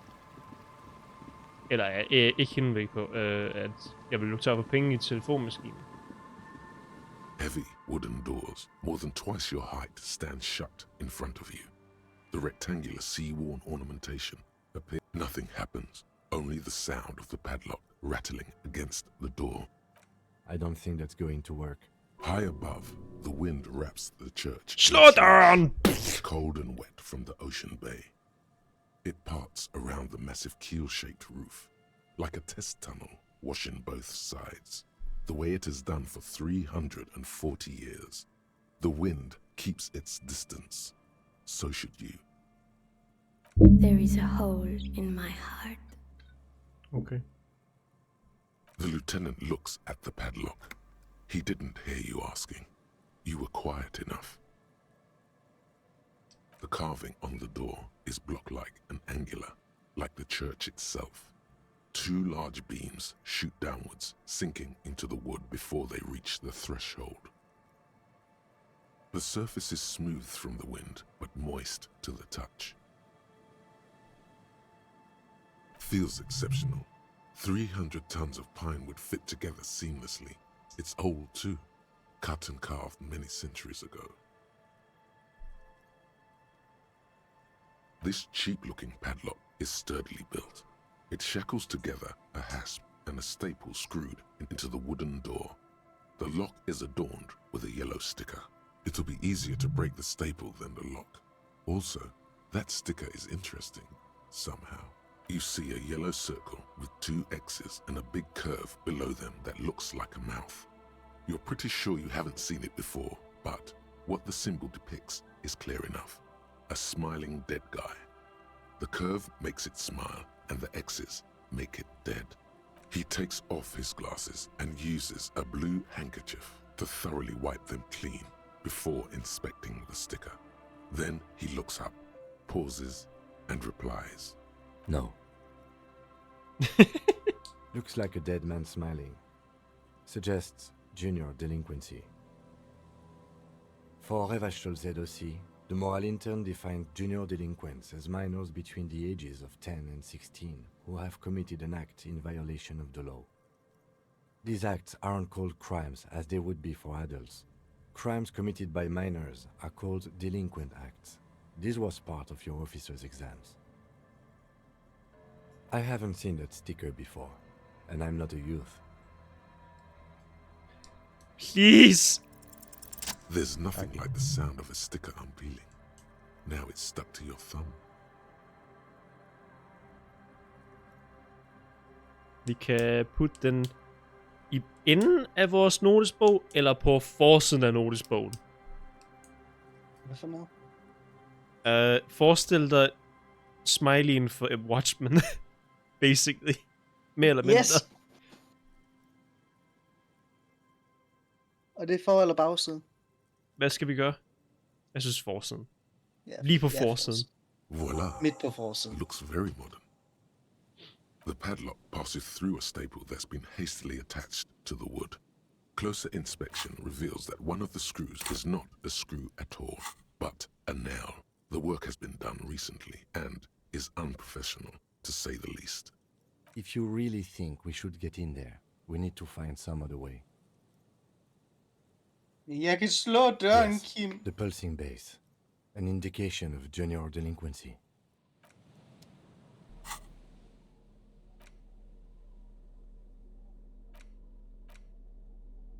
Man kan ikke se den. Skåret. Jo, det... It's the ledger you found in the trash. A cabbage of papers hanging from the board. Nu går jeg ind og fjerner en halv stjerne. De nævner den ikke engang i beskrivelsen. Hvad fanden er så pointen?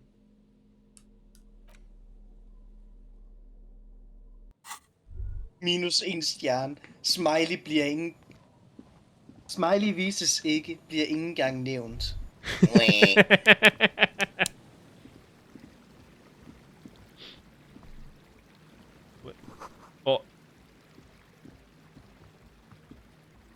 Kan du høre det? Jeg kan høre musik. Gud, det er da til at se de bedste karakterer i spillet.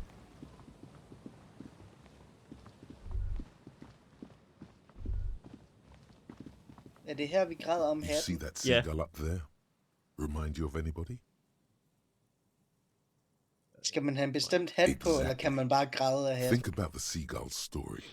It's one of endurance and adaptation. The seaside was paradise once. They were birds of that paradise. Then their paradise became Jeg har stadig fucking fundet and kommunisthatten endnu. They became urban survivors, eating burgers out of trash Har du cans, fået cutscene? killing and eating pigeons. No time for that sentimental bullshit. They're hustlers If you get the getting cutscene. shit done. Cutscene? They're one pair of track pants away Ja, var det ikke det, man... Det var med den græde hat? What? Græde af hat. Det her, det sker i nærheden. Og det var ikke en cutscene, det var en animationsvideo, nogen havde lavet, det du så. Jamen, du sagde, det var noget, der skete i spillet. Ja, men ikke... Ja, det sker også her i nærheden, men vi har ikke fundet den kommunisthat, som de har i klip, i animationsvideo. Skal man have din hat? Det ved jeg ikke. Jeg kan ikke huske ret meget for den her side af spillet og fremad. Fordi du giver op, hver gang du skal hen og tale med dranker nummer 1. Ja, korrekt. Det er der, alt momentum, det bliver bræt stoppet op. You have. The body remembers. Ja, en fucking hav. Own it. Steal hot dogs. Shit in the sand. Whatever it takes to keep going. Cool. Hvad? Vi er en havørn. Hvorfor får kameraet over på den anden side af planeten? Vi er en havørn. Vi er en aførn nu. Way in life. Vi er en forbistret måge.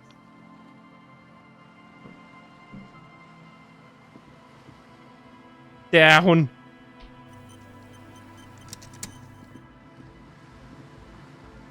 A shaggy-looking girl in her late teens or early 20s kneels on the ice with an electronic contraption in her hand.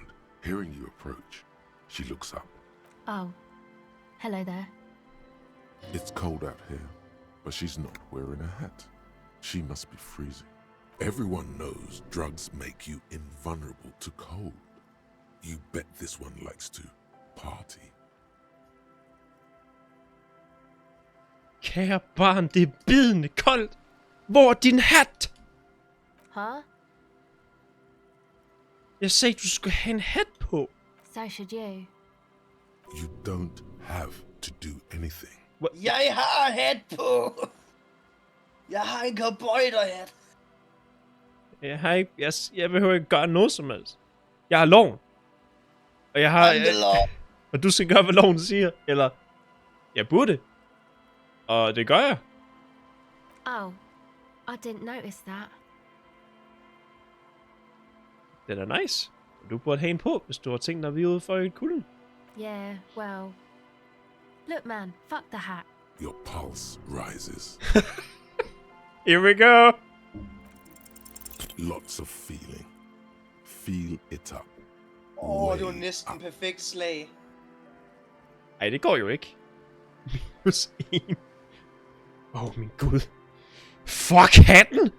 Er det, hvad du sagde til mig? Jeg kan ikke fatte det. Den får vi godt sige nu.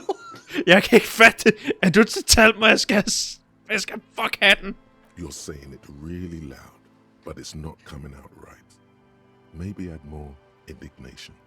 Så jeg skal bare tage den her hat, som jeg råber på hovedet, og fuck den. Ikke? Seksuel adfærd med en hat lige her foran dig. Fordi du sagde til mig, på havisen. More. Lige her på havisen. More. Giv dig en lille hat, bitch and cop fuck show. I didn't mean to. I'm sorry. The lieutenant is watching the scene unfold before his eyes. Er det hvordan du ser mig? To react. The girl looks down, slowly curling into a ball. Gå fuld pungrotte. That's it. You've earned it. Start crying. Life's hard. The young woman has kept her eyes trained on her wires, waiting for the sorry spectacle to end. But it's gone awful quiet up there. Then the sound of sobbing. Looking up, she sees a grown man on the wrong side of 40, his face bloated from alcohol, and God knows what else. Not so quietly, crying. This isn't really about the hat, is it? Jeg kan virkelig godt lide ideen med, at mens han græder, så har han stadig ansigtsudtrykket på fjeset. No. You know, you're not the only one with issues. I self-medicate. Shit. Life's a horror, you know? Crying helps, though. Get it out your system. And then maybe we can talk. Okay? I'll be here. Jeg kan godt lide, at vi lige har talt om den scene. Kim vil snakke. Nej. Do you want to talk about what just happened?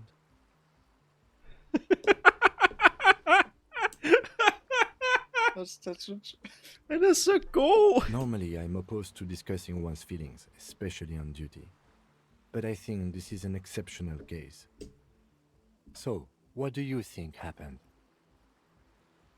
Crying gasm. Oh my god.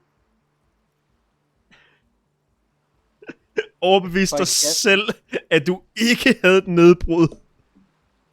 Jeg skal overbevise mig selv. Thy pen of lies runneth dry.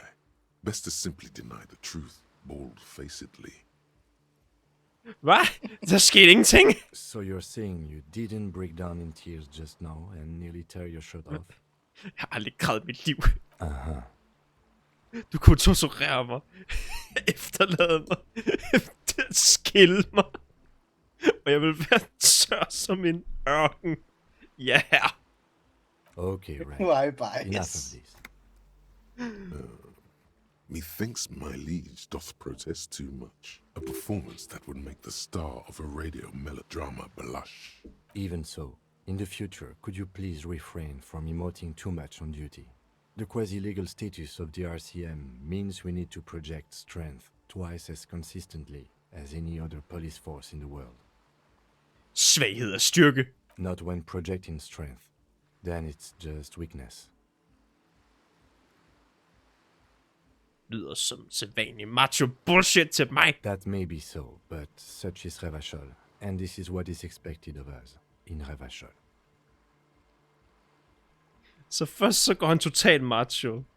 Og så direkte efter, så brokker han over machoheden. You get the feeling you're being handled with kid gloves, because your cheeks are still soaking wet. Vi blev en teenager. Glad to hear it was minor. Can you go on?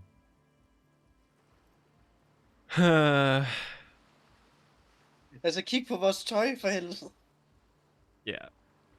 Absolut superstjerner kan altid komme tilbage. Then, let's go. Stod der absolut superstjerne? Ja. Yeah. Yes. Yes.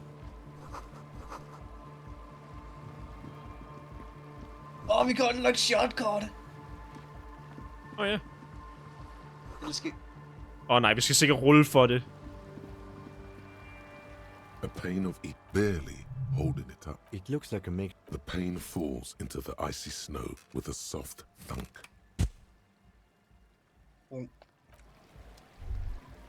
Unlock shortcut. Jeg går lige ud og fylder mit vand, før vi fortsætter. Det gør jeg også. God idé.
Det der farefilmen.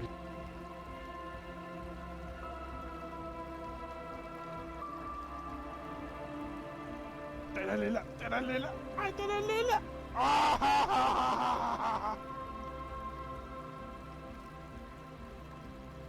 Sparker jeg til.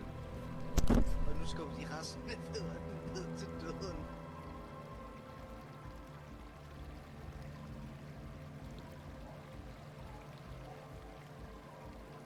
Det er bare ikke fair. Det er bare for meget. I den bitch. Sex fuck. Med frokost og alting. Yeah.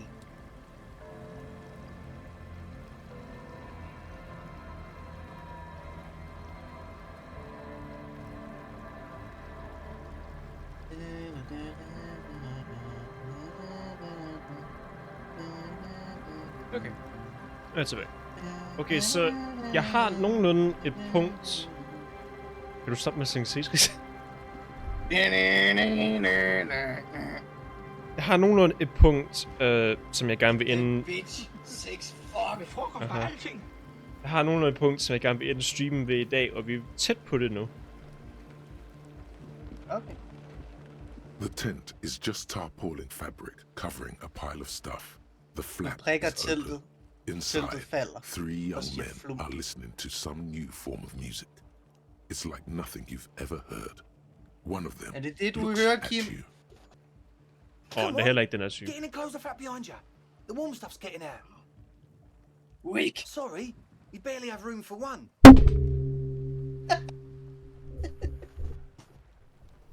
Spicy hair dude, totally not from et eller andet show på H. You go ahead. I'm too old. Er mega meget bare en fra Auto af i stedet. Ikke et eller andet program. Mikrofon flyver snart. Er så meget bare for et... Giv den en baghåndet bitch. Et gammel socialt medie, der ikke eksisterer længere. I'm sure you will feel right at home. I'll keep watch.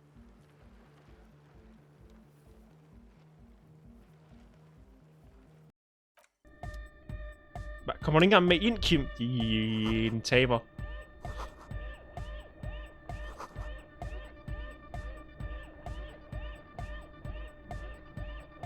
Nå, nu er han så ikke blå længere. You see Nu er det bare a pis. youngish man bleaching the tips of his hair with a toothbrush. He puts the toothbrush down and extends his hand in greeting. Jeg trækker alle lagene tilbage. Hello, I'm Andre. It's a pleasure to meet you. It's a pleasure. It's Pikachu! It's Liferio! Fuck! It's Clefairy! Fuck! This is my posse. Noid. Pussy? Posse. Pussy. Det betyder gruppe. The young man with earrings looks Ikke at killing. you suspiciously. Nej. And Egghead. Egg! Ja! Egg. Bedste karakter. Ja, Together with a æggefjes! little burger. Æggehoved. Right now, doing some seriously progressive Black man. sonic experimentation. We like to think of ourselves as music venue Thomas organisers. fucking black man.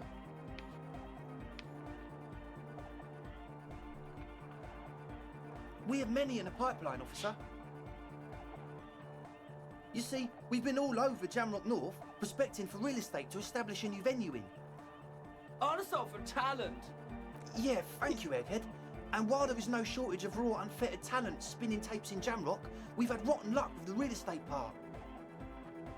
Place is a shithole. I apologise for my friend Noid's potty mouth. I realise this is not how you speak to a police officer. He has authority issues. Which brings me to Hvorfor er the alle problem of enten occupied britiske eller franske? ecclesiastical property. I bet you've noticed the derelict hive of narcomania on the coast. Det vil jeg ikke helt sige, men okay. I'm talking about the church, and I'm not exaggerating. Even a place of spiritual refuge can become a magnet for all sorts of dopeheads and Bare Kim burnouts alene if er left i hvert fald unattended. ikke fransk. Eller britisk. Jamen, byen. Dopeheads! Siger du, at Kim ikke er fra byen, hæ? Hvad siger du med Kim? Han er fra en bedre politistation. Jamen, han er stadig fra Martinez. Eller han er i hvert fald fra Rivershaw. Han er stadig bare en næse, okay. Well, I'm sad to say, that's exactly what happened. Sad because we were just about to put Martinez on the map with one of the maddest dance clubs in Jamrock. Nah, strike that, in Rivershaw. Strike that! The word! And sadder yet, because the dopeheads and burnouts hold up in there were the worst kind. He leans back Det er jo over ikke them, okay med watching Kim. you with a steady, Kim er ikke fra byen, serious gaze, letting you imagine just Der skal how være noget bad galt med en, those før man er fra byen, dopeheads ikke? Sådan. and burnouts really are. Hej fra Martinez. Er han bare en næse? The spooky kind. Om han er Bajanese, tror jeg. Jeg vil sige, hvad siger hans tanker om det egentlig? Ja, han er Bajanese.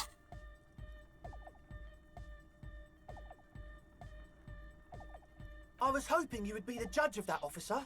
All I can say is, their spookiness is the kind that keeps us from restoring this church into a community centre and a place of spiritual refuge. Also, they don't eat or clean the building. Shit's gonna collapse. People just wanna spin tapes without them spooking it up. Place has bad signs. No one can dance like that. Thank you, Egghead. So you're gonna look into it, right? It should be a police matter. Getting them out. Whatever spooky stuff they're doing, I'm sure it's not what the Ecclesiastes meant their property for. All right, man. Andre's obviously very happy you took him seriously. The whole tent is. The boys exchanged giddy looks. Yes, I asked Noid to install a measure against more drifters wandering in. It's a temporary fix, just something to contain the situation. I had to do it in a hurry. Not my best work, but it should hold for a while. Of course. Noid, give the officer the key. All right.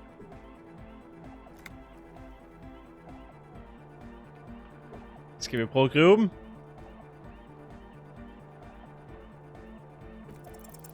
It's as if time is frozen somehow.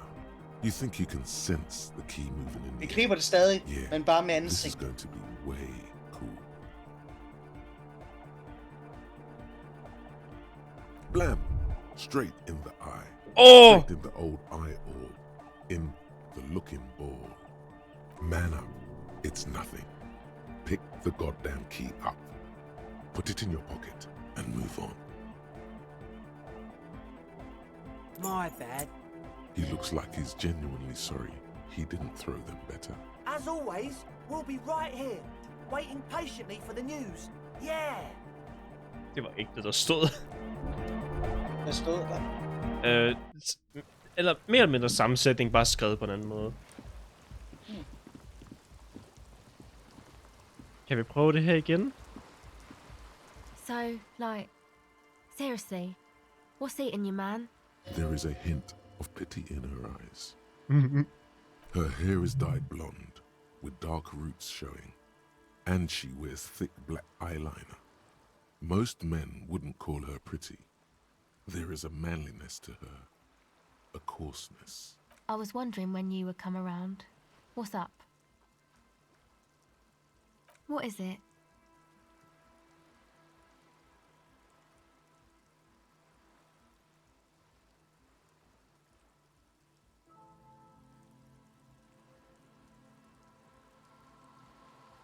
Oh, really? So the thing that's got you crying in front of strangers is social justice? Yeah. Pretty sure now. Yeah, man, they're pretty bad.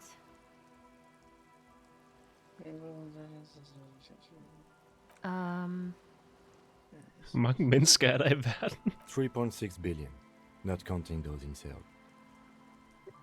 Kun 3,6 milliarder. Uden at tælle hvad med?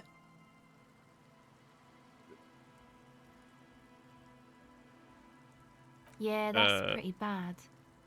Are you sure you're not just hung up on some chick, though?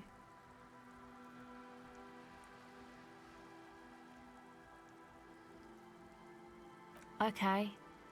Why'd you think that?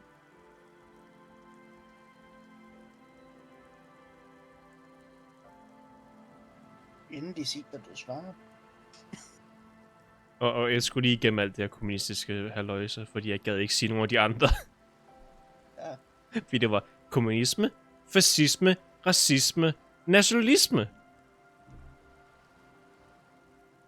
Som spillet sagde tidligere, enten sige en af de her kommunistiske eller fascistiske ting, eller fuck af.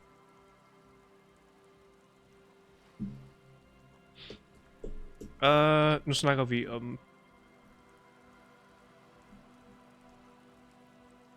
Hvad snakker vi om? Nå, slikpapiret. Vi snakker om hans kone. Har hun fået kælenavnet slikpapir? Nej, men der var det der med, at de dufter af aprikos. Og det er nok til, at han tænker på hende eller sådan noget. Mm. Det var det, der gav... Det var det, der blev besvimet. Det var fordi, vi fucking fandt aprikos... Nej, det var det ikke. Nej, vi læste hendes brev. Det er rigtigt. Det var det, det var. Det var det, der gjorde vi besvimet.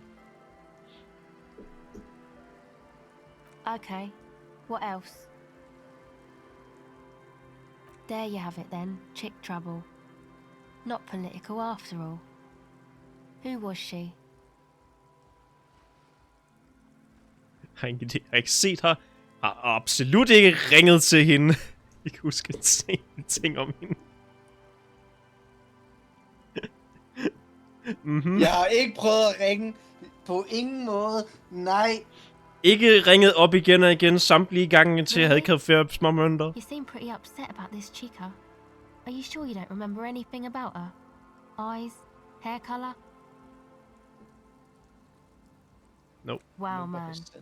That's some pretty strange shit. Are you sure the letters were for you?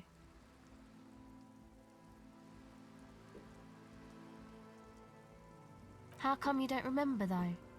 Is it like some selective memory thing? Skal vi fortælle endnu en fremmed, vi har mistet forstand? Man, when I get hurt, I just want to forget that shit, you know? That kind of selective memory. Måske har du pointe der. It's more about get fucking drunk. Jeg tror måske, det er mere, fordi jeg blev ufatteligt fuld, og jeg slettede min hukommelse af verden. Skal vi sige det til endnu en fremmed? Stoler vi på hende? Er vi ikke passeret det punkt, hvor vi er gået forbi det? Vi stoler ikke på hende. Men er vi ikke nået til det punkt, hvor det ikke er relevant mere? Har vi ikke nogenlunde en idé om, hvordan verden fungerer? Er vi ikke ved at bygge... Jo, men det lærer os ikke omkring vores koner. Det er det, vi snakker om lige nu. Det er fint. Yeah, or it might be that.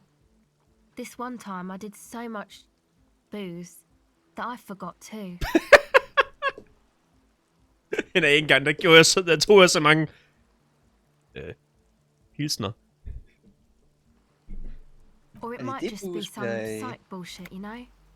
Königstein wank. What? You know, the psych thing they've got going on there. Rich people like it. People in Königstein are mostly rich.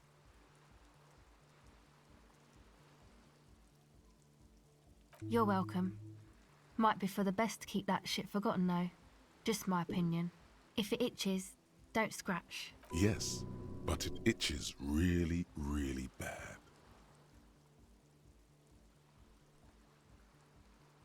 My associates? I haven't got much to say about them. Sorry. I just don't tell people about my friends. Skifter det who days they tid are and igen. so on. I Det er don't bare provide sådan... information on them.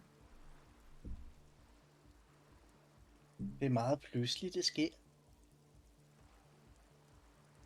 Me? I'm a silver bird. High above and to the east, the cold winds blow over the feathers. Hvor meget vil det fuck ved vores hjerner, hvis det skete i virkeligheden? She lands on the stone ledge of a Hvis... Er det bare skifter bræt fra dagslyset? Altså, hvis vores verden fungerede sådan, så ville det ikke fuck med os. Men hvis det skete sådan bare en hverdag, tror jeg vil skrige i rædsel. Don't know what makes you think it'll be any different later, but... En tilfældig dag, det sker. En dag, der føles som, at der er hovedpersonen fast-travelet igennem tiden. Det går fra morgengry til fucking solnedgang. What the fuck? This is a portable recording device. It's for field recording. Low quality, but still. Ej, kunne du forestille dig mængden af trafikuheld, det vil skabe på én gang? Actually, just one wire. I picked up... Okay. At man lige pludselig skal forholde sig til, at... Okay. Alt lys om fucking kring mig, det er skiftet. Recording, I guess. Chokket folk vil tage det alle opmærksomheden væk i et splitsekund, det var nok til at skabe en 18-bil fucking blokade. Okay, hvis vi tager samme koncept, bare uden færdseluheld. Du kører gennem tunnel. En tunnel. Skiftet kommer. Du kører ud af tunnelen. What the fuck, hvad skete der? Hvor lang var den tunnel? Hvor meget har jeg i hvert fald i søvn? My boyfriend sold them. I don't know, man. Things. Just stuff you need for life. Everything checks out, sire. Okay, drama. Fucking godt gået. The musicians in the Elysium used them for making music. Hvordan vil du They reagere? looped the stuff, cutting the tapes together. Som jeg sagde, jeg vil They misforstå. make music out of cracks in the ice and keys jangling. Crazy sounds like that. It's hard to explain. Ja, hvis du opdagede Anyway, det skiftede, men hvis du I kørte thought igennem I'd make tunnel, some og det too. skiftede. Jeg tror It's stadig, jeg vil supposed to misforstå. be like a music place anyway. The girl is cold all of a sudden. Prøv at tænke på at blinke det samme sekund, det sker. Hvor forvirret du vil være. Vel, det er i søvn. I don't really know what I'm doing. They use synthesizers too. I don't have a synthesizer. Okay, her er spørgsmålet. Hvor stort et spring dagsmæssigt skal der til, for at du ikke vil lægge mærke til det dog? Så hvor mange timer fremad... Eller hvor mange timer fremad skal det ske, før du lægger mærke til, at du har skiftet tidspunkt på dagen? Ud af det blå. She looks at the recording device. Så hvis du sprang kun en time frem, så tror jeg ikke, du vil lægge mærke til det. It's turning out to be an empty fantasy.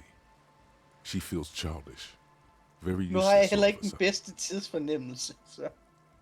The sharp drop in endorphins is almost visible, like a warm blanket has fallen off her shoulders. The wave of chill, the quivering jaw, indications of a drug high. Men hvis vi tager det ligesom her, Take this. at det Your går call. for... solopgang til midt dagslys I'm sorry about the fuck. Til halvmørkt.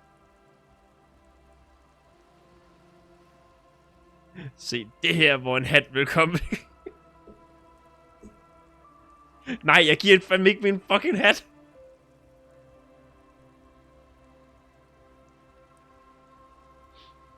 Nu har vi snakket så meget omkring det her dagskifte. Hvad er der egentlig sket i den rigtige samtid? Jeg ved det ikke helt. Maybe you were right about the hat. You said it's too much to me, sick.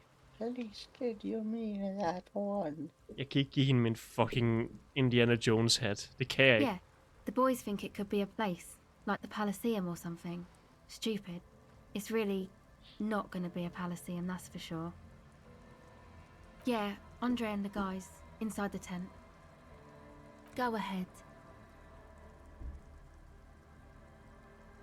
Hvorfor er den så lav? Hvad er det, vi skal slå? Empati? Empati? Okay. Hvorfor fanden er den så lav? Hallo? Kan du så?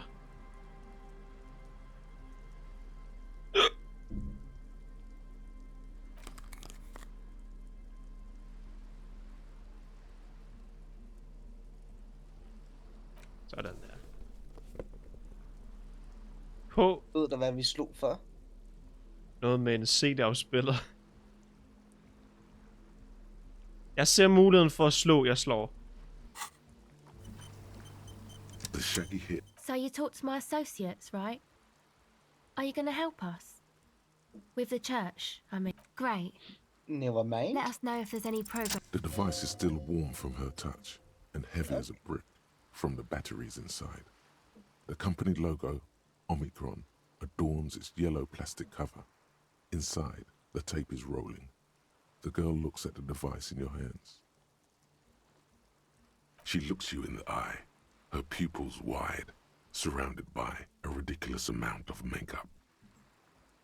Jeg beklager, at du skal sidde her på isen, mens stofferne ryger vifter af. På din alder, eller nogen alder, i det her vejr, venter på, at det bliver koldt, eller på, at det bliver mørkt.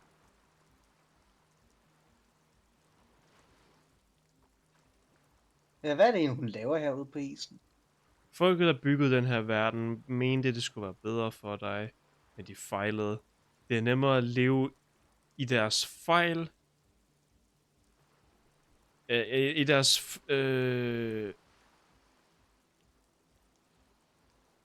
failure. Fejltab med det her ved deres side. The wind howls. She remains silent. It's real. Tell her. Det er ikke et barnlig, det er ikke en barnlig fantasi. Nu skiftede det dagstid igen!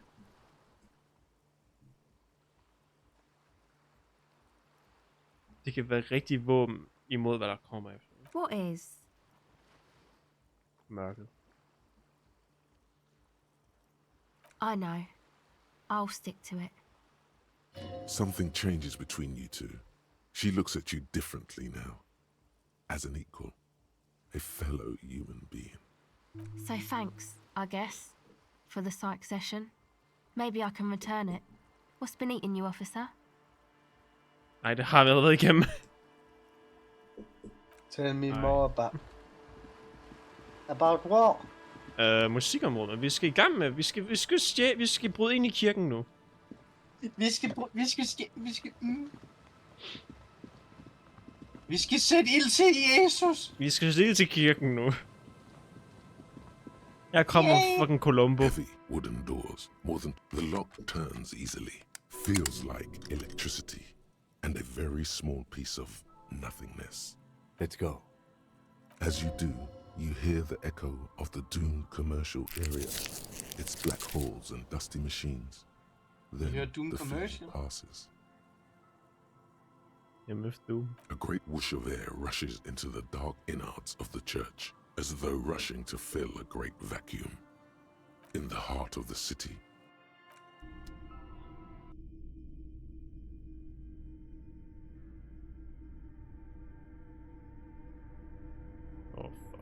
Vi er ankommet.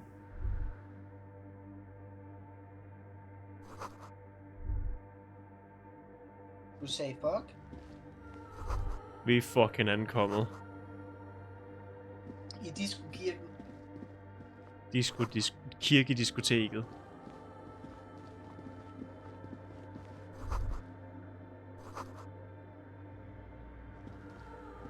Og det var her omkring, du gerne vil have, vi stupære? Ikke her, men noget der sker her. Hvad mindre det sker meget længere ind. Jeg ved ikke, hvor længe det går, før vi kan komme til... A machine stands in the corner, watched over by the figures on the stained glass window. It's turned on and quivering with soft electricity. Another radio computer. And this time it's already turned on. We should leave. I doubt this place bears any connection to the case.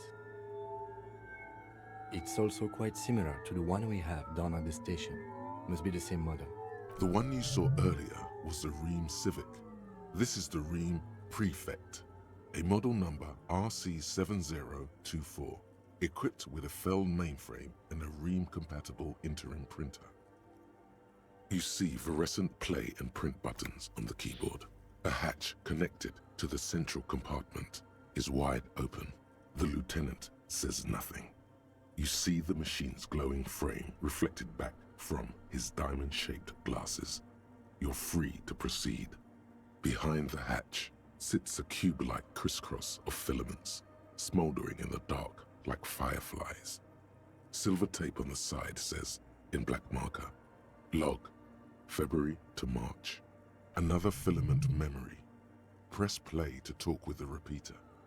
A bar of fabric right above the keyboard starts producing a soft hum. The sound of static seeps through the machine's planar magnetic driver. Oh no, it was already glowing and now it's also making a sound? It's probably some alien CO-like technology. The static gets louder, slowly filling up the abandoned hall until a voice speaks out, crackling and old, cutting into the ear. Good afternoon. First race accident on Saint-Brune. This is the East Insulindian Repeater Station 1. Please repeat. Is this the personal log? This is a human interface. A retired person sitting behind a switchboard somewhere. The filament you have inserted into the core. I don't know. That's what I'm asking. Is this the personal log? Good. Please repeat the password. Let's look around. There's no use trying to guess the answer. Can I get a hint? Is it my birthday? No. Oh. Received. I will register this login attempt. That sounds bad. A login attempt. Something a criminal would do.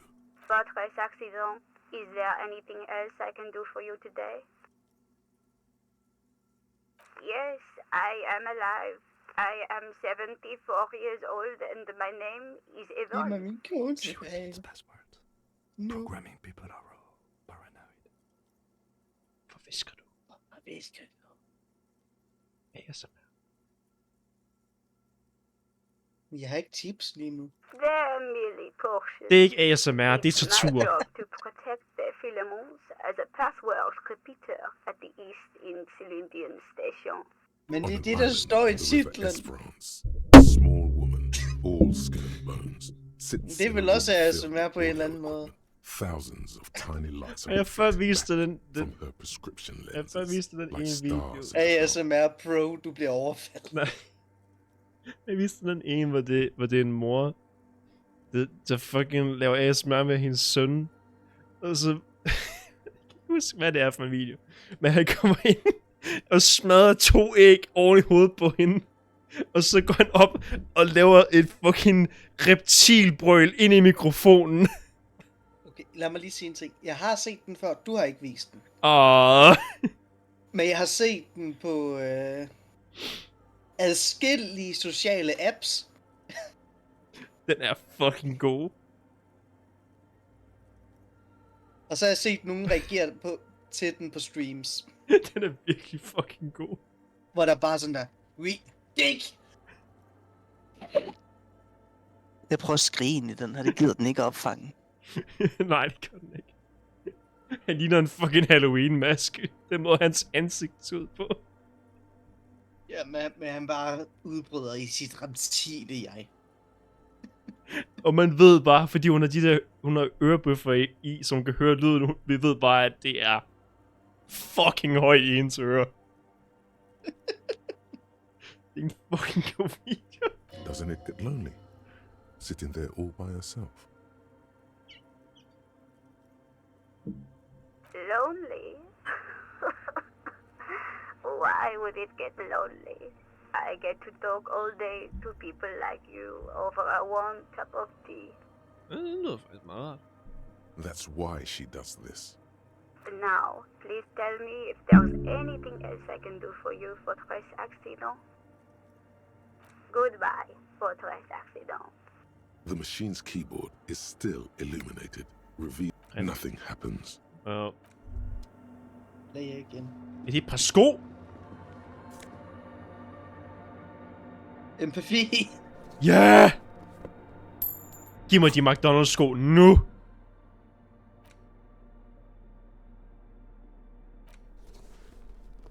Ej, de er hæslige. Lækkert. Du ikke have fået nogle rigtige McDonald's sko, bare gul med en kæmpe rød tud. Og er det det med bowlersko? Ja, bowling. Rigtig dejligt. Hvad er det for en lyd? Jeg skal bruge strøm nu. Nej. Er det din lav batterilyd? Ja.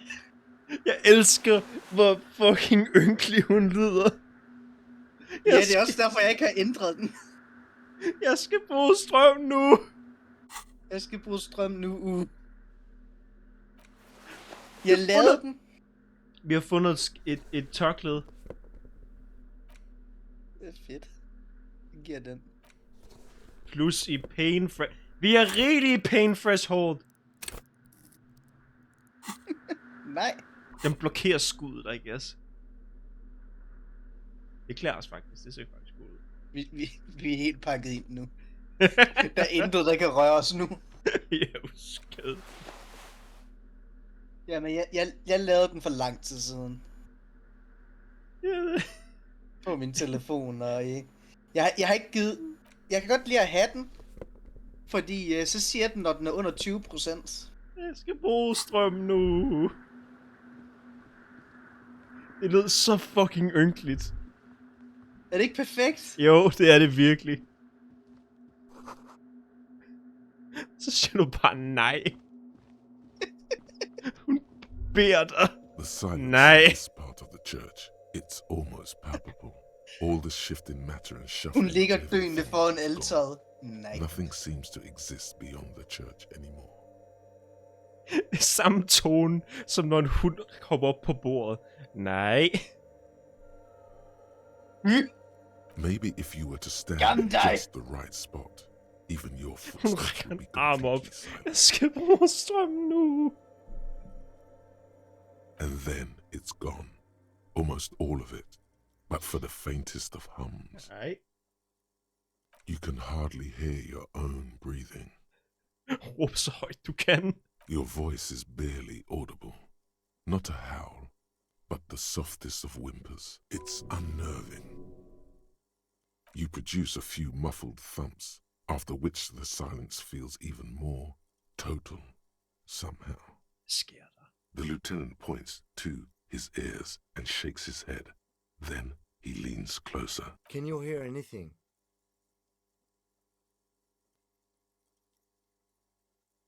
I can't hear shit. I wonder why the church was built with such strange acoustics. His detached tone conceals how uncomfortable he is. Jeg vidste, det er noget paranormalt. Please, detective, not this again.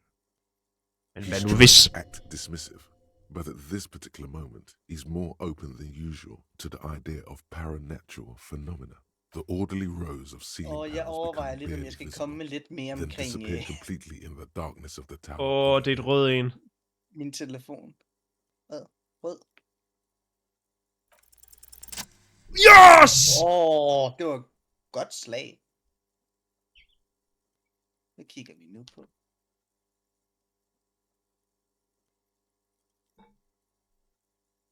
It's like there's something det er kæmpe moving up there. telt. A shadow has emerged from the tower and it's making its way toward you through all the other shadows. Yes, the darkness makes the ceiling feel infinitely far away. Kommer der en gigantisk edderkop eller sådan noget? Climbing down, holding on the beams. It's not a shadow anymore, becoming more substantial as it gets closer. The shape of an animal descends. Officer, is there something up there?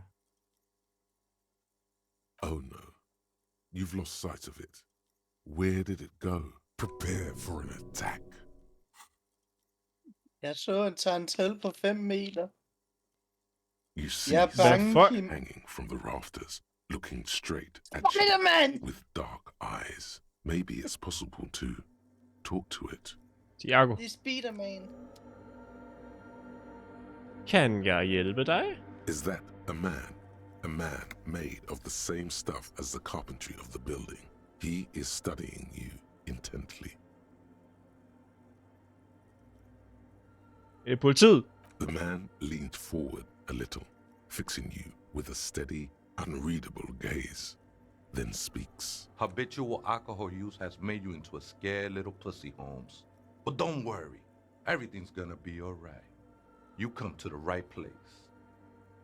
What? Here you can receive the mother's love. And when you're ready, she will take your hand and lift you out of the despair at the bottom of that bottle. This man is obviously a habitual narcotics user. Do we really need to question him?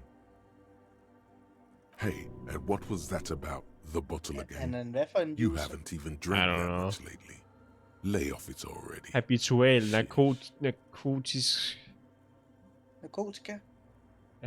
narkotika. Plante.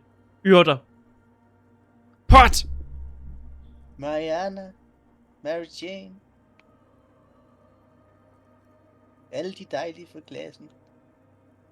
Nu var jeg så pisseskæv i.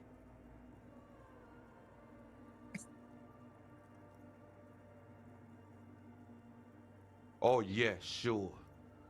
You don't know anything about alcohol use. You got it all under control, Way. I could smell the control all the way over here. You can smell my old life. My brain is dead.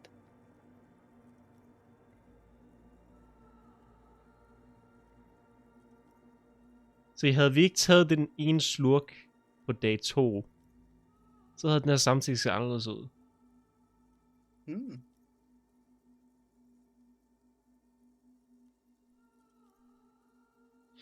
En slurk burde fandme ikke vare så længe. Nej, men den gør, at du ikke længere er abstinerende.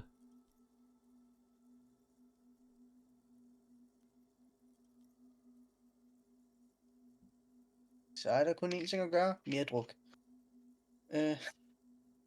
Så er der kun en ting at gøre. Gå tilbage til dag 2. Og drik. Og drik endnu mere. Not all of it. I was like you once. You don't know all the havoc Albino is wrecking on your mind and your spirit. Necesita parar, homie.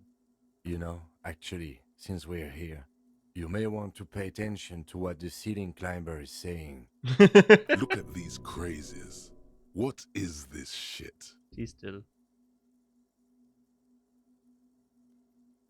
Det siddende bibliotek. Don't trust me. Trust the mother. I'm only the messenger, Holmes. This is the Church of the Mother of Silence. You are welcome here. This Mother of Silence sounds like a serious player. You might want to be careful until you find out what you're dealing with. Sure did, Holmes. I am. At least in part, Holmes. Into the mother's love burns away the cruel distinctions of the body. A body is only crude so long as it's unformed, son. That's where your training comes in.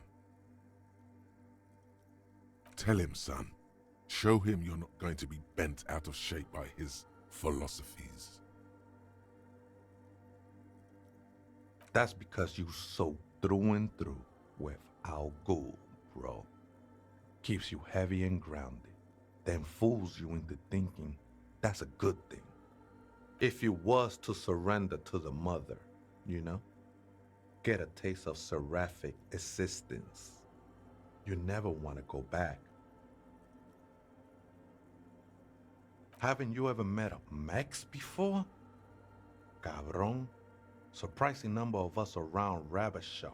You know, I'm not so sure myself anymore. Don't really matter though. Glad you're feeling more comfortable.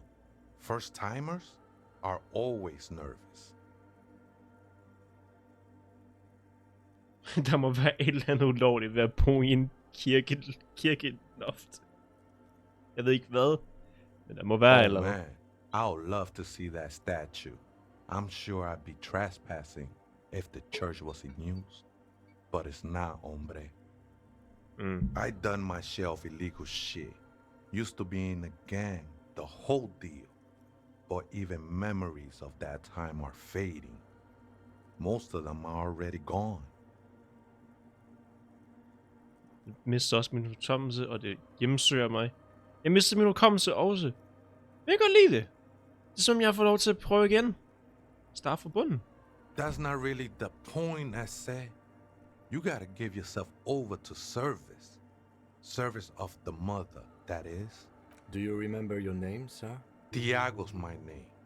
But those syllables don't mean much to me these days. A name isn't just your identity, but also, so to speak, your place amongst your fellows. Your place in the world. I ain't got no use for such a place anymore. No, hi.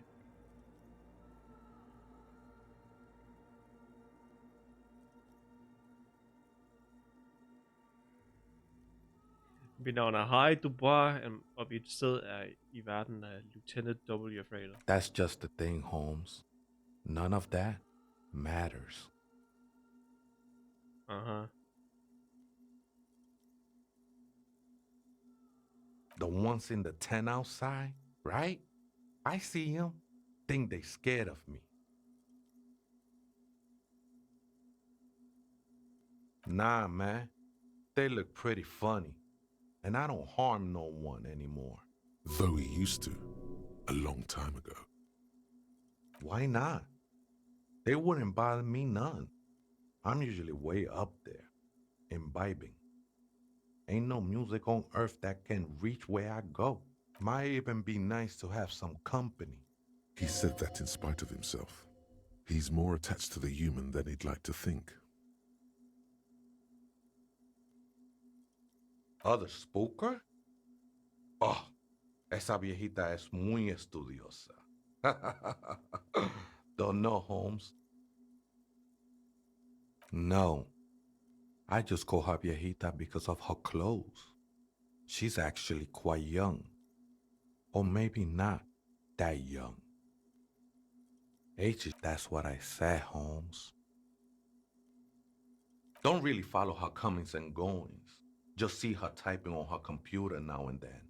We got different interests. I'm afraid not, Ese. You just have to wait until she comes back, or search through her radio computer. Too many times, Ese. You need it for something.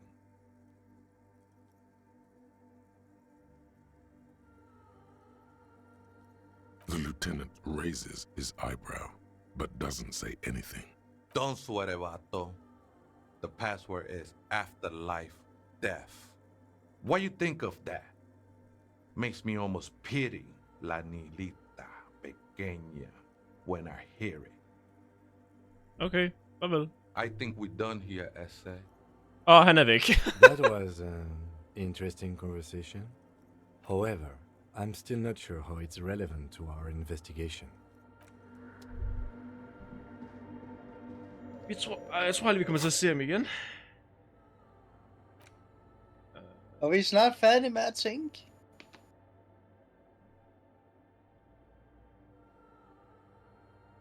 Nej, hvad er det der? Wasteland of Reality. Wake up. Wake up. Joe Biden. Joe Biden? Ikke den, du lavede? Wake up. Wake up.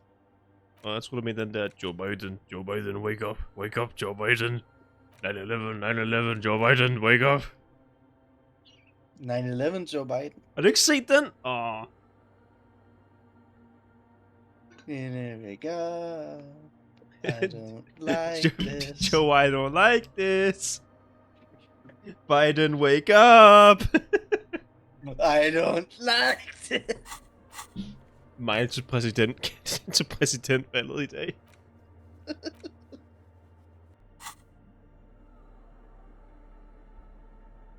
Trump nærmer sig. Biden, wake up! Biden, I don't like this! Det lyder sikkert forfærdeligt. Ikke så meget for min ende. Okay. Hvor meget kunne man høre, hvad min telefon ynkede? The machines keep. Hvad var det, hun sagde igen? Good afternoon. Jeg skal bruge strøm nu. Good. Please repeat the password. Good. I have unlocked the filament. After Og vidt som jeg husker, så har jeg bare skrevet det normalt derinde. Det er hende selv, der har tilføjet et ekstra uge. Du kunne ikke høre ud, men fordi det var sådan lidt langt væk, så lød det virkelig ynkeligt. Please find det, når vi er færdige med streamen. Jeg vil gerne høre, hvordan det lød på streamen. Ja, 5 timer ind. Ja, det skal du huske. I have 2 machines registered to this company name in Sabrina, that's the... Anything else? Goodbye. The machine's keyboard behind the hat. Another filament mem. The speaker comes to life. Static seat. Good afternoon. Fortress accident on Saint-Brun. This is goodbye. The machine's keyboard. The printer prints out a long text document with dated paragraphs. It looks a bit like someone's journal. The first entry, made on the 4th of February, 51, by an unknown author, is short and concise. Arrived at the church. The door was boarded up, so I used a crowbar to get inside. Looks like the place has been deserted. Nothing out of the ordinary, but I'll ask around. Need to figure out how to get the electricity in. The lieutenant leans closer, scouring the printout over your shoulder. Just as you... 1st of February. That's over a month ago. Whoever set up those machines has been here for quite a while. Our case? No, I don't think so. It must be some local eccentric. Den har en forfatter, den har bare ikke nogen udgiver. 6th of February, 51. Had a little chat with the local fisherman. Said I shouldn't go near that place. That the church was was spooky spooky and ridden with narcotics. It's a little spooky, all right. Still haven't figured out the electricity. See? Even one of the spookers themselves says it's unnerving. What was that about narcotics? This could prove to be interesting. I doubt that we can find any. It's just idle fishermen's gossip to scare away the kids. Nothing spooky about this place either. It's just abandoned and cold, and in an awful part of town. 7th of February, 51. Finally got the electricity in. Next on the agenda, a new antenna. I'm thinking Esker series, something advanced. Why would anyone need any of this equipment here? 8th of February, 51. Bought the antenna, had some problems setting it up. Called Simo for help. Heard the others are back to making art. Drinking somewhere out of town. Sulislav started a rock band again. Lexi has been seen asking money from strangers. But at least the artists have their act together. They're qualified labor. They can get work anywhere. Graphic design, ads. The programmers are doing fine too. I mean, they're programmers. The writers, though, they're fucked. I just have to find out what caused that data loss and be done with it. Still don't understand how it managed to wipe out the backup, when the backup wasn't even connected to the front. I know. Everyone thinks it's impossible. They say I must be lying. I'm here to set it right.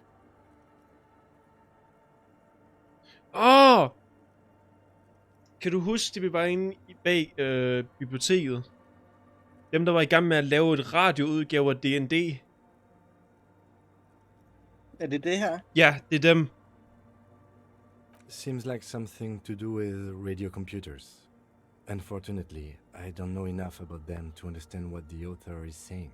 Something about the backup data getting destroyed, and how everyone thought it was the author's fault. Let's just keep reading. I think these people worked in the radio computer games business. The one we saw in the Doom commercial area. They must be our former co-workers. 12th of February, 51. Brought some food from the grocery store. Apparently, there's a strike going on in the harbor. Definitely not happy to see the Martinez people again. Everything's now set up in the church. Going to start working tomorrow, 8 a.m. The strike. We are nearing the date of the murder. Keep reading. I'm interested now. I want to know what's that radio anomaly that sent this person here in the first place. 25th of February, 51. I've been sending data up to Lintel for a while now, trying to recreate the data loss, but nothing. Didn't even feel like logging in, the disappointment. But I did discover a curious audio-spatial anomaly at the back of the church. I've named it the Swallow. It swallows sound. Need to get some mics. Is she talking about? 28th of February, 51. Yes, the first recordings confirm that the Swallow is real and I'm not just losing my mind. It's a pillar of silence with a diameter of approximately 3 meters. Seems like the higher I go, the less I record. This might be a coincidence, or it could be connected to the data loss that led me here. The pillar of silence. She is talking about the silence. Is she suggesting it's more than just an architectural quirk? The lieutenant doesn't answer. He follows your gaze, studying the basins. The water shines in them. No ripples. March 51. Some kind of young disco men have appeared next to the church. I've been trying to record the silence to find the epicenter, but now it turns out I've also been capturing the future of dance music, one neo-disco song over and over again. Fortunately, the song is so monotonous, I was able to devise an algorithm to factor it out. The other day, one of the disco men came in. Before I could even say hello, she got scared and left. Good, I don't want anyone distracting me from my work. The girl on the ice? Sounds like her, yes. March 51. A new 2-meter aux cable. Noodles, crackers, ping-ping energy drinks, water, toothpaste, gum. Also, some canned air. Your reading is interrupted by the sound of the church door opening. A strange woman makes straight for the radio computer. Uh-oh.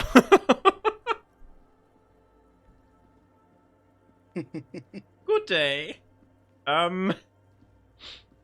Jeg gjorde ingenting. Vi har kun spillet Tetris. Breaking into my radio computer, I see. Yes, you are breaking in, but not into her radio computer. You're a master circuit bender. I do apologize for the intrusion, madame.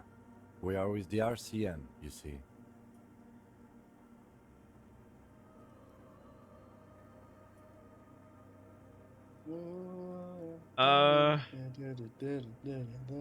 C-interfacing, det er meget fint, du vil lave sådan en løgn, men vi har ikke rigtig evnerne til at lyve særlig godt, så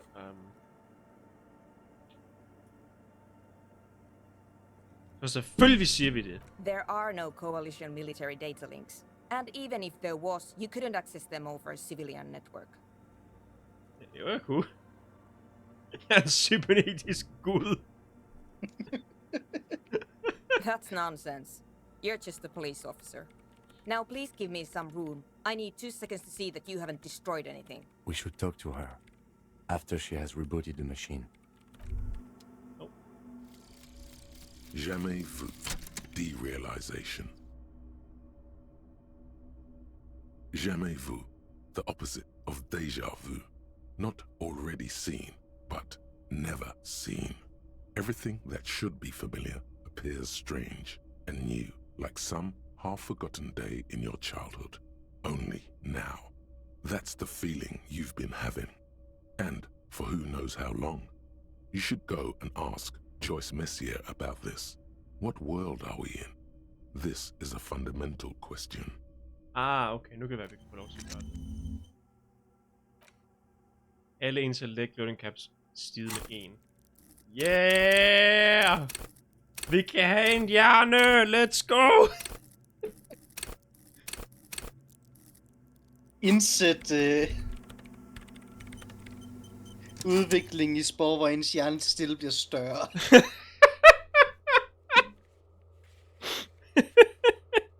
Eller fra, når man går fra cellefasen til væsenfasen. Nej, jeg kan bedre idé med, hvor hjernen bare bliver større. Men når man kommer fra ned i cellefasen, så får man en hjerne. Det er ikke noget at gøre. No, you just printed out my personal log and wasted some paper. Hey, er du hovedprogrammøren på Real Untethered? Yes. Or no, not anymore. That project is dead. She doesn't seem surprised to be recognized. Rather sad. Something passes over her face before she straightens her back. Undskyld, men hvem er du? I am Soona Luukkanen Kilde, the former lead programmer of Fortress Accident and RSA radios. I have over 16 years of programming experience, and I'm proficient in both Vox and Orbis languages. If you're not here to hire me, I don't really know how I can help you. Har du set manden, der lever op i... Nope. Hvad ved du, han er omkring? Yes. Han har set dig. And? Okay. No, you're right. I'm not.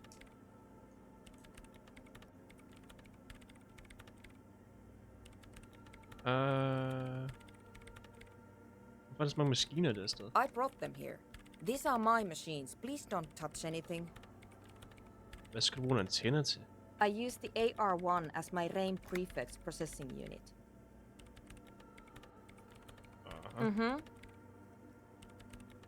Yes? You really don't know anything about radio computers, do you? Nej, jeg er et mesters. Jeg ved alt. Then you'll certainly know that all radio computers perform operations on air.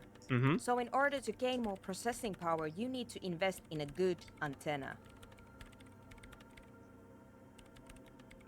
Hvad er på luften? On the front, the unified front of radio waves, licensed and controlled by Lintel in the East Insulindic region. It's all around us.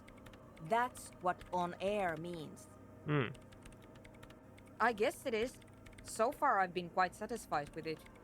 Martinez is an unstable region with bad coverage, and the operation has been surprisingly stable. But it's not the cheapest one on the market, so I wouldn't recommend it for your regular red tape operations. Fraser 1000 is a foolproof line for civilians. Anyway, you should do some research before you decide to buy anything. Ask around, compare the prices. There are many milieus dedicated to that sort of thing. She liked telling me this. It calmed her nerves. Hvad laver du med din radiocomputer? I'm working. The machine seems almost alien with its pulsing core. The light casting her face in a strange shadow. Arbejder på hvad? Could you just shh for a moment? Or get to the point. I really need to focus on something.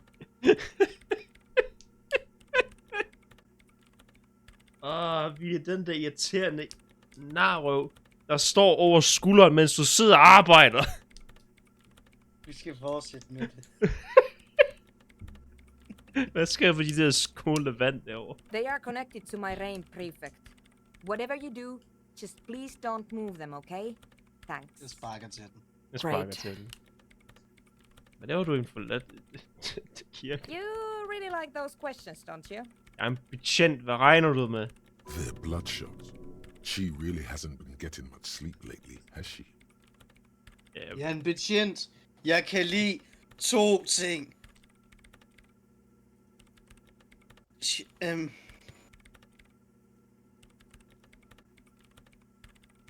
er en politibetjent. Mit arbejde er spørgsmål. I'm conducting scientific research here. You can't throw me out.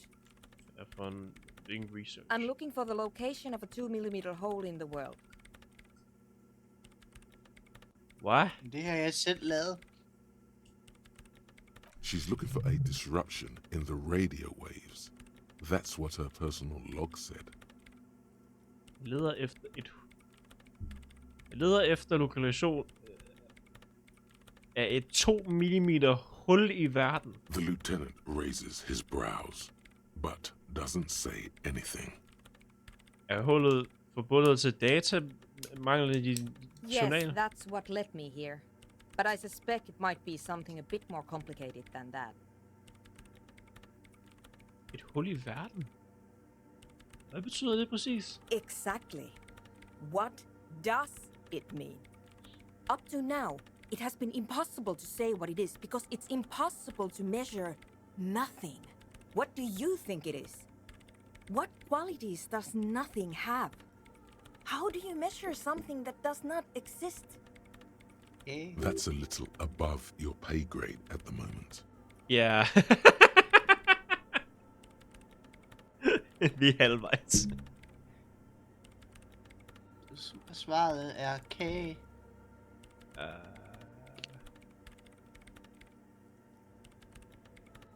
I don't know. Are we? That's what I'm trying to figure out here. But how do I figure it out? Jeg kan ikke engang forstå, hvordan vi kan være. You measure it by its surroundings, by that which does exist, which is what I've been trying to do. I've tried using hydro transducers to record the silence, to find out where it begins. But honestly, it's not progressing very well. Somewhere underneath those roof beams, I assume. Only a faint crisscross of rafters can be made out from the dark. Most of the tower disappearing into the shade. Strange things may flourish in the dark. Hvorfor der? There's this place at the back of the church, a place where all audible vibrations seem to decease. I've named it the Swallow, and the higher you go, the less you record. The Pillar of Silence? Are you sure it's not just an architectural quirk? Maybe, but it's oddly close to the physical coordinates of the data loss that led me to this place. I know. No, I don't.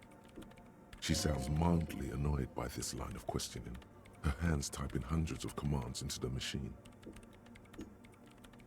Hvor våger du at være irriteret over mine spørgsmål? Over arbejde! And I don't Jeg have er vigtigere. You know what?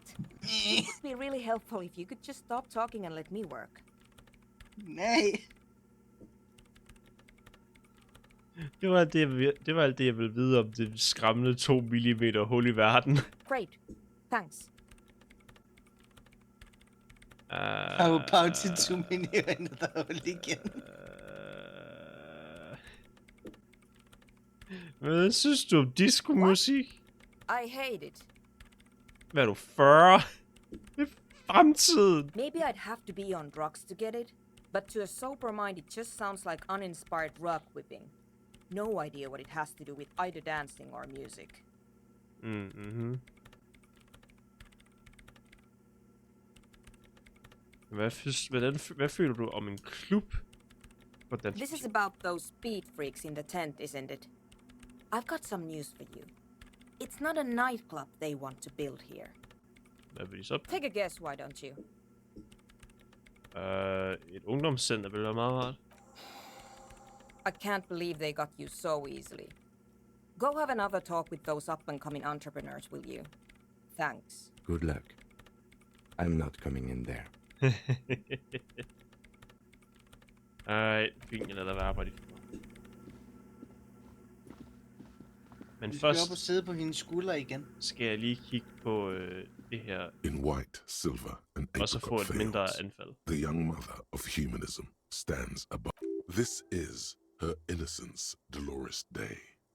Cradled in her arms are a pair of glowing lungs, clearly visible from underneath her flowing dress. You should kneel. No. Cold wind seeps in from the crack in the glass. Snowdrifts cover the floorboards at your feet. Above, you feel her multicolored eyes on you, inspecting you, as if under a microscope.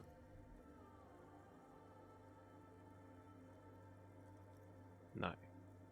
As that bitter thought passes through your head, the lieutenant draws an X-shaped cross from shoulder to shoulder with 3 fingers. Good call. She left us all in the shits. Don't give her a single thing. Just stand there in the apricot-colored light of the window, secretly grinding your teeth. The woman smiles, unmoved, struck in half by the crack in the glass. Serves her right. She only cares about her sovereign's orb and her silk robe and get into the aerodrome on time. To leave. Dolores Day. The old woman in the village was right. This must be the Delorean Church of Humanity in Martinez, or the small Pinewood Church in some records. It's a minor landmark, not easy to find. Most maps misplace it. It was built not long after Revachol's founding, 300 or so years ago, by first-generation settlers. There used to be 7 stave churches on the coast. Les Sept Sœurs, they call them, the 7 sisters. Only one remains. The rest were burnt in the revolution or used for building materials. We should be respectful here, although the building appears to be deserted. I do not believe we'll find anything connected to the lynching here. Something else, perhaps? A pang of guilt. The lieutenant is leaving something out. I have a theory, yes. There was a police raid a while back. I heard the place was shot to pieces. The old woman in the village was being tactful with us when she didn't mention it. She has more respect for the RCM than many around here. Well, your station was involved, I hear, although I can't be sure. 3 precincts were involved in the raid, and people say Precinct 41 was one of them. I'm sorry, I'm not saying you were. It was a clandestine operation. I don't know anything about it, why it was conducted, or who participated. I try not to pry into extra-district matters. Good luck. You will not get information on a confidential operation from your station secretary just by calling. If you really don't remember, it might be better to keep this one forgotten. It happened a while ago. It's unimportant to our business in Martinez now.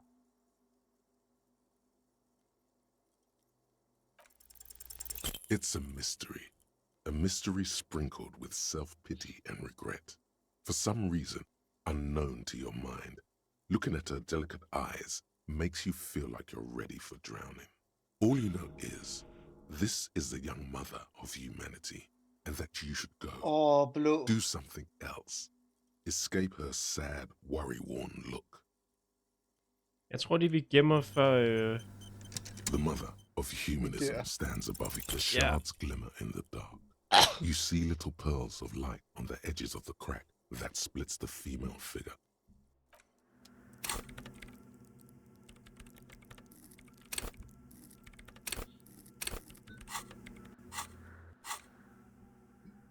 Okay, der er meget mere arbejde, end hvor jeg troede, for at nå til det her punkt, hvor jeg gerne vil afslutte.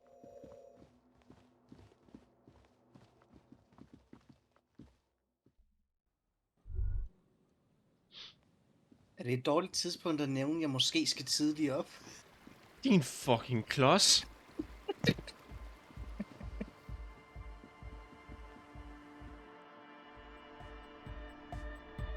Hi again. So, how are things going?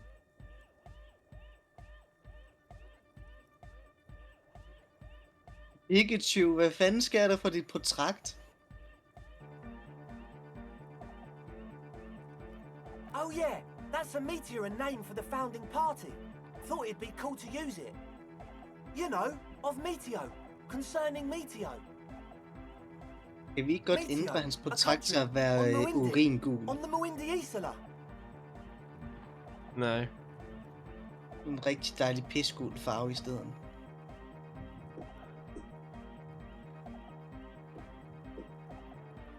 Come to think of it, I've never really looked them up, you know. I can't give you a precise definition, but they're a very powerful religious organization. Oh. And they have roots in ancient mass society. And they're the custodians of the Pericarnassian church. Plus, they anoint the innocents. They, like, made the Innocentic system, no? You're totally wrong about that. The Pericarnassian church is about love. Yeah. And Nordic music is about love. I got love for my Pericarnassian posse. Love is the relay out of death. We dance. Love is hardcore. Unity. Unity. Make some noise for my Insulindian posse. You feel it. The anodes and the cathodes coursing through you. Your big toe starts tapping along to the base. It feels good. Ja, han gør det! Han gør det faktisk. Nice. Han står og stepper lidt, det er fedt.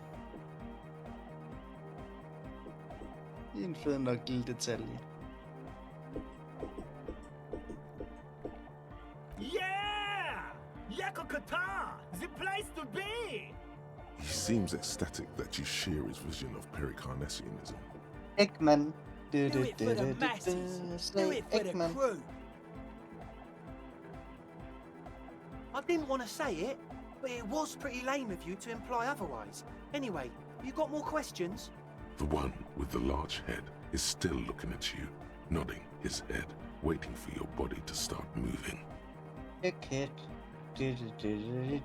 I say egghead.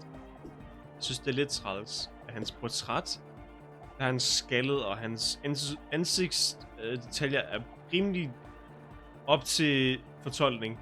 Men hans model har de mest detaljerede ansigter i fucking spillet. Er han Pretty Boy eller mystisk? Pretty Boy over til højre. Okay. Han der sidder med armen i vejret.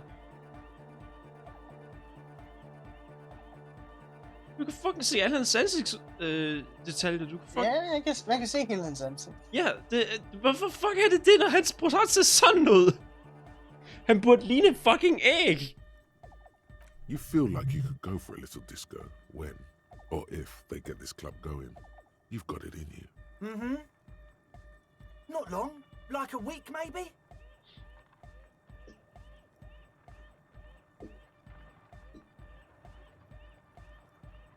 I'm super sure they're alive. I mean, come on. I'm at least 90%, maybe 85% sure they're still alive. Okay, I'm sorry. I'm sorry too. I guess it wasn't very hardcore of us to just lock them in like that. Me too. I shouldn't have that kind of power over another person. I'm not the one with the violence monopoly here. You are. I'm glad that key is out of my hands now. Sure, man. Nah. Tell us what you want to know. Let's do it. And? What happened? Oh, man. The crab man, you mean? Who is he? What did you think?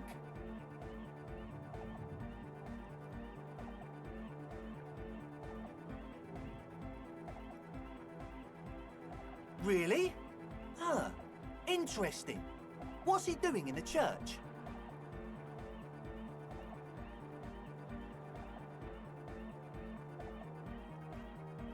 No matter. Is he gonna be a problem? Yeah. Noid is right. Let's get back to the point.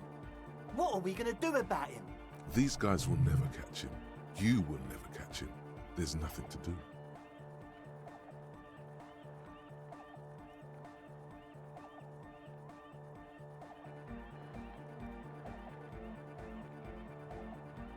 I dunno, man. Doesn't it feel like a major hindrance to you? A spooky guy climbing around when all the guests are trying to have nice, friendly hyper time? Hvad så? Han har sgu da også bare sjov til festen. Du bliver nødt til at leve med fucking krabbemand. I guess it's not a massive problem, now that I think of it. Everyone is welcome to dance till the morning light! Yeah! Maybe. I guess we'll figure something out. Okay, but what about the other spooker? The one in Grandma's clothes? Did you see her? A programmer? That's odd. What was she like? Did you ask her about the nightclub? Come on, man. Who will you trust? A spooky programmer or us? We just want to make the world a better place. Feel the love! Get down and feel it!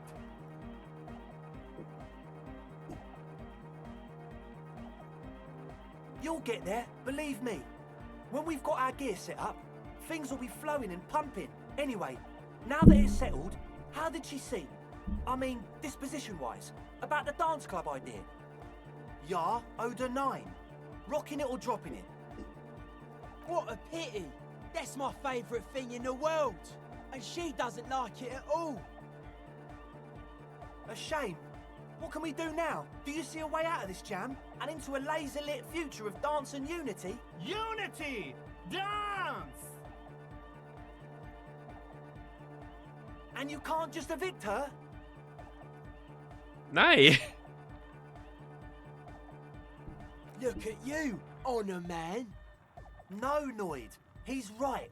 Maybe we've approached it the wrong way after all. I'm sure there's a workaround. We can make a deal not to bother her. If that's okay with her, we only want to get in the church and spread the joy and ecstasy of music. The lines in the dark exist. Coexist. At least Crabman seems like an advanced being. He's hard. He'll understand. Yeah, he can do his climbing thing in the tower. And the programmer, does she like Nordic dance music? Absolut ikke. Ellers skal vi prøve at lyve. Skal vi lige få den igen? Om hun kan lide deres musik.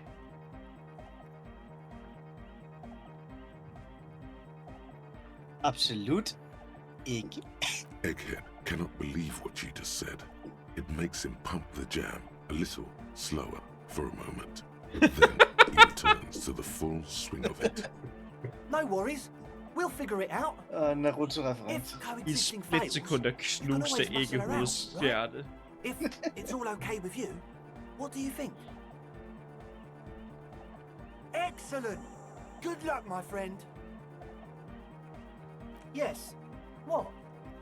Yeah. Good to have, bitch to carry. When I first scouted the place, I did some reconnaissance. I'm not sure the church even is running water. Oh. It's the one they sell at the fuel station. The what now? Oh, the old Ultra. I have a major sinus infection, stuffy nose. We all do. Shit's all blasted up. Winter, can't even breathe. Yes, that's all Nosefed's doing. Without the noser, I'd be drowning in shit right now. Nosefed is the shit.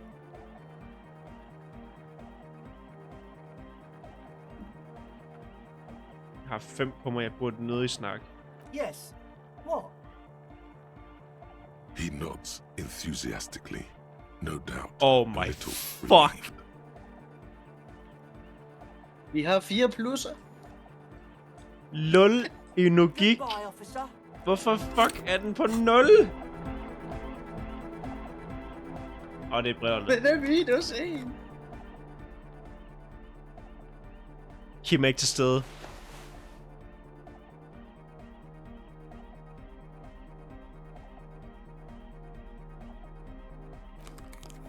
Det er at lave det værste fucking sæt muligt.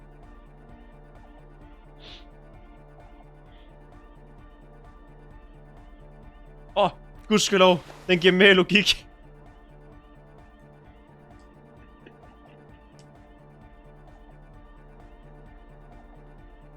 Lidt mere logik. Jeg vil få mere logik. Sådan her ser en ægte videnskabsmand ud. Vi har +5 nu. Vi ligner en hipster. Ja, vi gør virkelig.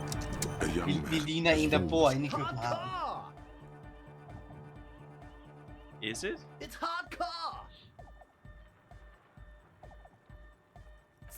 Skibber danger. I am the rearranger. Could there have been a right way out of this garden of forking paths, you think?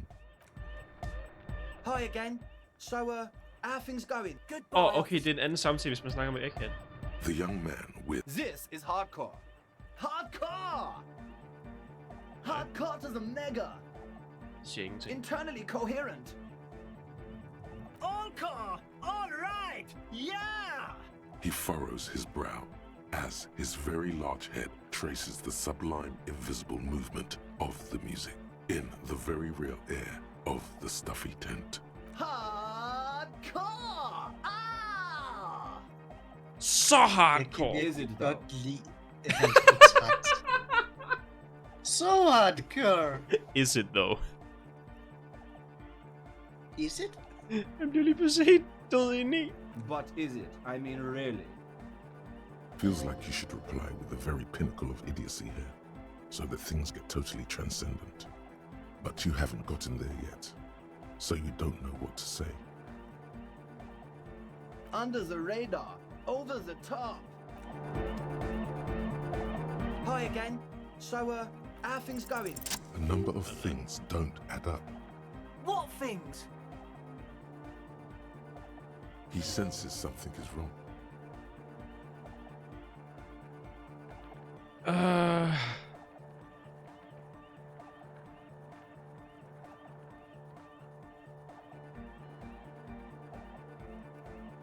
Fuck, man. It's difficult to get along with some people, but we're trying to make an effort. We are on a mission here. Det her er ikke tegnene på en klub. Det er et telt. Et telt fyldt med laboratorieredskaber til at producere stoffer. I have no idea how you arrived at that conclusion, but it's wrong. Look, we even have speakers. One speaker. They have one speaker. Hvor er hans ven? Han mister sin ven. What do you mean, friend? En anden speaker. Bare kun én. It's a one-speaker system. It's monodynamic. You wouldn't know the first thing about sound reproduction in anodic music. Other speaker. Men skulle surround sound ikke være bedre? Ja, Pikachu. Pikachu. Du er ingen hest. What do you know about spinning tape? Nothing. He said it was for his nose. What more do you want? And of all cellular-based life, what's your point, Lawbringer? No shit.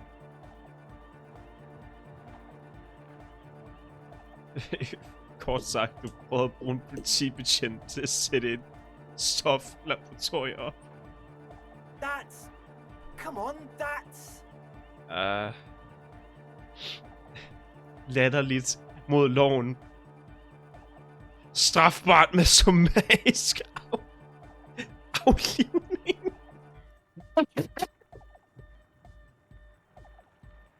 Okay, den sidste lyder ekstrem. Skal vi tage den? Nej, jeg kan ikke rigtig faktisk godt lide de her tre.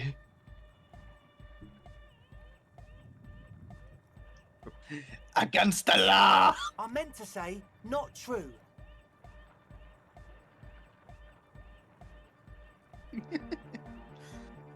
Og det straffes med aflivning. There's resignation in his voice.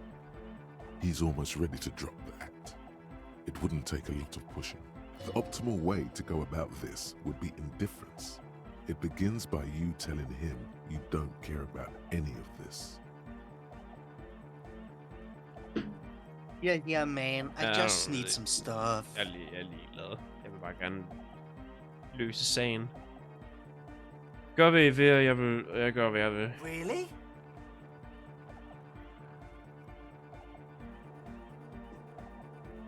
Selvfølgelig. Or else?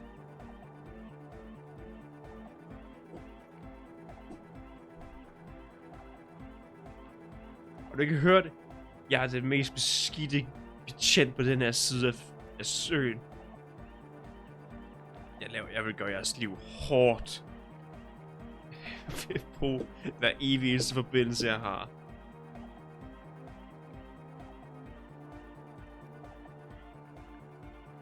Hvis I ikke skaffer mig en Pepsi.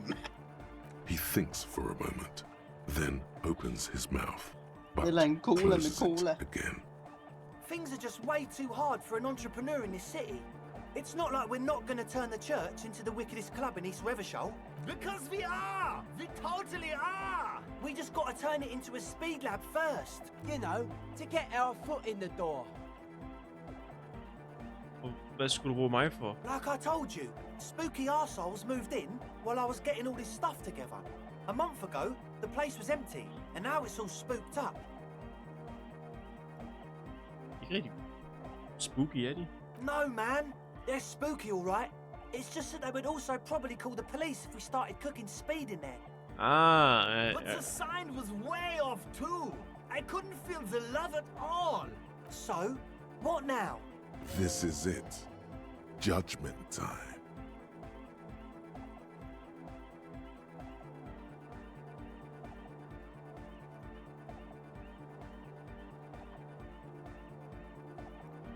Jeg skal gøre det clean. Intet speedlaboratorie. Bare en klub for autonomisk musik. Jeg skal lave en diskotek. Yeah! En unge mands smil spreder sig til umenneskelige mængder. Ingen stoffer, kun musik. Yeah! It's impossible now. No, Andre, it's harder now. This hard cop has come to show us how much the fish is, and the fish is always so much more. We all know there was never going to be a club for Nordic music with the Speed Lab. Now it has a fighting chance. There needs to be a club for Nordic music in there. Needs to. Everyone hates each other. Everybody hates it here. It's all just drugs and the slaves, and I can't. We are running out of time. We need a win, Andre. I promise this will be a win. We won't cook speed in there. We'll do it clean. We'll do it true. We'll do it sober and real and beautiful. This will be a victory for the light. Fuck yeah, egghead. This will be nothing. Fuck dig. You can hear the ice crack underneath you. Outside, the last century waterfront development is crumbling in the wind. A grape-shot row of falling houses. And so is Rue de Saint-Jérôme and all the houses on Main Row. The old cinema is sinking underneath Villa La Bosse. What? Okay, we'll try to do it without the drugs. We'll do a straight club up in there, spinning the maddest reels, and nothing but, I swear to God. Okay, Egg? From here on, it'll be straight all the way. He's a quiet man, mostly communicates through music, and by being a master of ceremonies. You know, a host, a declaimer of slogans. He's a performer, gets the people going. Well, he's just kinda here. I don't really know how to communicate with him. Yeah, sometimes, when I stumble and find my way into his center, you have to hear a lot of hardcore to the mega first though. The man smiles mysteriously, choosing to let the beat speak for itself. I get it. He's a puzzle. Goodbye, officer. Diskotek. Lad os lige fikse vores fucking... Jeg vil bare se, om det er oppe i hjørnet.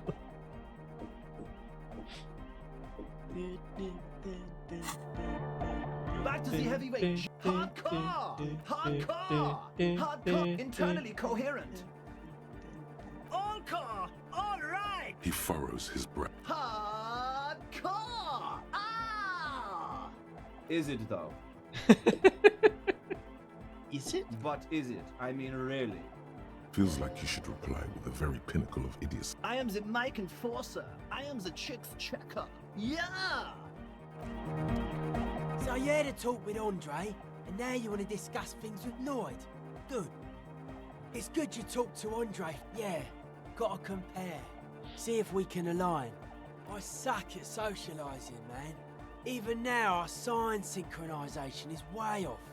But I'll see what I can do.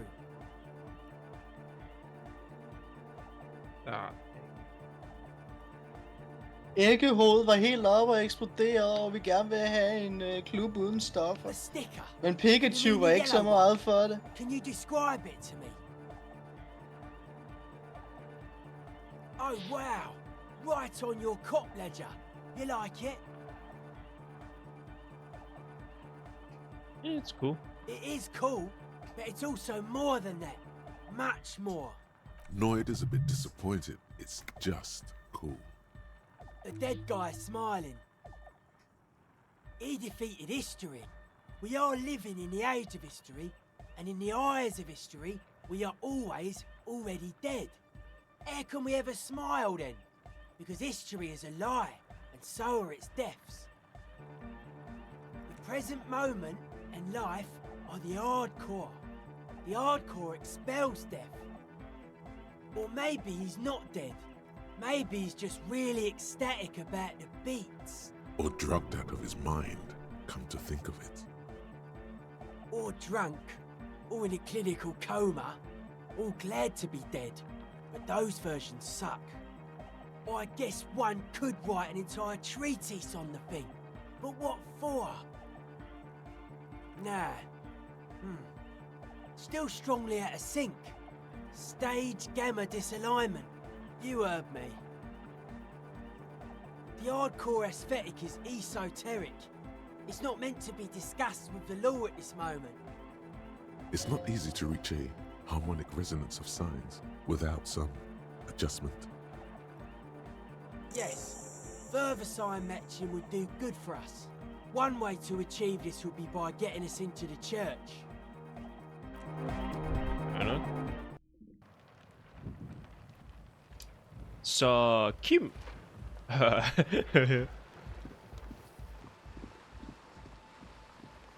Kim. Hvad så der, fæse? Ja, fæse. Op til mikrofonen og gnæve en gulerod. Har jeg nær sagt, bider en gulerod. Kan vi snakke nu? Yes, what is it? Jeg har sat ild til kirken. Hvad hvis du ikke behøvede at forlade? Jeg snakkede med Andre. Han vil gerne have det. Han vil prøve at få det til at virke. I don't want to make anything work. Hvorfor ikke? Yes, anything. I don't want to make anything work. It's not the anodic dance music that's made her bitter. It's the failure of Fortress Accident. Er du bitter, fordi dit radiospilprojekt fejlede? That's right. If we couldn't get our Welkins to happen, I don't want anything to happen. Ever again. Okay. There's not a trace of irony in her voice. She means it. Hvis jeg fejler den her, så hammer jeg alt det 4 så hårdt, at begge taster knækker. Hvor længe siden er det, vi har gemt? Jeg har lige gemt. Okay. Easy. When her research is done, she can move out. Men vil du nærmest ikke kun have tabt med... 2 etter. Ja. Yeah. Det var ikke langt fra.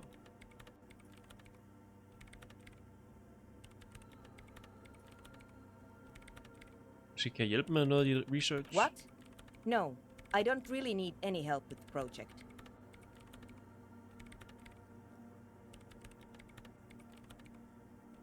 Men hvis jeg kunne hjælpe dig med at færdiggøre projektet, så behøver du ikke at leve i kirken lige ved siden af lige ved siden af boom-boomet længere. Tænk over det. She thinks about it. a glassy look in her eyes. A gust of wind brings more snow in from the broken gallery. It touches her hair. All right. Bring me the game's offside copy from my old workspace, if you really want to help. It's stored on a filament memory, and I'm unable to go and fetch it myself. Så omkring det, er det den her? That's the production schedule. I don't need it.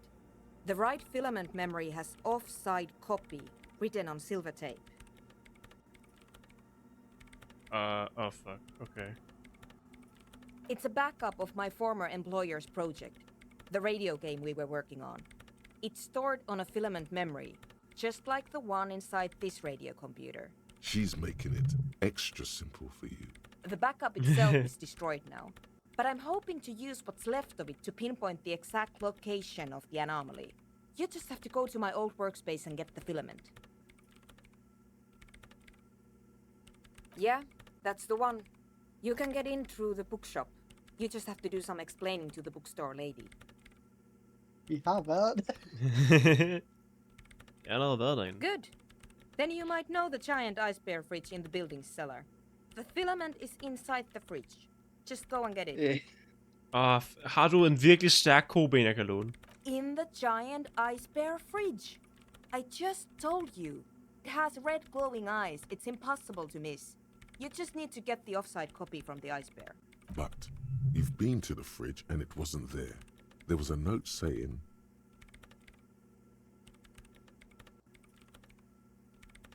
Jeg fandt en note, der sagde, at offsite-kopien er blevet rykket til et mere sikkert sted. Wait, a note from whom? Did it specify where they took the filament memory? Whom? Jawiza. Of course. Our project lead, Suliswov Jawiza. God, he was always so hell-bent on keeping the copy somewhere safe. And feature creep, and the Valley of the Heads. Like it would have made a difference. The offside copy was perfectly safe when the data loss happened. That data loss was anomalous. And the heads... I won't even get into the heads. Millions of them. Go find that copy from that ice cream maker, will you? Thanks. Har du et virkelig... This is getting ridiculous. Can't you just defrost it? Or, I don't know about the ice cream maker. Just figure something out. There's a solution, but she doesn't want to hand it over to you yet. It's a thing. Something she holds dear. By the way, vi putte et død krop i fryser. Wait, what? Whose dead body? You know, we don't actually have to tell the entire world about the fridge. Whose body is it? Jeg kan godt lide at fortælle historien. Kroppen er en hængt mand. And what is it doing in the fridge? It's almost as if she feels some sort of ownership of the fridge. Bare roligt, vi putter den der midlertidigt. You put it there? You put a dead body inside the ice bear fridge. Jeg synes bare, du skulle vide det. Okay. Very cool. Thanks for keeping me in the loop. Cool event. Okay. We would appreciate it if you kept this knowledge to yourself, miss. Who would I tell? My mother? I don't have anyone to tell. And if I did, I wouldn't. I don't care.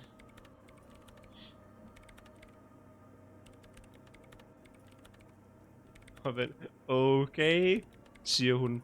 Hun presser 2 fingre ind i hendes bryn. Hun er ved at være virkelig irriteret. Hvorfor kan du ikke gå og hente den selv? The bookstore lady hates me. Says I'm part of the curse. Whatever that means. Er du en del af forbandelsen? Of course not. Anyway, I don't have my keys anymore and she won't let me in.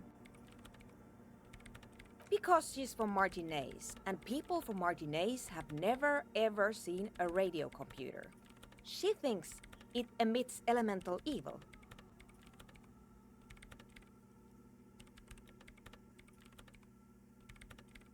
Jeg er computergeni. Giver den ondskab. Hvad vidste det? It doesn't emit. It receives. You sound just like her. She started praying when she first saw my rain. Turned to higher powers. The lieutenant coughs like he's amused. Once I came in one morning, only to find that my terminal was full of those strange trinkets and amulets. Wards. It looked like some feminine magic. Thanks. And here's my Kvalsund multitool. You might need it to hack loose some ice. It opens everything. If you get me the offside copy, then you can keep the Kvalsund. It hurts a bit for her to say this. She's not too happy to be parting with the Kvalsund. The legendary Kvalsund multi-tool. This is Prybar version 2.0 for professionals like you. This glorious multi-tool makes a regular Prybar completely obsolete. Bare til at se det stærke koben. Ja.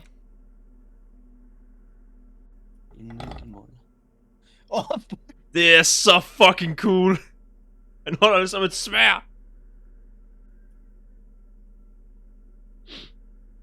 Det er de der, man bruger til at fjerne 2 Lego-brikker fra hinanden. Det er en klods-separator. Det her spil er så fucking cool med dens teknologi. Jeg elsker det.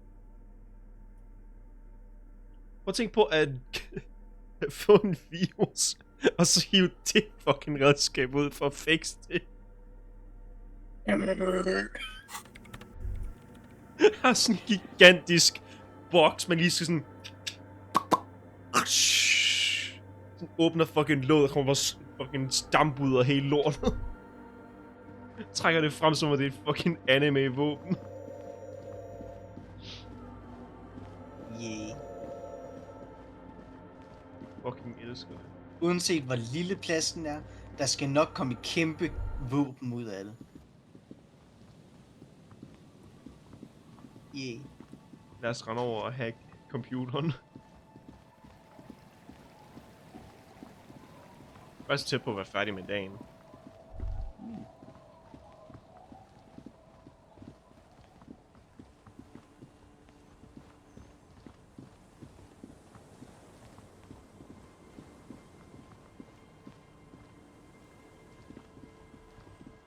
Vi kan ikke nakke en båd. Nej, det kan vi ikke.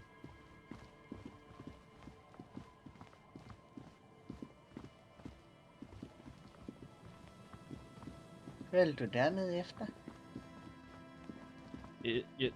Jeg prøver bare at finde fucking vej. Hallo?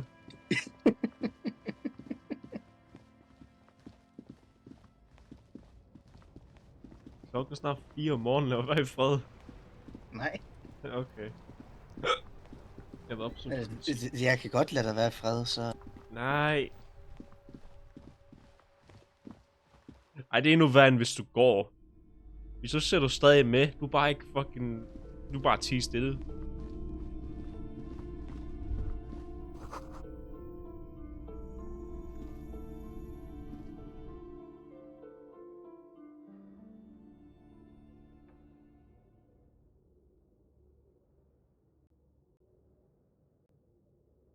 Jeg troede, jeg kunne mute dig. Jeg troede, jeg kunne unmute dig. Det er bare ikke fair. Det er bare for meget. Det er bare for meget. Du kan kun unmute dig, hvis du selv har muted mig. Hvad vil han nu? It's dark. Yeah. And the flashlight works a lot better if you hold it in your hand. Nej!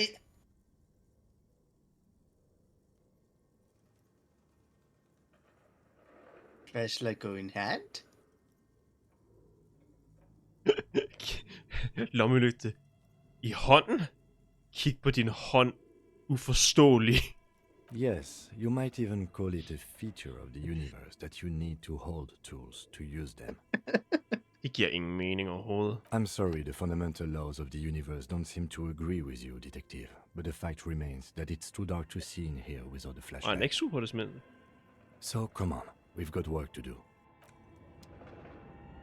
Har Kim opdaget, at vi spiller dum? Ja, det tror han har ved det her punkt. Hvad var det? Hey. Det var ingen skid. Kan vi printe, hvad der fucking var på den her nu egentlig? The dusty radio. Og nu når vi er heroppe, ny ting op ved tegning i dag. You're in charge of this expedition. The machine lights up like some it's the filament you have like a smooth draw. Og så skal vi huske at smide bukserne, inden vi går der. Is this the production schedule? Eller når vi er deroppe. Yvonne, det er mig igen. Hvordan går det? Good, thank you. Please repeat. Is this the production schedule? Good. Please repeat the password. Good. I've unlocked the production schedule. After ending the call, please press print to access the filament. Really? She just used the same password? Maybe those radio computer guys aren't that paranoid after all.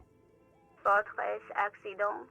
Is there anything else I can do for you today? Thank you, and goodbye. Tiles on the cube are still smoldering. With a quiet determination, the printer starts printing. A piece of paper unfolding like a handheld fan. A black crisscross of letters covers its surface. It's a project report written by the lead producer, Andrew Andy Schott, about Wirral Untethered, a radio game developed by Studio Fortress Accident.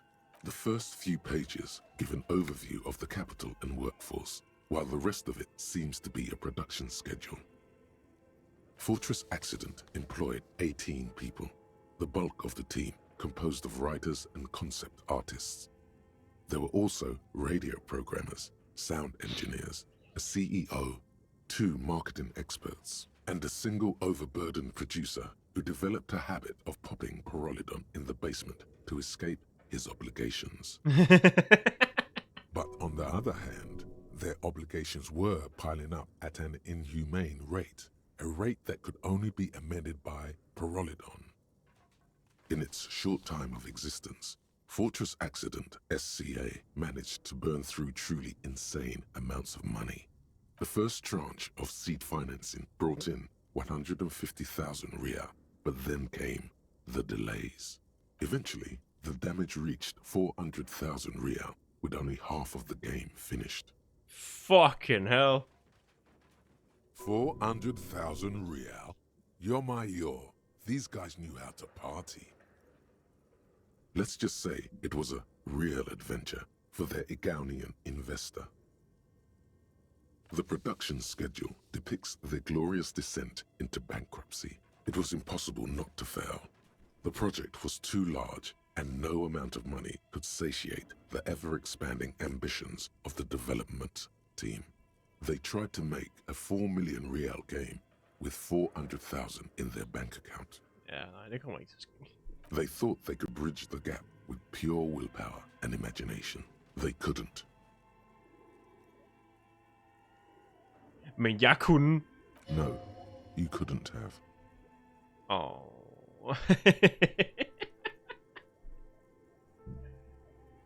Jo, jeg kunne. Definitely not.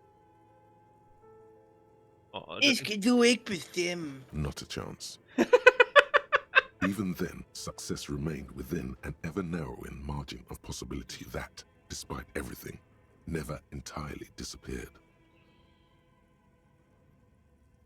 That is until they discovered the Valley of the Heads.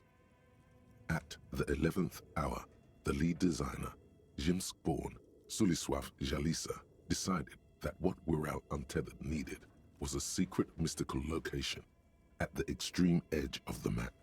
This place was to be the Valley of the Heads, where the heads of all the headless constructs could be found.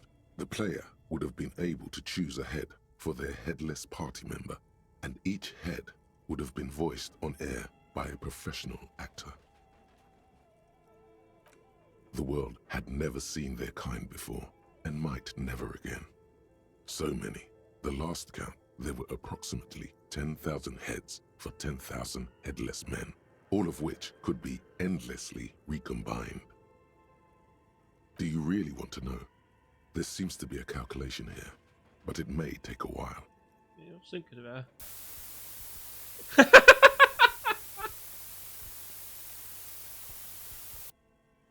Jesus. Nå, vil du indstaste tallene til et eller andet, der oversætter det? Nej, det er bare mængden af kombinationer. Gud.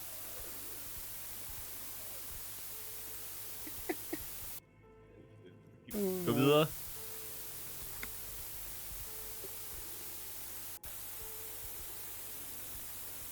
Det er vores hoved af computeren taps his lige nu. foot impatiently, his arms folded tight against his chest. He's dying for a cigarette. Come to think of it, you are too. Fuck, den fortsætter. Keep going.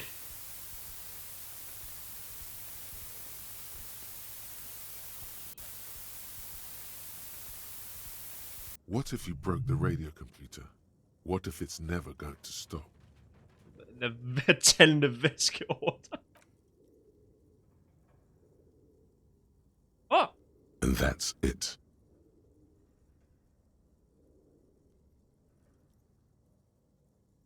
Well, yeah, that and the catastrophic data loss. On the nature of the data loss, there's ominously little information in the production log. It comes at the very end, where things get fuzzy and dark, where tables and numbers seem to vanish into an eerie nothingness, before the Egonian investors pulled the plug. What is clear is that one day, an unidentified numeric anomaly occurred on the East Insulindian Lintel front, just as the Wirral Untethered project was being compiled that day. When the project was returned, it was completely blank. The team spent weeks on the phone with Lintel, the service provider, but despite their diagnostics, they could never produce a satisfactory explanation or pay for the loss. Oh, they're fucked.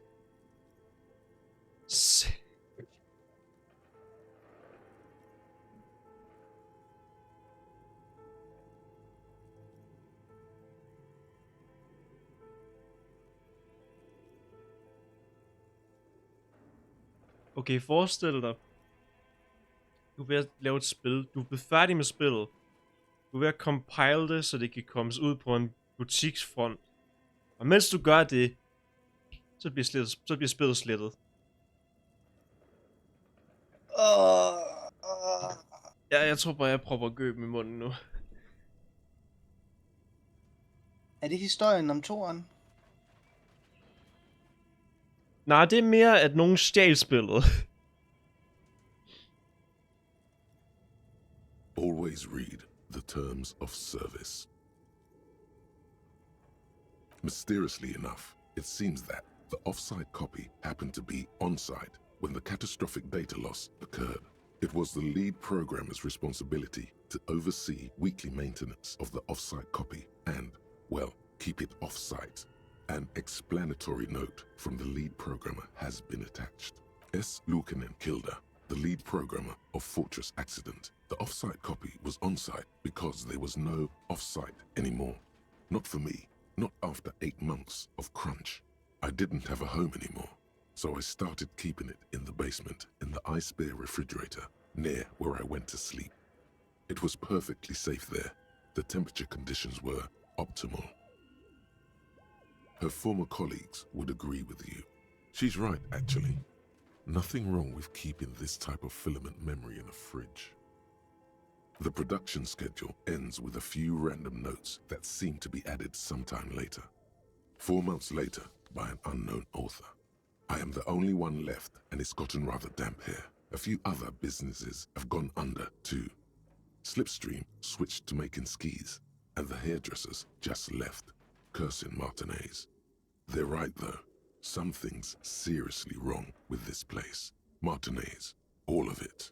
Still haven't got an answer from Lintel about what happened. All I could get were the physical coordinates of the error on the East Insulindian front on that day.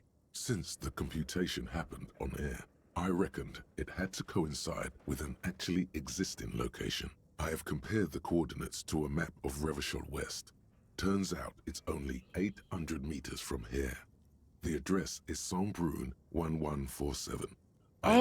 Okay. To look this thing in the eye. Fejlen skete på grund af, at det der 2 mm hul spawnede ind i verden. Og nok brød radiokommunikationen mellem computerne eller sådan noget. Sandbrun 1147. That's what the street sign next to the church said. Tiles on the cube are still smoldering, casting the framework in a soft glow. The filament slides out of its... Maybe do, Kim. Okay. What do you think is going on with that computer, chalkboard, and fireplace? Yes, I got that. What I meant was, what were they trying to achieve with this damn game? What were their ambitions? Because this here looks rather advanced. De vil lave Baldur's dør. He has respect and curiosity for this failed endeavor. This is way above your tiny little policeman head. I don't know. Okay, well, I think... Like he's ready to lay out a fine theory, crafted together like a puzzle box. It looks like one of those popular pen and paper role-playing games, only these people were trying to automate it, make it work on radio computers. Through call-in stations, none of the players have to be physically present. Anyone in the world can participate in the game, as long as they have a two-way radio. Then there's the game master frequency that listens in on the smaller call-in stations. I think that was supposed to coordinate the stories, functioning as a master of ceremonies of sorts. His fascination has swept aside other concerns for the moment. He's a little hooked. Coordinating so many games would take a whole switchboard of people, possibly divided into sub-frequencies. Not to my knowledge. They make automated games in Grad, Messina, Königstein. You know, places with industry. But I don't think anyone has attempted to create an inter-isolary game before. We just don't have the technology. Indeed, those Welkins are a dead giveaway. Role-playing people love that stuff. The world looks like a modified version of the WeWorld board game, with hit death thrown in.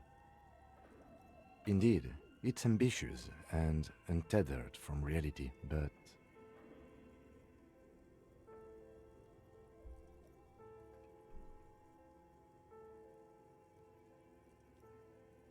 Lad os færdiggøre det. It's too late for that, I'm afraid. Hej, der er intet tilbage at færdiggøre. Okay, let's keep moving. Det blev slettet på grund af hullet. Jeg fylder hul. Køleskab! Ja. The bear's eyes are dead and empty. Der er intet i køleskabet. Intet lige i køleskabet.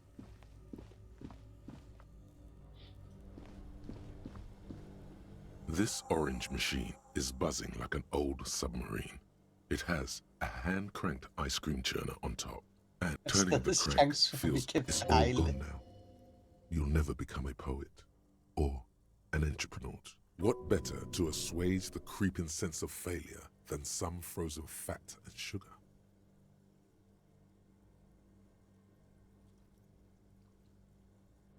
Hvorfor fanden er den så fucking høj? Fysisk instrument.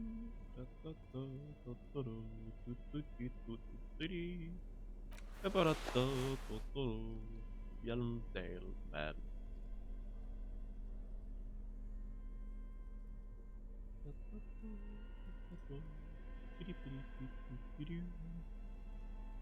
Hjelmdal man, Hjelmdal man.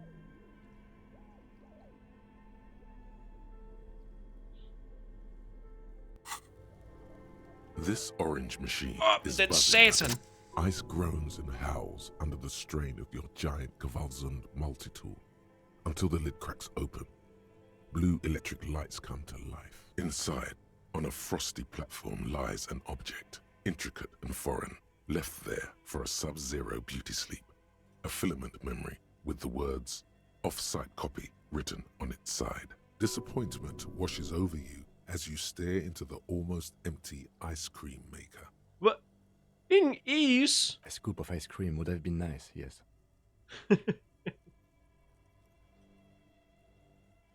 You gently lift the cube from its frosty bedding, careful not to damage it. We should take it back to Miss Lukanen killed as soon as possible. I'm not sure how well unused filaments tolerate room temperatures. Yes, but aren't you curious to know what's on the precious filament? There's a radio computer upstairs. Sæt ild til det! Nej, the fuck? Terninge damer. Ja, jeg er på vej. Kan vi smøre kul i vores fjes igen? A thick layer of coal dust covers the furnace. Smear your hands with coal. A lush layer of coal now covers your skin, sinking into the wrinkles. Your hands look ancient. 3 dangerous stripes. What are you doing?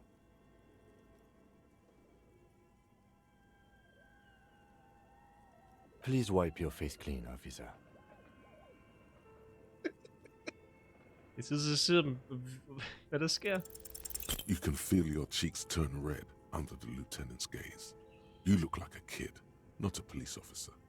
Even the war paint can't conceal the embarrassment. Thank you. So, where were we? Oh.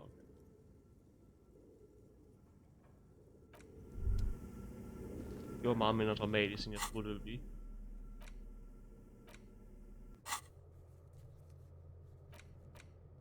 Hvad tror du, det vil blive? Så der er et virkelig godt klip fra YouTuberne Wooly versus, hvor de væk to mørk. De når til det punkt, og så sidder de der og panikker, fordi de tror, de kommer til at give high blackface. Og de sidder og skriger og råber hinanden, ikke at skal klikke. Men de klikker. Ja. Og de klarer tjekket, så jeg vidste ikke, hvad der sker, hvis du fejlede den. Jeg troede altid, det var det, der ville ske. De sidder bare der. No. De er fyldt med frygt. Oh, it's you again. Are you looking for a die? Det var det, den var. Okay. Hvad er det? Hvorfor hendes firma ikke har fejlet? Jeg har helt glemt, jeg havde den.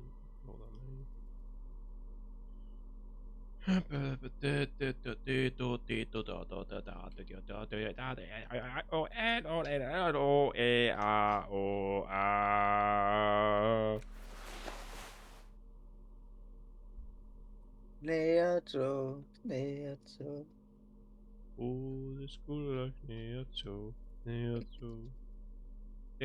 er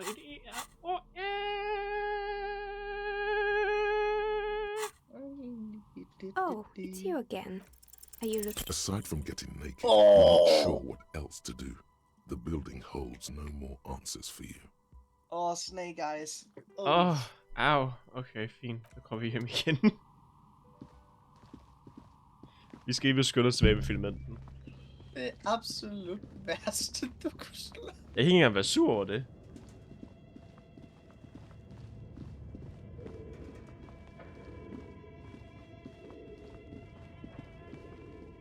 Lad os skynde os tilbage med filmenten.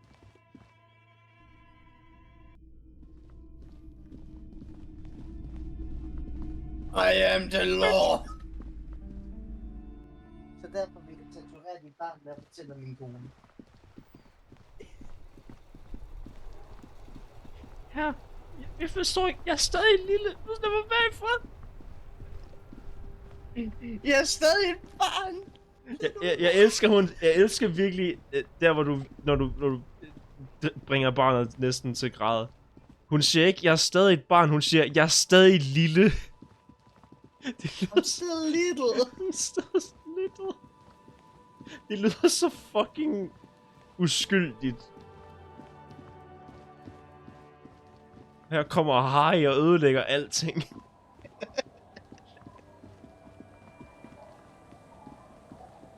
Wait, I'm just a kid. Nej, det er ikke I'm just a kid. I'm still little.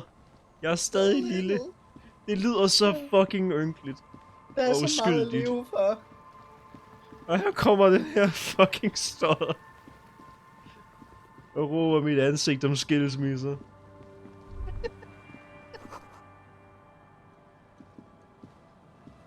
Og det er derfor, vi godt kan lide Harry. Ja, han er fantastisk.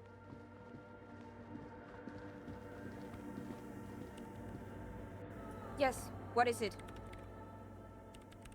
Yes? Thanks. Looks like it's the one. Now I'm going to print it out to see what's left of it. Wait. No. That's dangerous. She shouldn't do it. No, it's not dangerous. Just depressing. I have a theory. Lintel was able to divine the anomaly's location from this broken copy. I want to repeat their calculation, only this time with better equipment. Watch. What an intricate display of failure. The paper starts filling out with ink, soaking it in a gleaming blackness. Not a single line of data stands out. This is wrong. Machines shouldn't behave like that. Sona doesn't reply, her hands running over the printout. She's looking for something. For her morning star. Eyes scouring the millimeters. Here. I found it. Hold on.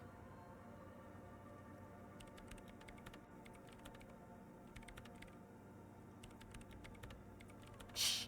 Just give me a second. I'm almost... I've never witnessed a programmer work before. Done. I've got it. I found the location of the anomaly.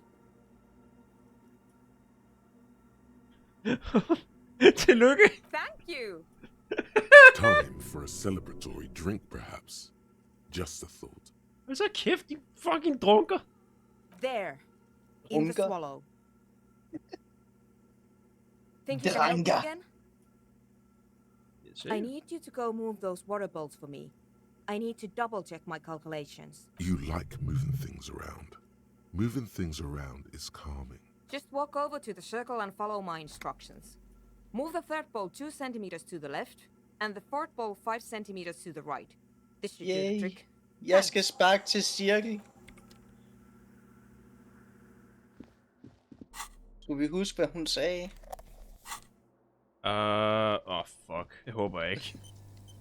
Jeg håber ikke, den giver mig en million fucking muligheder. It's awfully silent again. Measurements have been... Oh boy, this is going to be good.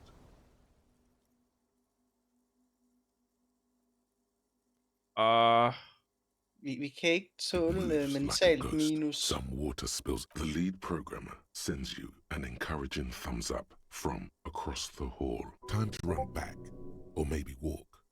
This is a sacred place after all.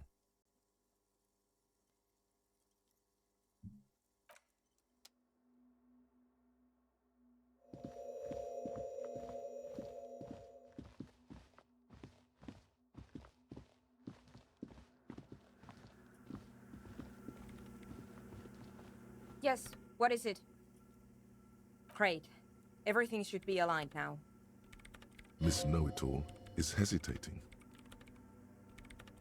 Yeah, nothing. Now the only thing left to do is to unmute the headphones. If we got the location right, we should then be able to hear whatever sound this anomaly makes.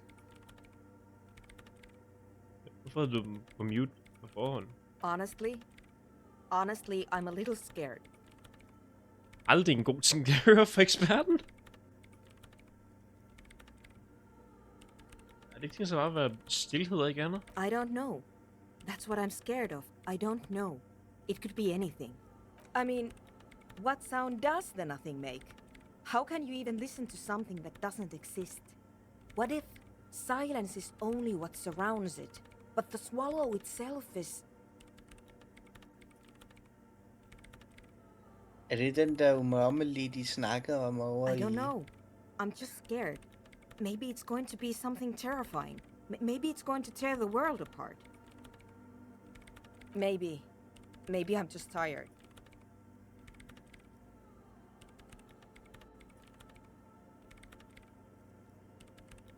Hey, jeg tror ikke, jeg har lyst til at gøre det her alligevel. Det virker for farligt. Vi begynder at bakke langsomt væk. I'm scared, but I have to face It's scary, but we have to face it. Yeah, you're right. Let's do it.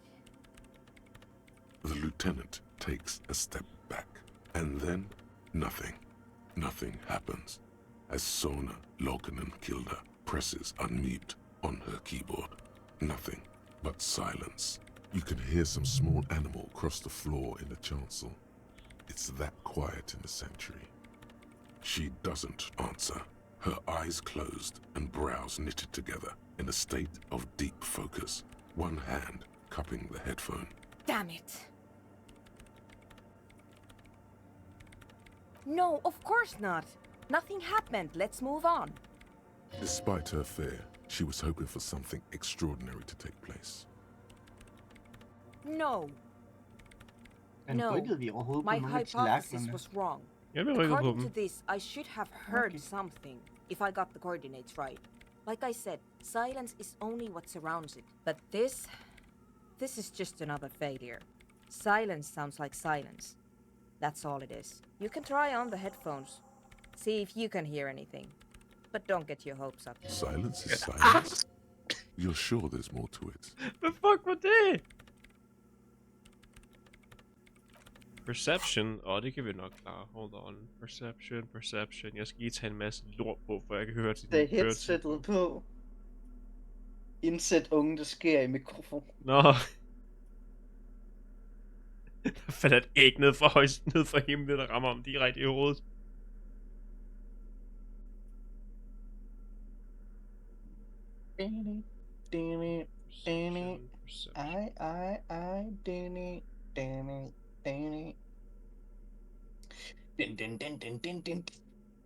Vi har intet at tilføje perception. Wow.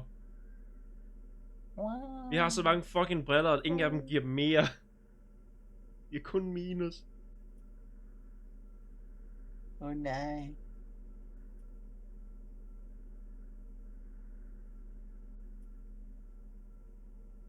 Er det et skill point, vi skal tage at bruge? Jeg ved ikke, om det er et rødt check. Perception. Er det rødt? Eller er det ikke? Yes, what is it? Det er hvidt. All you hear is your own breathing, heavy and hoarse from all the nej! nights spent drinking. Vi havde It's the gemt, havde breath vi? of an old man. But there's something else. There has to be something big, something unexpected, something new, yet to be discovered. Ghosts. Speak to me. When was the last time this world had anything new to say? Well, did you hear anything? Jeg er død. Yeah. No, I don't think there's anything there. The lieutenant looks down at the floor, as if to say, you're wasting time here. Maybe the speed freaks can help you with this. Holy fuck, vi har et halvt liv tilbage. I blå. Vi skal en tur til Frit og købe så meget vi kan. Hvordan healede vi igen? I blå. Kan vi drikke for det? Nej. Og vi har ikke nogen fucking flasker. Vi gav dem væk, og den eneste vi har, det er dem, vi skal prøve op i numsen.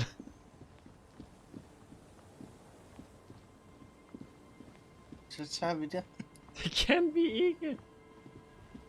Spillet vil ikke lære mig. Kim, hjælp. Hvad mener du med Kim, hjælp?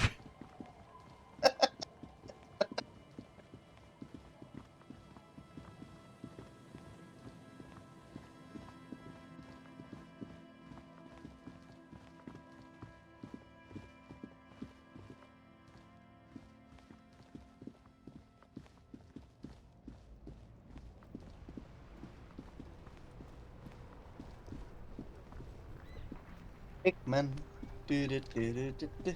Say Ekman.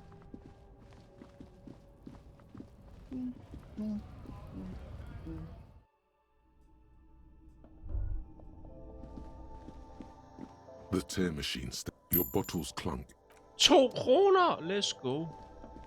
Let's the fucking go! Is this about the questions again? Sorry, nej, jeg skal bare købe ting. Her.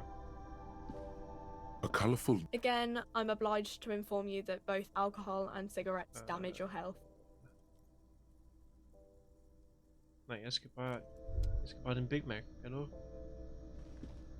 You see several of the packages are small, discreet, sloppily fuck? stacked, making them easier to take unnoticed. Shit. No need to worry about knocking over a display.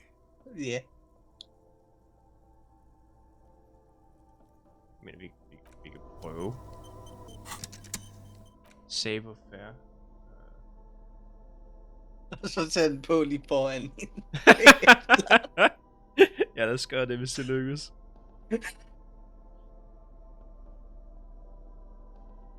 Hun bliver ikke betalt nok for at give en shit. Hun er sgu ligeglad.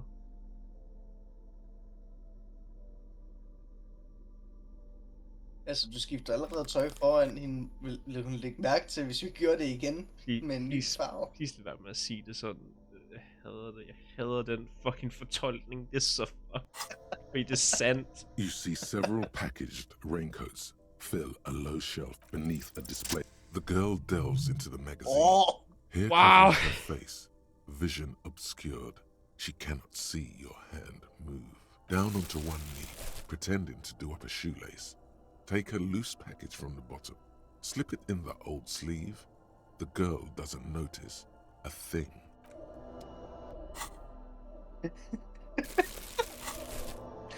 Hey. Is this about the questions again? Hun er fucking ligeglad. A small cabinet on the wall is filled with various medicine bottles, nasal sprays, and blister packs. Og det er magnesium, They ja, det er all sådan, bear det var. the Saint Baptiste Pharmaceutics logo. Giv mig hånd på det med. Here. Okay. Here. I hope Okay. Saint Baptiste makes you feel better or something. I med. Okay. Here. I hope Saint Baptiste makes you feel better or something.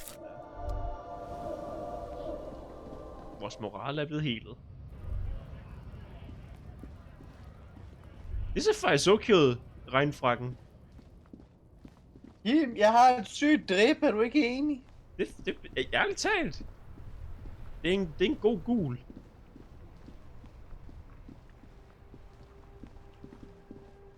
Så er de gule handsker oveni. Okay, ja, det ser nær så godt. Tag de gule bukser på. Skal vi være et banan? Okay. Så de gule handsker. Og hvad har vi ellers, der er gult?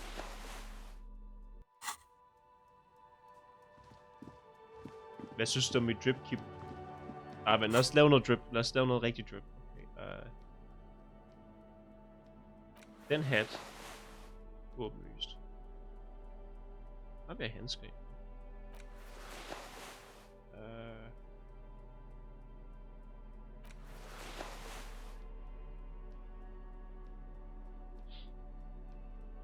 Jeg skal nys. For satan. Rul for at se, hvor meget skade du tog. Jeg bed mig selv. Au. Smid en D4 for at se, hvor meget skade du tager. Okay, hold on.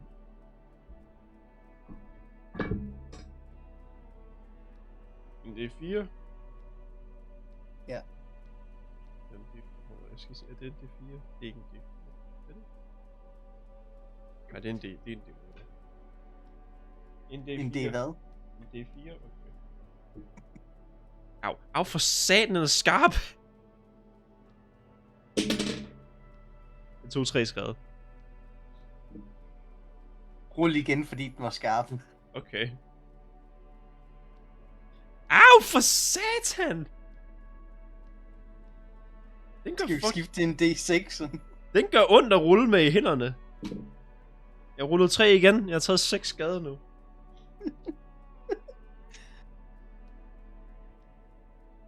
Den er fucking spids. Den gør ondt.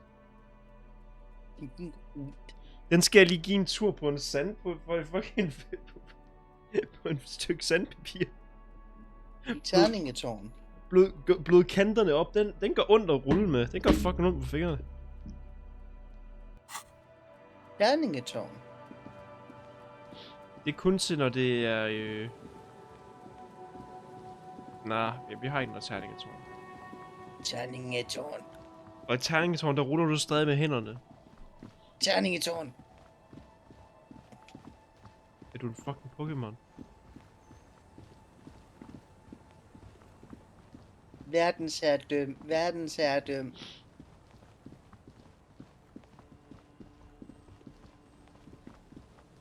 Kom med mig, Kim. Vi skal afslutte dagen. Sæt på afslut. Der er en time Vi er tilbage. også tæt på 90. Det er mindre detalje. Og jeg tror nok, jeg har fået at vide, at jeg skal op kl. 10. Din fucking idiot. Yes, what is it? Hvad skal vi prøve igen?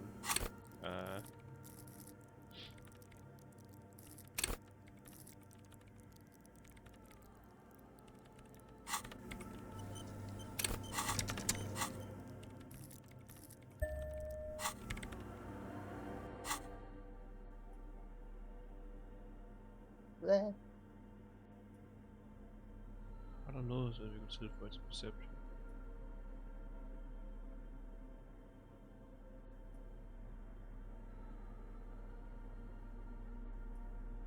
Hvad? Hvorfor fanden giver Stoler mig bedre perception?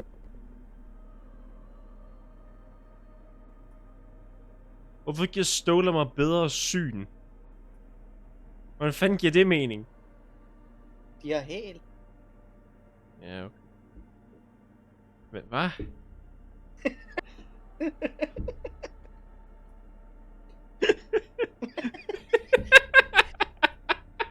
Og der er helt på stålen, det giver god mening. Det giver...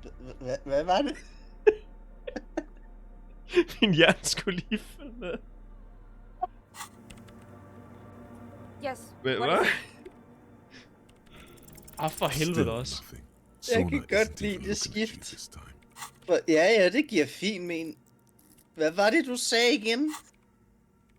Det prøver lige en gang til. Jeg nægter at opgradere en gang mere. Jeg bare gerne videre i videospillet.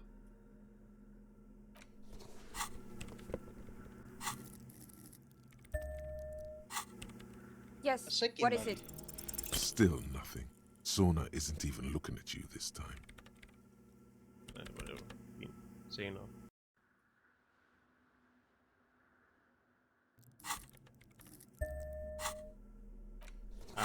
Lige en gang til.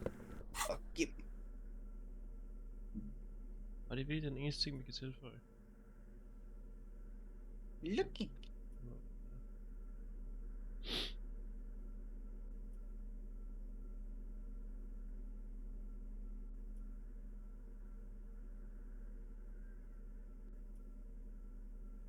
Skal vi tjekke, om vi har nogle minuser på os? Det har vi ikke. Det står der herovre, det vi klar.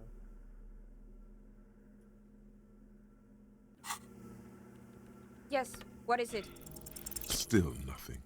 Fuck dig, fint. Vi gør noget andet så. Kom bare tilbage senere. Så tager vi bukserne af og gør det igen. Okay, jeg gider ikke være en banan længere.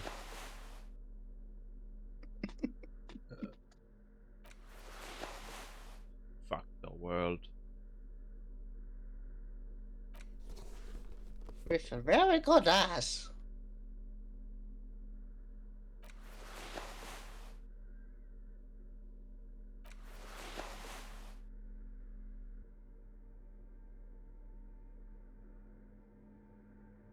Røvbukser, fed t-shirt. Og fuck verden, læderjakke. Yep. Good outfit. Og så det der fucking halsterklæde.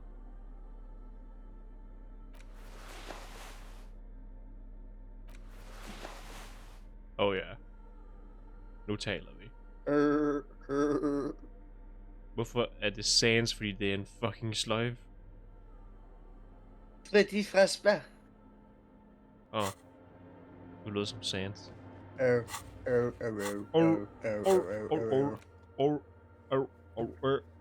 Og hader du? Ready, frisk,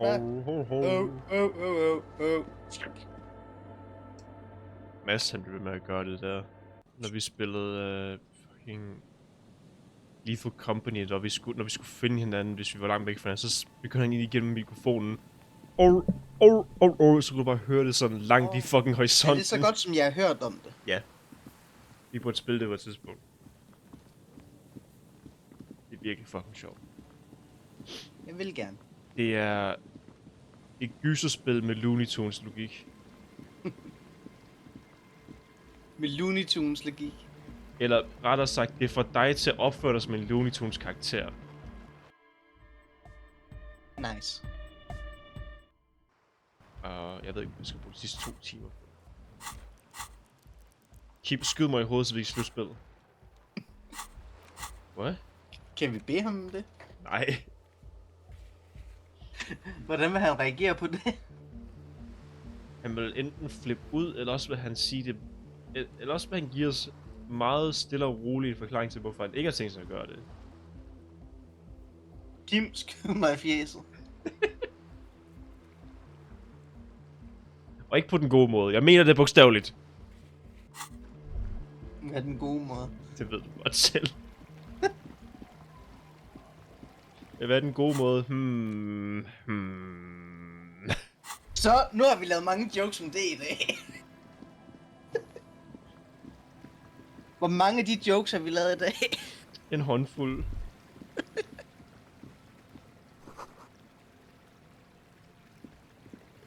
Nej.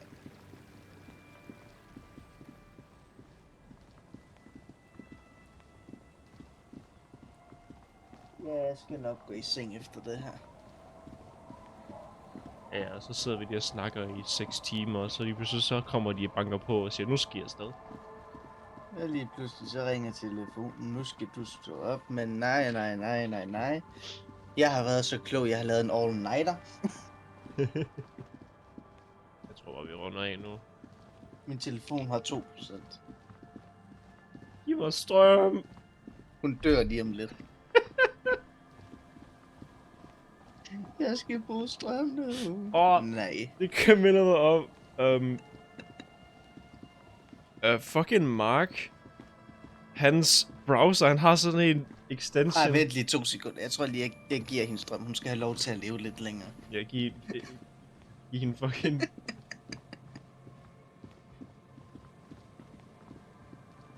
Hvad skal jeg give hende? Udover fucking? Nej, hvad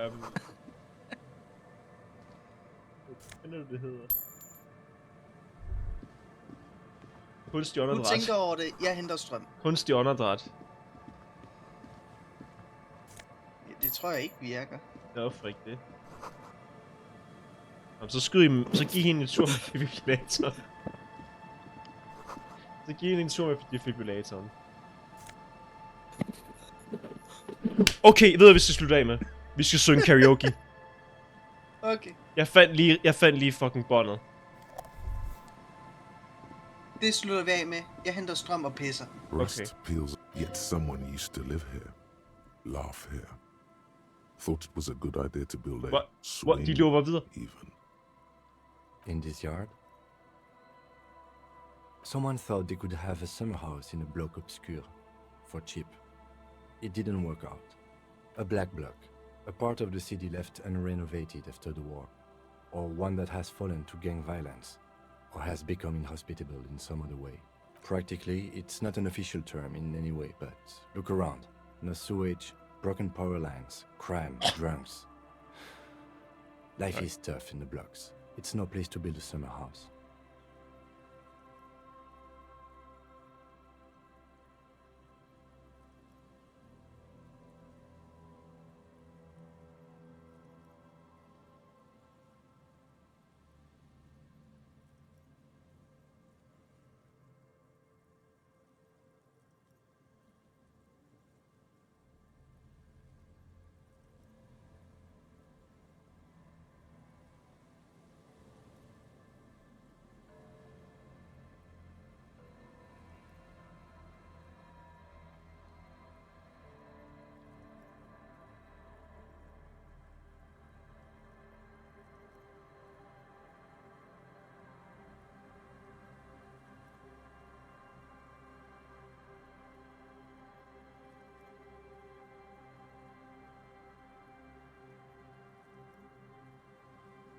Så længe jeg lever. Så længe hjertet slår. Jeg farer filmen. Med frokost og alting.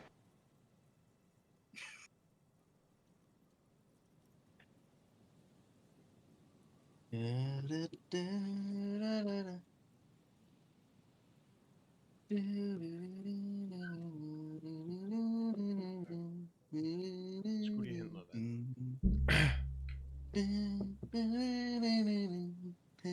Hold din kæft. Yes, and you picked it up because you're a post-apocalyptic scavenger who collects trash and magnesium blisters. Okay. It's not meant as nagging, just an observation. We should move. I don't think we will solve the murder with forays into the earth. Nækker du? Eller hvad ordet var? Nej, jeg mener, whatever, lige meget. Jeg er for træt til at oversætte. This is a synge karaoke. Så længe jeg lever. Hvis vi skal høre begge udgaver, når vi fejler og når vi klarer den. De er begge to fantastiske på deres eget måde. Ja, det var lige save.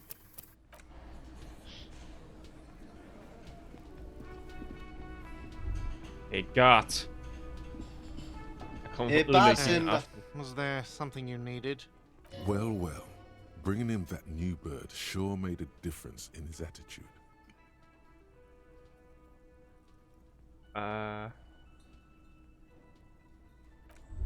Skal vi selv derop? Hvordan gør... Nå ja, vi skal gøre... Men fuck... The portal reel is just what you needed. The reels, you press the large button marked Commencer, and the tape starts spinning. There's a small delay before the song starts playing. Then the organ's telling you about the tiniest. Within seconds you know, this is the one. The real shit you've been looking for. The one you trust your room to. This one tells it like it is. This is your tune. A click, then silence for a bit. Then the tape stops spinning. Kan jeg synge det her til karaoke? Så jeg kan synge det her? Of course you could sing this. Yup, they're all here. All 3 verses. And the B-side of the tape contains the instrumental version. It's like the world itself is telling you to do it. Only one obstacle stands on your way. Inden det kan stoppe mig nu. God. Vi håber på, at det første er en fejl. Så after you've won him over, canon-versionen er, hvor vi gennemfører. Let the pain out. Make everyone understand. The lieutenant watches you pack up the boombox. He doesn't say anything. Hey, God. Hey, was there something you needed? God. Jeg har brug for at synge karaoke nu. No, you don't. It's not happening. He tries not to look at you. It's dangerous to acknowledge the karaoke man. Look him in the eyes. Ja, men Johnny Law, det er klar til at synge sørgelig stil. The whirling doesn't need more sad style. That's one of the styles it can do without right now. Hvorfor har du overhovedet PA-systemet, hvis ingen så bruger det? It's for no one. It's a prop. I'm not letting anyone use it after the great karaoke catastrophe of 44. Hvad skete der i 44? A lot of people got killed because some arsehole wanted to sing karaoke. Er det relateret til mig? Okay, yes, it's for some clients.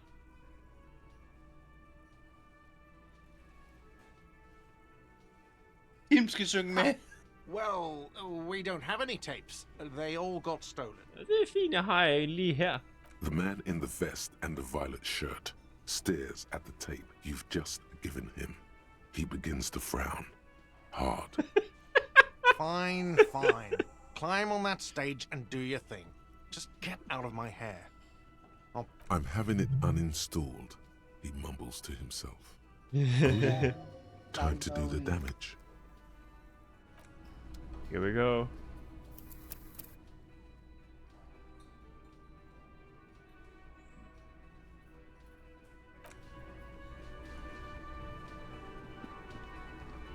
The stage is all you feel a little. So, are you ready for your thing now? Det er drama. Okay, hold on. Eller skal vi bare rulle nu og se, hvad det bliver? Altså, den første synes jeg, vi skal fejle. Og den vi spiller videre på, det der var vores gennemførelse. The air is thick with anticipation. Er du fucking klar? Ja. Someone dims the lights as the music starts. A lump's in your throat suddenly.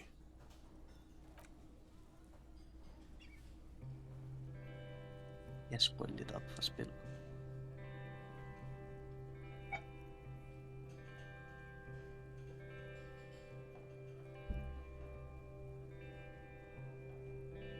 I would often go there to the tiny church there. The smallest church in Sansan. Though it once was larger. Okay, begynder at koge lidt. How the real may rest there. Jeg har hørt hvad? Down through the mist there. Towards the seven sisters. Towards those pale cliffs there. I would often stay there in the tiny yard there. Yeah. I have been so glad here, looking forward to the past here. But now Og brød han sammen. you're all alone. Kim er bare fuldstændig... None of this matters. Han er militant.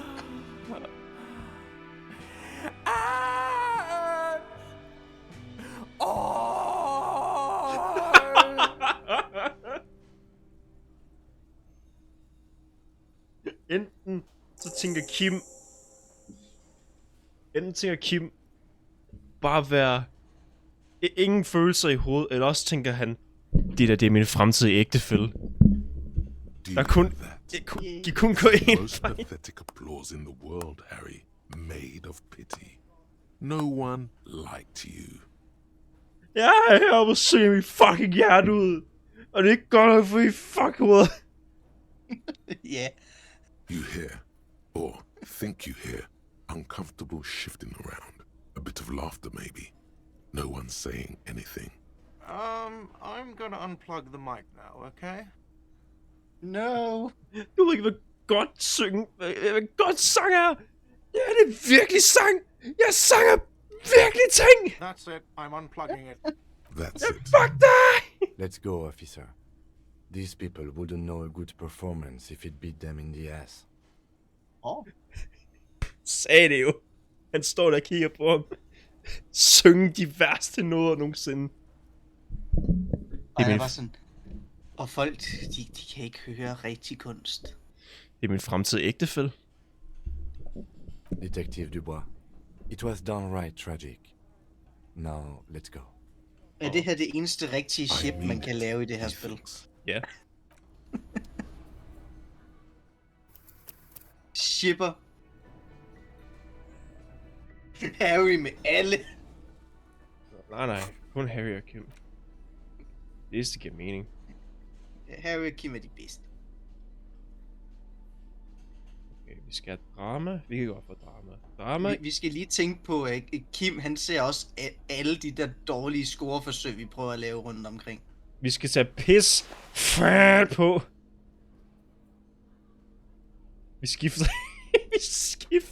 læderjakken, før vi skal. Vi tager en læderjakke af, tager en anden på. Pis. Drama.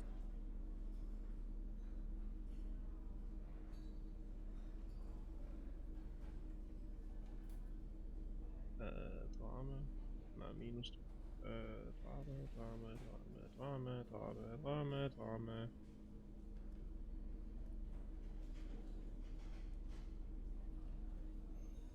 Lidt mere drama.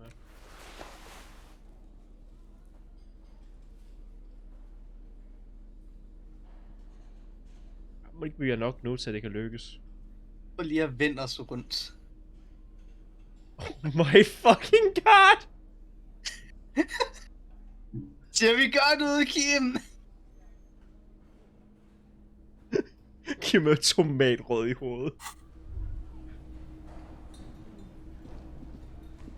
The stage, you feel. Og så i forhold til hvordan den you her ready for går. your thing now? Please. Let me know when I. The air is thick with anticipation. Someone dims the lights as the music starts. Jeg tror faktisk, vi slog det sammen. Here we go.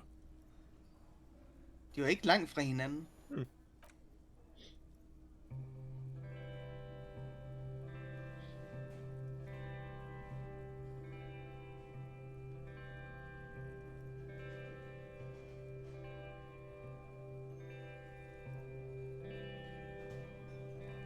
I would often go there,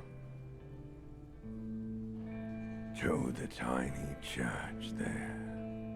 Det er nok lidt mere den stemme, jeg havde forestillet mig, han skulle have. The smallest church in San. Though it once was larger. How the real may rest. Men de begge to hans stemme.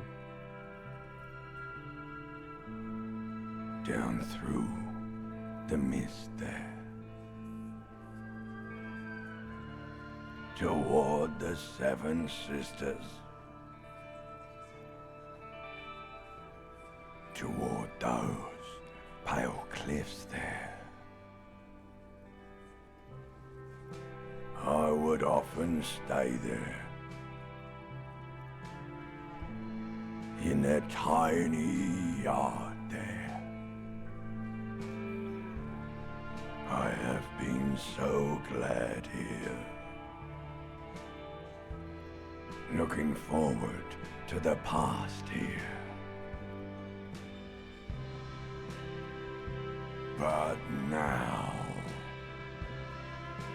you are all alone. None of this matters. No, none of this matters at all.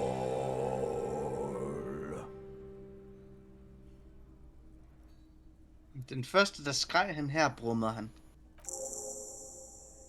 Jeg kan godt lide ideen med, fordi det er begge to. Tror du stadigvæk, Kim kigger på os med hjerteøjne? Jeg mener... Eller skal vi tilbage og synge forfærdeligt, for at han gør det?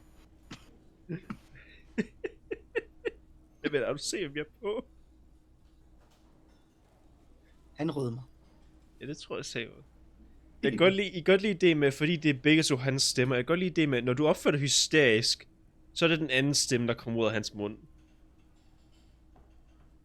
Så er det hæslige slips. A lazy applause fills the room. You feel your hand shake as awareness of your body returns to you. There is silence now in the deep where the voice came from. It has receded to return only in dreams and nightmares. This guy Tror du også godt, vi really kan spille det andet tape herinde? Nej.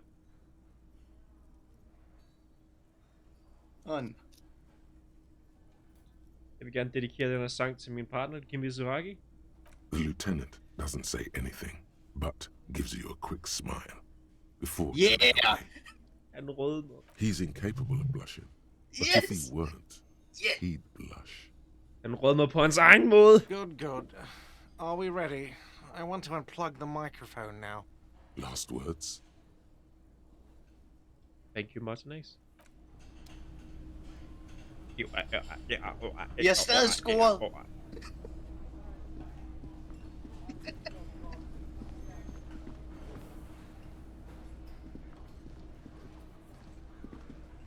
Jeg beholder vores look. Det er altid rimelig godt.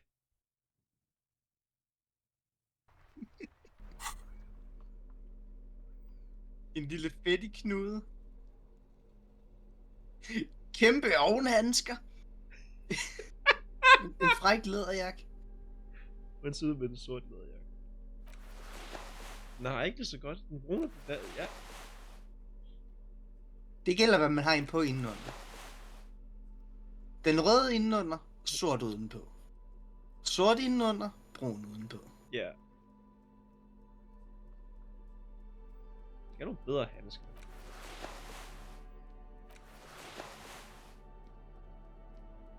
Nej, det er først mærkeligt ikke at have de der store luffer på længere. Det er først bare som det er hans hænder.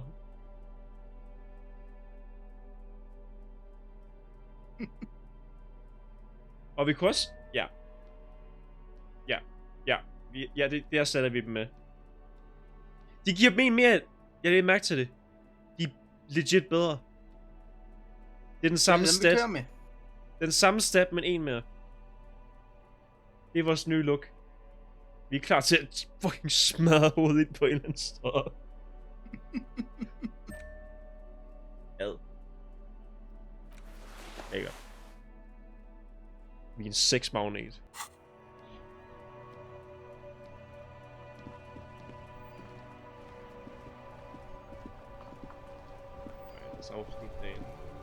Inside, you see a set of steering levers, a radio microphone. Hvordan får jeg Kim til at tage jakken på? Jeg har set det før. Skal vi google, eller skal vi gætte? Jeg kan lige prøve at google det.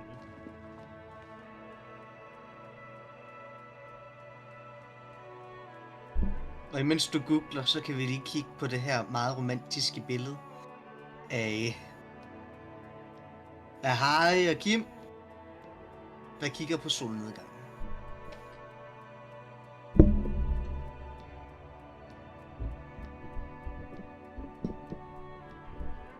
What? What? Oh!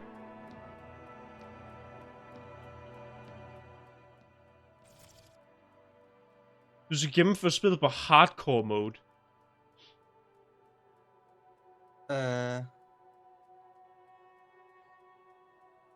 Okay. Det sker nok lige foreløbig. Jeg har aldrig gjort. Det er din fucking gevinst. Det er at se Kim i pis jakken. Det er værd. Det er værd. Jeg ved dog også, at jeg har set scenen før. Hvis du får ham til at have den på, så siger han også til dig, i det du tager jakken af, så tager jeg den også af. Så hvis du vil have den jakke på, så skal du beholde din fucking fuck the world jakke for nu af. Men tager den på igen, hvis man selv tager den på igen? Nej. Åh. Det er én gang, og det er det. Så er det en permanent look. Ja. Men det er det for Kim, så er det også for mig. Ja. Det er noget, vi kan gøre, der kan tage en time. Hvad er det, vi skal nu? På dagen til slut. An old door, worn by elements, guards the depot. The wind has blown a sand dune. It's military. A service depot of some sort. The washerwoman mentioned a depot up the coast. She said it was for moving ammo and cargo across the bay. This might be it. Kan vi tilføje det i interfacen for at gøre det bedre?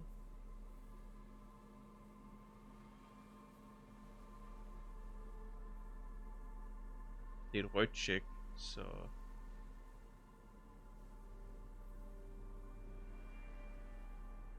Så vi skal make it count. Ja. Nope, vi kan ikke tilføje noget. Og vi har ikke noget, der giver minus. Nope.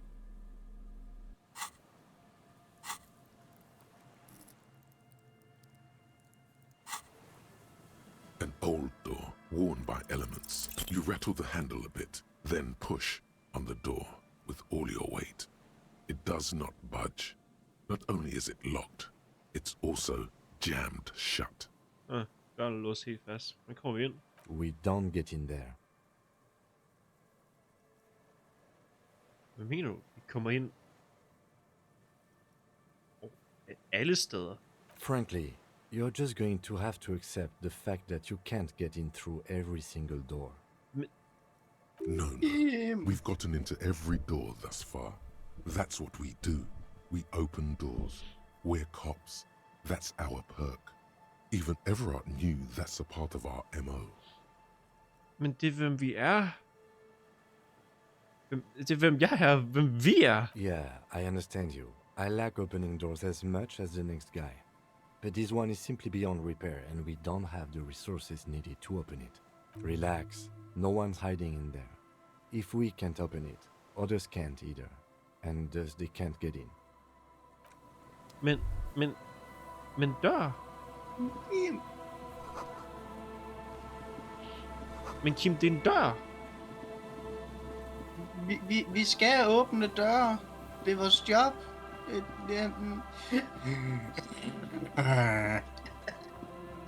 Har et fucking total nedbrud, fordi det ikke giver mening i hans hoved. Finally, you spot the lock. The reeds, the wind picks up. The trap feel no locus.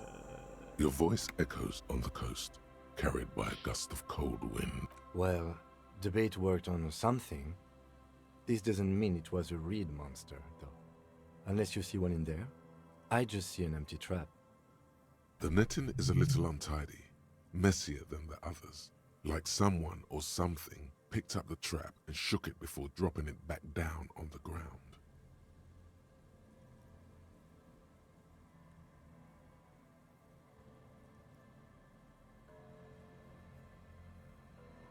Perhaps our cryptozoologists have competition in the form of an actual entomologist, or someone else is sabotaging them. I could present more theories, but then I would be taking this on as a case, which I'm not. Right.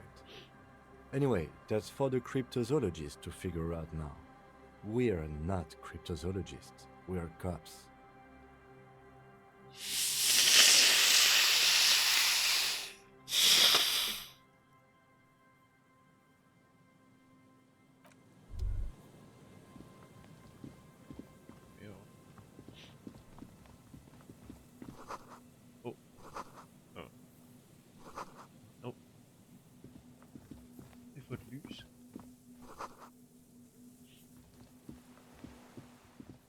Og det er lystårn.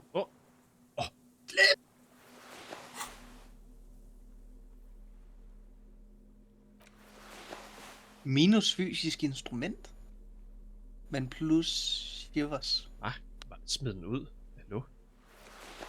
Smid den i havet. Renten!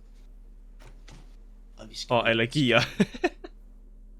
Og hvad? Minus 2 instrument. Allergier.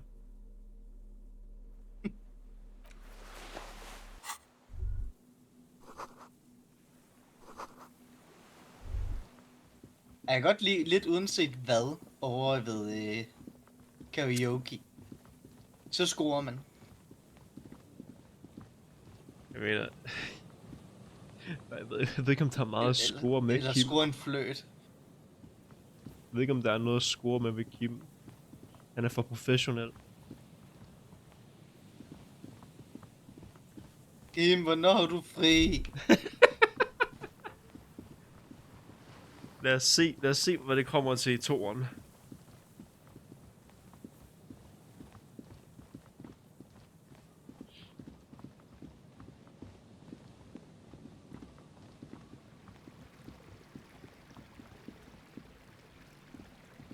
Er nogen, jeg kan få en time til at gå med hurtigt?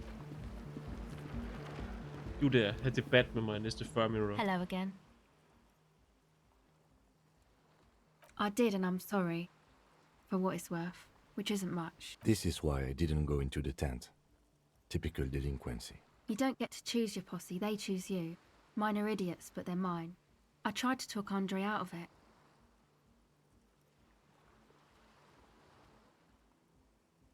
I know. I should have been able to control them, and I will in the future. I promise. May I ask, what did you tell them? Thank you. I'll get them under wraps, I promise. It's supposed to become like a club for Nordic dance music, like that new style of synthesizer stuff they play at the Elysium. Except that, yeah. The floorboards are twisting, and the shooting beams are slowly cracking, like bones. Far east of the Golden Delta, beyond the industrial port, there will never be a club for Nordic music here. Not in a million years. You know, anodic, cathodic, music that's made with electronic instruments. Synthesizers and tape consoles, microcomputers too. Anything that uses electricity, but isn't guitars. Also found sounds, stuff like that. You see clear, beautiful, violent flashes of light. Light cutting through a smoke-filled darkness. That is what the future will look like, if it ever comes. Go ahead.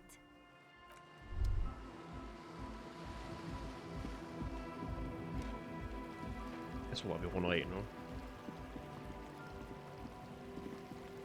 Det så rense. Men får vi egentlig en mulighed til at snakke med Rubin? Ja, vi møder hende på et tidspunkt.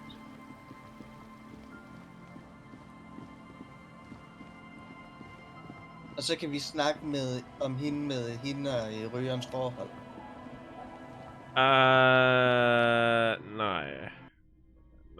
Nej, det får vi ikke mulighed for. The bed is Kim, du må godt komme ind. A bit run down. On the table, you see a bowl of water, a rough soap, and next to it, a small hand mirror. A straight razor soaks. An old mirror hangs on the wall. You see the reflection of your face in it, adorned with the... Jeg bare simpelthen kan med så lave en... It's too late. Like... Det er ikke tid endnu. Jeg må stadig gerne have et dejligt smil. Ja, lidt endnu. Men vi når et punkt, hvor det bliver nødvendigt at fjerne. Og så fjerner vi skægget oveni, så han bliver rigtig grim. Absolut ikke. Vi beholder bakkenbarterne. Ja. Han er ingenting uden den. We are nothing. Vi gemmer her, og så slutter vi dagen af næste gang. Ved at læse sin bog eller sådan noget. I don't fucking know. Jeg er virkelig træt nu.